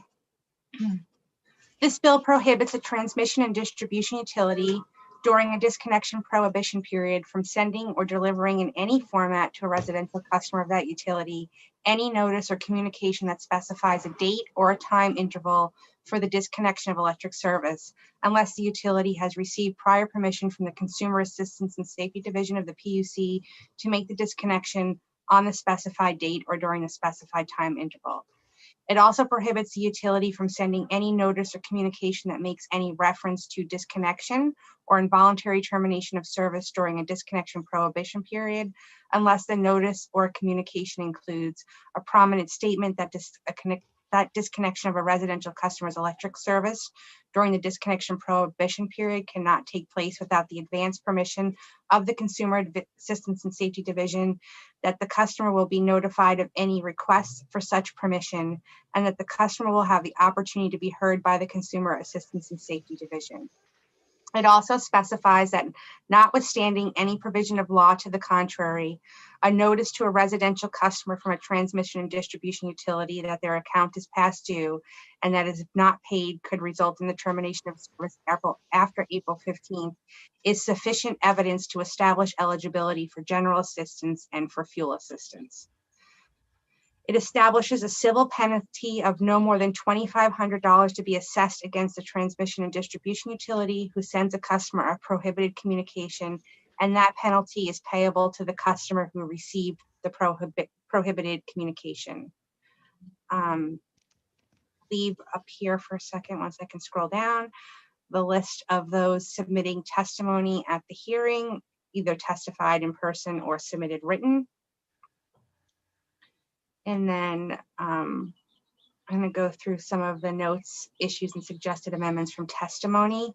The public advocate had suggested consider modification to the current winter disconnect process and notice requirements described in the PUC's Chapter 815 rules to soften the message, to address the intent of the bill, and allow the utilization of disconnection notice as a last resort. AARP specified the committee should weigh the cost of adopting this bill as proposed, since it will surely require additional costs by utilities to adopt different communications with their customers, and questions whether this should apply to other utilities that also provide disconnection notices during the winter months. And the PUC specified the provision of the bill related to eligibility for general assistance and fuel assistance may conflict with income eligibility requirements for those programs, and the lack of a disconnection notice could impact eligibility for financial assistance from other programs. Sort of building on that, and I think I have my answer now, but I was unclear what the intent of subsection 3 of the bill was, and that currently reads in a manner that seems to suggest that regardless of income, someone who receives this notice is qualified for general assistance and fuel assistance. And I don't think that was the intent of this section. So I think that may need to be reworded to be a little clearer. I think the idea here was to sort of say, because you're not getting a disconnection notice and that is a criteria of eligibility, that a notice saying you're behind and you could be disconnected down the road is sort of that criteria. It meets that criteria of a disconnection notice. I think that was likely the intent, and I think the sponsor looks like he's shaking his head. So that was one piece in there that I had. And then there was an information request regarding, and I may have gotten this a little bit wrong from conversations, but thought that would this bill create barriers for someone to receive assistance because they're not faced with the imminent threat of disconnection without a disconnection notice. And that person on the committee isn't here right now anyway. And with that, I can take any questions. Great. And I'm actually going to hand the gavel over to Senator Vitelli, since this is my bill, and ask her to chair the rest of this work session. Thank you, Representative Berry. We'll do my best to catch up with all of you. Are there questions for Ms. Snyder? Seeing none, are there other questions or discussion on this bill? Representative Foster. Thank you, Madam Chair. I believe I see that the public advocate is in waiting. I'm wondering, he submitted testimony and I have a question for him if he's available. We can certainly ask our clerk to bring him in.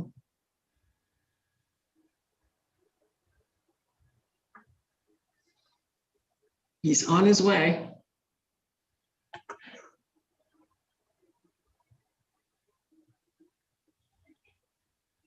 Mr. Hobbins, can you hear us? There you are. I can now. Good afternoon. Good afternoon. Representative Foster has some questions for you, sir. Hi, how are you doing, Representative Foster? What can I help you Fine, with? thank you. Good afternoon, Mr. Hobbins, and congratulations on your most recent milestone that you've met. Wish you the best for the future, and thank you for your help. May 17th is the 70th birthday. That's great. No presents or cakes either. I have my retirement date. There's a lot of passwords on some of my stuff. It is an important day. I appreciate it very much, Representative. Thank you. Thank you. So in your testimony, you had some recommendations. I'm wondering, as I looked over other testimonies, and I remember, I believe from the hearing that there was some talk about possibly a compromise, if you will. Am I accurate in understanding that for the most part, the statute now requires a certain methodology for all of this, and that for the most part, that is being followed? And if that's the case, there was quite a bit of testimony and argument that we have to send these disconnect notices out, even though it's well known that nothing can happen until after April 15th, and there has to be permission from the PUC before a disconnect is made. Is there an opportunity here to simply change some language so that those disconnect notices go out, but during the winter, they state that, for example, you are in danger of being disconnected after April 15th if the PUC says it's okay? Would that take care of this whole issue as far as people getting disconnect notices that don't fully explain that they actually can't be disconnected in the winter? And I think you see this from all angles, so that's why I'm asking you. Thank you. We do. I appreciate the question. It is very difficult to try to put together language.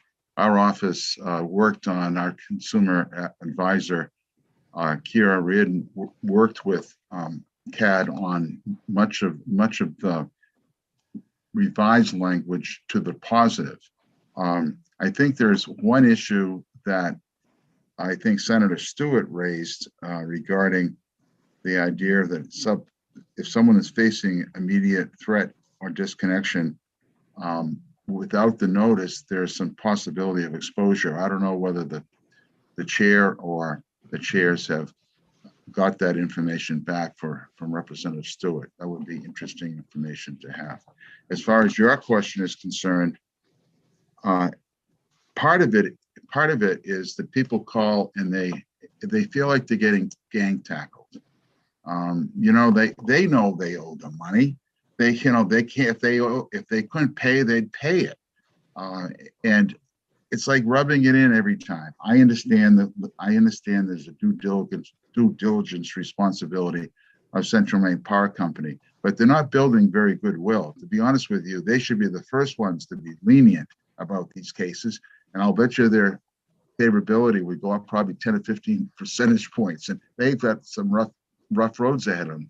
So my suggestion is that if you can find something that would get a unanimous report from the committee, that would move the ball ahead a little bit and provide more transparency, that would be the way to go instead of going for the home run.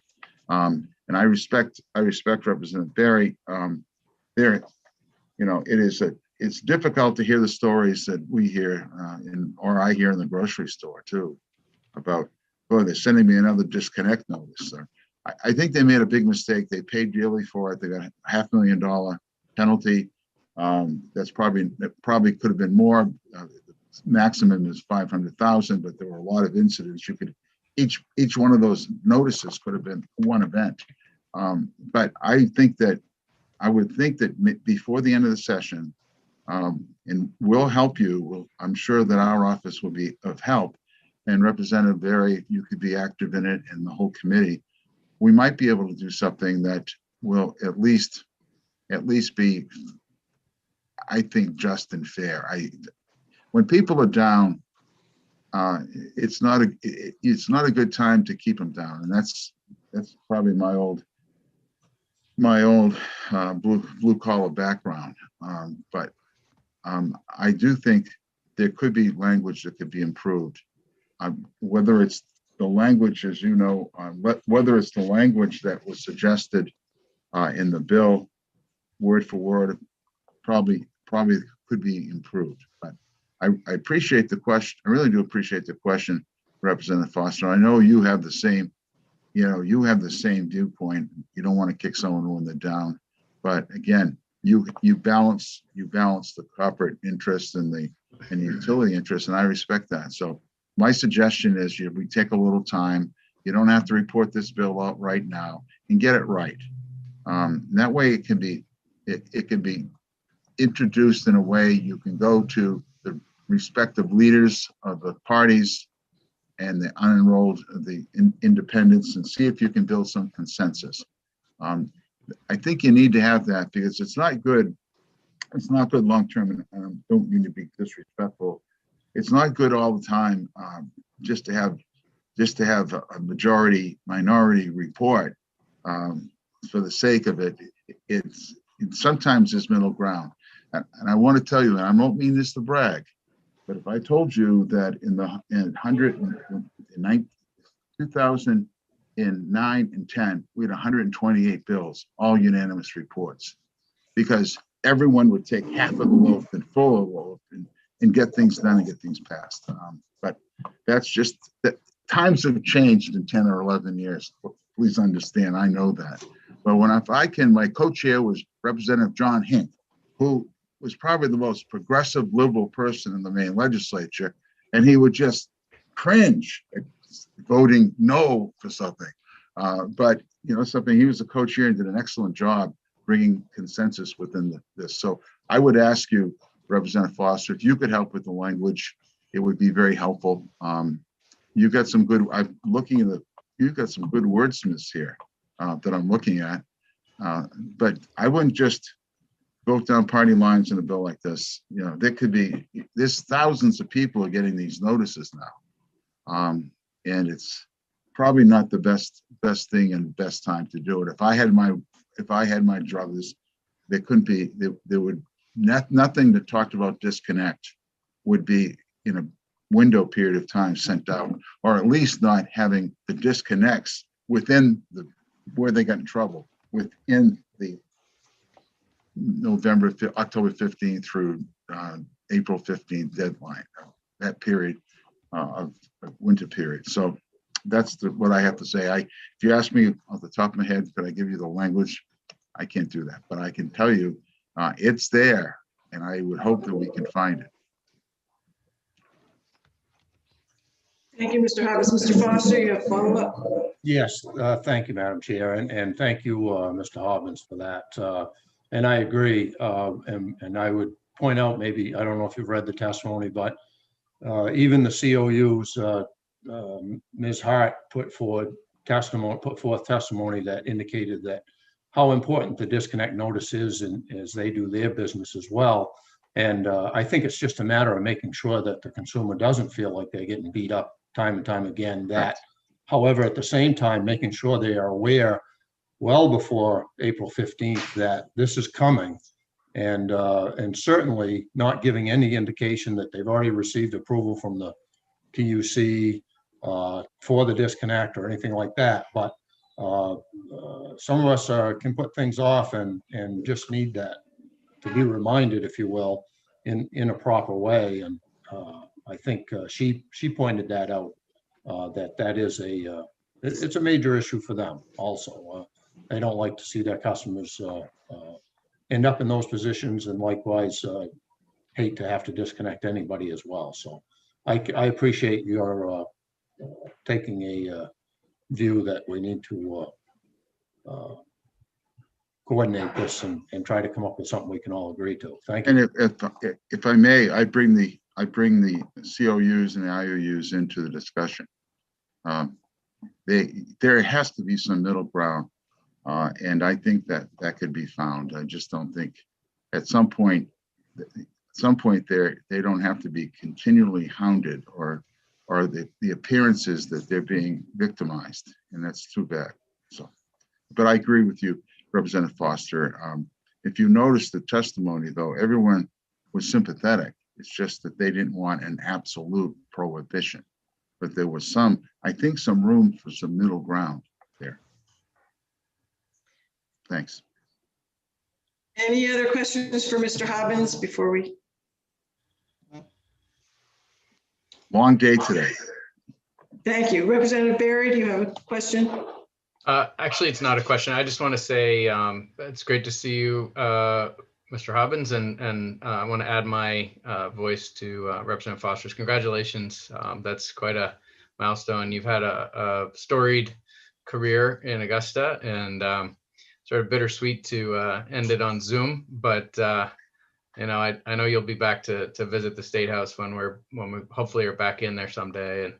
And it was quite a send off you had in the media. Very, very impressive. Thank you. Well, I appreciate your kind remarks, and I wish we would have live hearings and live everything, so I could say thank you in person and not on a Zoom. But thank you all for participating, and being a legislator is a real honor and a real privilege. And I was fortunate enough to serve 13 terms over a 40-year period, I guess. And but I was fortunate to also be the public advocate. I appreciate the two governors I served under, and I kind of surprised, I think I surprised Janet Mills, Governor Mills, but I told her that I would stay on past my term, which ends in June, if needed, or the legislature stayed in this session. I think I could be of help, but not too long. Thanks. Great. Well, thank you, Mr. Hobbins. It's always a pleasure to have you with us, and really just would say we appreciate all that you've done for our state. And we're not done with you yet. So although I don't see any further questions at the moment. Thank you. I just want to, last thing is I have a very close friend who's Irish, and he says, you're the only guy that was there for your alive for your obituary, alive for the wake in the funeral home, with all the comments that were said about you. And I thought that was kind of cute, but it has been interesting to and very flattering. I'm humbled by it. Thank you. Thank you for being with us this afternoon. Are there other questions or points of discussion? Representative Barry, and actually I think I want to pose something to you perhaps that stems from some comments that Mr. Hobbins has made, which is that, you know, we're looking for something that is fair and just, and gets the job done. So I'm wondering if you have some thoughts that would help move us in that direction. I do. I just so happen to have done some work on this bill, and I'm pleased to present some updated thinking. I emailed everyone, I don't know, probably 15 minutes ago with some language that was suggested by the Maine Equal Justice folks, and this would help, I think, a great deal to clarify and address some of the concerns that were raised and reflected in the analysis. The purpose of this bill, as you will recall, is to really minimize the incredibly stressful experience of receiving a disconnection notice with a very specific date on it in the middle of winter, when the stakes are higher. We did learn that 175,000 or so of those notices were sent out in 2019 alone by the two largest utilities in the state, and you know, and I think we want to make sure that notices like that are less stressful and are true. Like we don't want to put our utilities in the position of needing to misrepresent the truth that someone will be disconnected on X date when in fact they will not, because that's not even allowed. So we want truth in advertising. We want truth in disconnection notices, if you will. Truth in collections, and so the problem that was raised about how the original bill was worded came down to the concern about qualifying for funding, and in Section 3 of the bill, specifically the possibility that that people might be precluded from funding if they didn't receive such a notice. So I think the fix is really fairly minor and technical, but nevertheless very important. What's needed here, and again, this is not my idea, but from the Maine Equal Justice folks, is to simply make clear that the type of notices described in Section 3 of the bill, these would be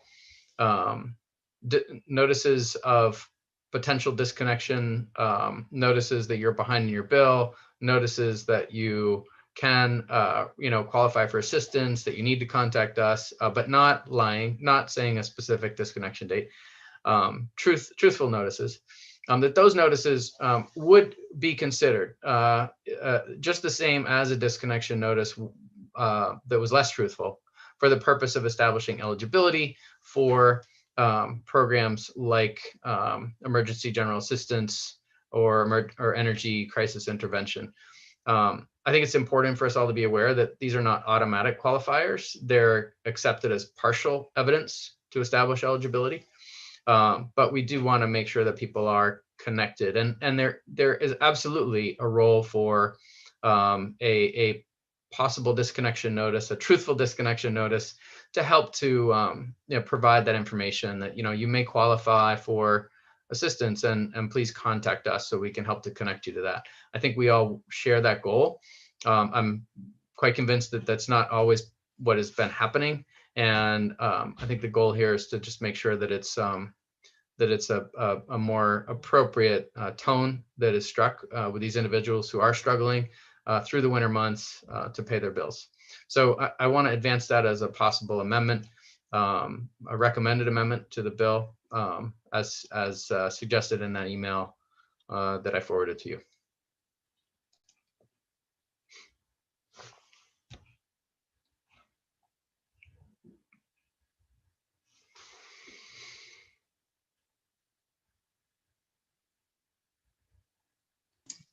Talking while muted. Something we all do. I'm wondering, my question to you, Representative Berry, was if you have more specific language than what was sent in that email in terms of an amendment, or if Deirdre's. I think Deirdre should be able to put that into the bill for us. I'm not presenting a specific language other than what is in the email, and it would need to be integrated by Deirdre, but maybe I can turn that as a question to Deirdre and just ask if she has any concern about drafting that amendment, integrating it with the original bill. So the way I'm seeing the email, it's just clarifying that existing section 3 so that it's sort of the issue I talked about. Is there something more I'm missing? Because I'm looking at the email and I'm looking at what the issue I thought was, and it just seems like it's more of a clarifier that the notice that you get, which is not a disconnection notice anymore, serves as that criteria that you need in order to get assistance, even though you're not getting something that says disconnection above it. And that's all it is clarifying that, because as it's drafted now, that section seems to indicate that if you get any that notice at all, it's like you're in those programs without taking into consideration that there's income requirements and other things. And so that's really all we're doing, line section 3, to say whatever notice you get saying your bill's late serves as your disconnection notice as for the purposes of it being one of the things you need for eligibility to get general assistance or fuel assistance. That's all that's doing, right? If I may, Senator Representative Barry, can you answer that? Yeah, I think it's doing two things. It is making sure that the utilities do have a clear avenue to do their due diligence and make sure that they are reaching out to customers, that they are trying to help people to connect with resources. And it's also ensuring that outreach that does not falsely specify a disconnection date is sufficient to qualify a person for those programs, or to be partial evidence in qualifying them, as the other types of disconnection notices are. Is that helpful? Does that make it clearer to you? Yeah, I guess I'm just from looking at the email, I'm not seeing something where it's like the utility may send out this type of notice that says X, Y. It's just sort of saying, because there's no language and there's a discussion of that section, there might be a trigger to sort of say somewhere else in the bill, like the utility may send out a notice that alerts the customer that they're behind and that after April 15th, they can be disconnected if they don't make payments or make payment arrangements or something like that. And then that section 3, just sort of that notification provided by the utility in accordance with this subsection acts as eligibility requirement. It's sort of like if you're doing a 2-prong, the way 3 is structured now and the way it's discussed in the email, it doesn't sort of lay out the 2-prong. It sort of seems like it's a one-off. So I mean, I think if that's what you're intending to do, we could amend the bill to sort of say that instead, that they may send out notice that says X, and then that notice serves as the disconnection notice for the purposes of eligibility for those programs. Representative Barry? Thank you. That the way you're describing it is fine, Deirdre. I think the initial bill regarding notice of winter disconnection prohibits certain types of disconnection notices, but perhaps the way you're describing it is helpful and can further clarify what is possible for the utilities, what is encouraged. So yeah, I think we're on the same page. I think we're looking at the same coin from 2 different sides. My understanding was that certain types of notices were still allowed under the original bill, and that's what we would be referring to. But I think you're on the same track that I am here. Yeah, the only reason why I was hung up there is because in the email it references the notice. Let me just pull it up so I can described in section 3 of the bill, which really isn't a notice to a resident, if I may, a notice to a residential customer from a transmission and distribution utility of a past due account Right. that if not paid could lead to termination of utility service after April 15th is sufficient evidence to establish eligibility. That's the type of notice that we would want to clarify. Correct. Can be used and can still help to connect people with resources. And by the way, also ensures that the utility is showing that it's doing its own due diligence in reducing bad debt. Are there other questions or discussion from committee members? Yes, Representative Foster. Thank you, Senator. Again, for the bill sponsor, Representative Berry, could you maybe give an example of an acceptable notice that would go out when a customer hits the trigger points, if you will, where that, except for in the winter months, they would normally receive a disconnect notice? Could you maybe give us an example of what that now looks like during the winter non-disconnect months? Thank you. Sure, if I may, Senator Vitelli. Representative Berry. Great. Go right ahead. So, as prohibited under the bill, the type of notice that is prohibited are those that provide for disconnection on a specified date or within a specified interval of time during a disconnection prohibition period, unless the utility's already received permission, right? So for that piece, I think it's pretty clear we're speaking to the outright falsehoods that we have seen examples of. So you can't say you're going to be disconnected on January 28th, that's just not going to happen. So that's really the only piece you would need to remove from most of the disconnection notices that I have seen. And, you know, otherwise you're good on that point. Part B of the bill makes any reference to disconnection or involuntary termination of the customer's electric service during a disconnection prohibition period, unless that communication includes a prominent statement that the disconnection during the disconnection prohibition period cannot take place without the advance permission of the PUC, and that the customer will be notified of any request for such permission, and that the customer will have the opportunity to be heard by the PUC, by the Consumer Assistance and Safety Division. So there are two tests there. You can't lie, and you need to make sure that you tell the truth. That's basically what that's saying. Tell the whole truth, that, you know, that this is how the process works. So you're giving people their rights, and you're not telling them falsehoods. That's really all we're asking for.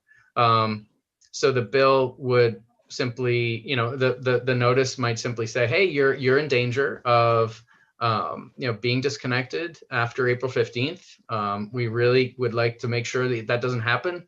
We're here to help. You know, call us, get on a payment plan. We can also connect you to resources that will help you. And all the things that the utilities have told us that they're doing can still happen, and hopefully will happen even more efficiently and supportively. But they will not be able to misrepresent the disconnection dates in the way that we have seen. And I have to say, the PUC has had to crack down in the past. I was involved a year ago in some things that went even beyond what's allowed now. But I'm glad to say that that's been reined in. So it's really just this very limited, I think, type of bill that misrepresents the truth or is not giving people the full information about the process. Representative Foster, is that helpful?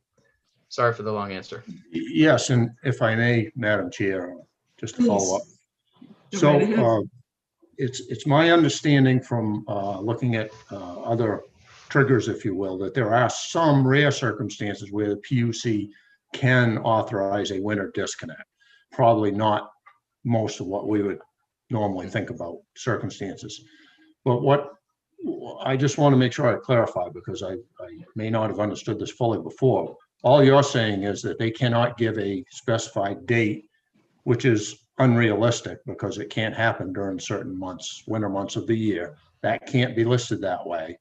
And another concern I had was that I thought it meant that they could not be given a disconnect notice until the PUC had approved the disconnect, which would mean they might not be able to give them a notice prior to April 15th, and then all of a sudden someone who was unaware is faced with, you know, that situation unexpectedly. So your bill would allow the utility, the COU, whoever, to send out a notice as long as it doesn't say you will be disconnected during this time period.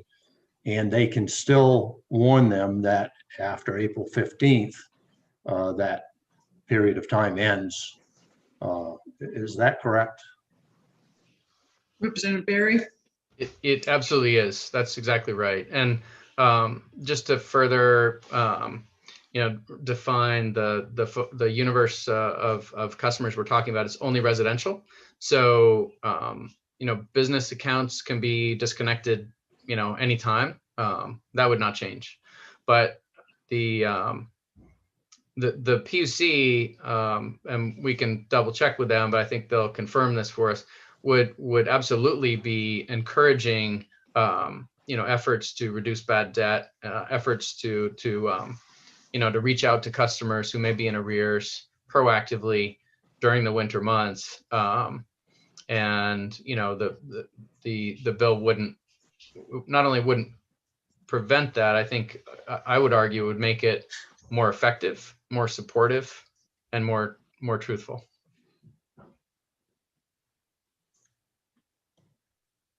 Other questions, thoughts? I guess I'm wondering how close the committee feels we're getting to a bill that spells out sort of the ideal procedure that is just and fair, to use Mr. Hobbins' terms, in relation to these shut-off notices? Or do we need more words to spell that out in terms of an amendment? That's my question.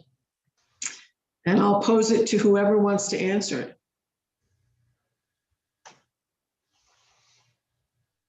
Representative Barry. Well, I'm comfortable with it the way it is, but I would love to hear, particularly Representative Foster, if you're, or I don't know if Representative Wadsworth's still with us, if you're generally on board, if this makes sense to you. I'm certainly interested in the clarifying questions you just asked and want to see if that was helpful. Representative Foster? Thank you, Madam Chair. Representative Barry, I believe that was helpful. And I think that I probably could be satisfied at language review that those issues and the amendment and so on and so forth still make sense, if you will. Thank you. Thank you, Representative Foster. Anyone else want to weigh in? Representative Wadsworth.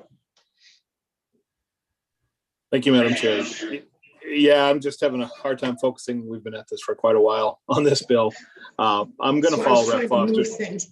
I'm going to follow Rep. Foster's lead on this and support the bill now. And just when we get to see it on language review, just ensure that's where we were. So, thank you. So I'm sensing we might be ready for a motion.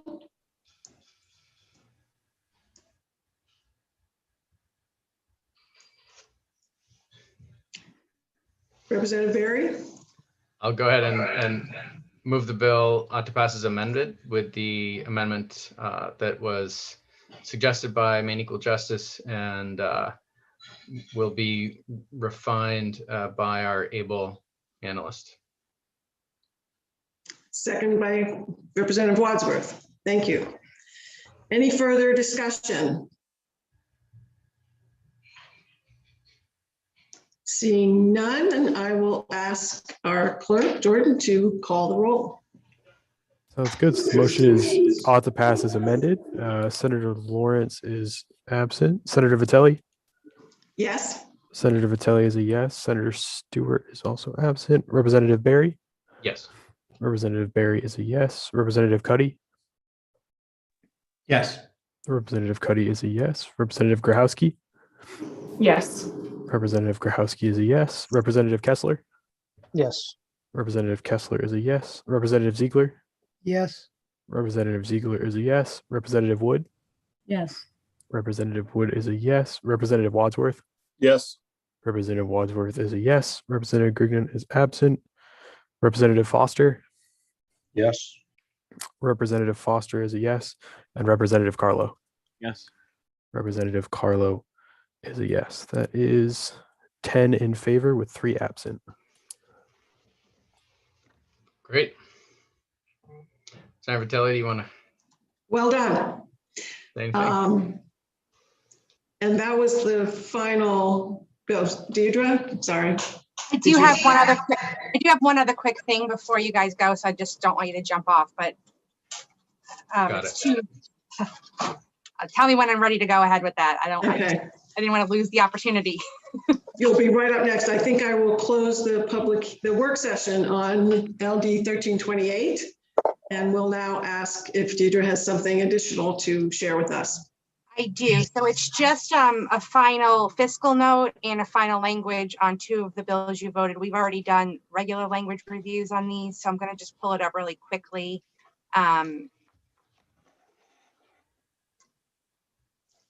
Takes a second to shift gears sometimes. And I accidentally closed out my documents. I'm sorry, 1 second.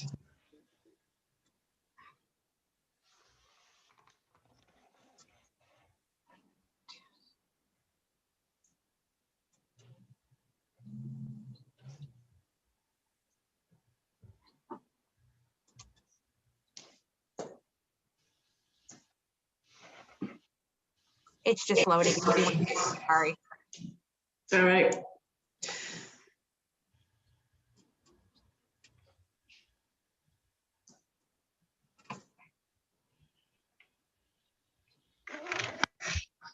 While it's loading, I will describe. So it's LD 256, and that bill was the one where you increased the lien fee from $13 to $25 and allowed it to be adjusted annually for CPI.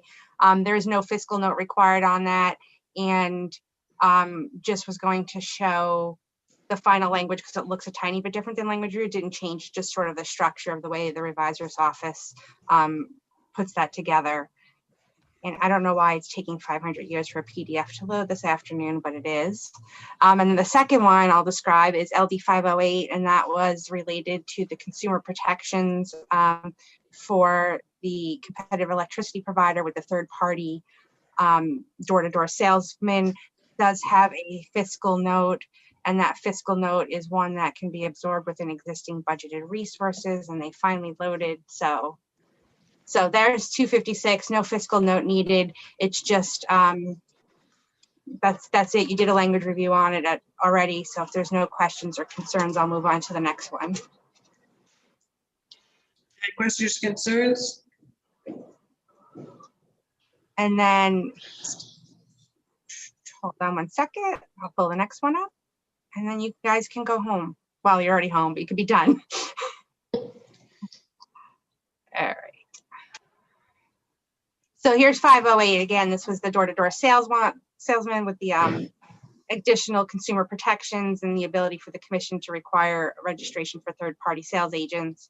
And we did a language review on this a couple of weeks ago. This is the final language, and at the very end is the fiscal note, minor revenue increase and minor cost increase, and any of the cost increase can be absorbed within existing budgeted resources. So perfect. That's it. All right. Any last questions, comments on those 2 documents? Representative Ziegler, do you have your hand up? I do actually. This is just, I would like to talk to Jordan after this meeting because I don't think I voted on one of the bills, 2 of the bills. And if he could talk to me afterwards, I could make those votes. Okay. And I probably didn't vote on several too, but you'll have to send those to me and I'll take care of them afterwards, as I know you will. All right. Anything else that we have? Seeing none. Great. If Chair I may, Barry, Senator close us out. Vitelli, thank you so much for chairing that last work session, getting us across the finish line.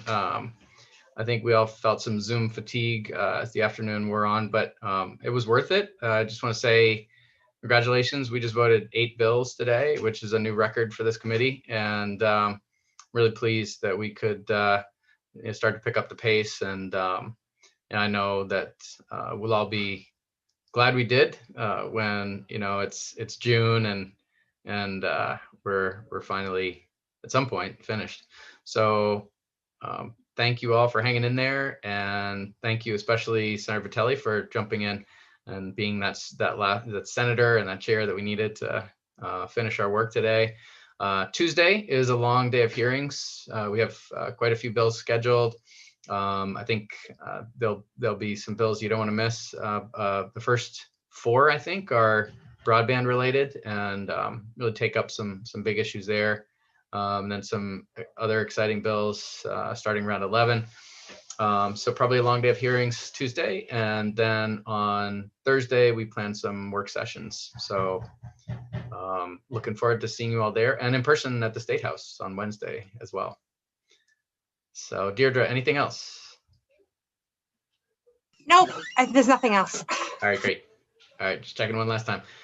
Great, well, thanks everyone. Have a great afternoon and evening.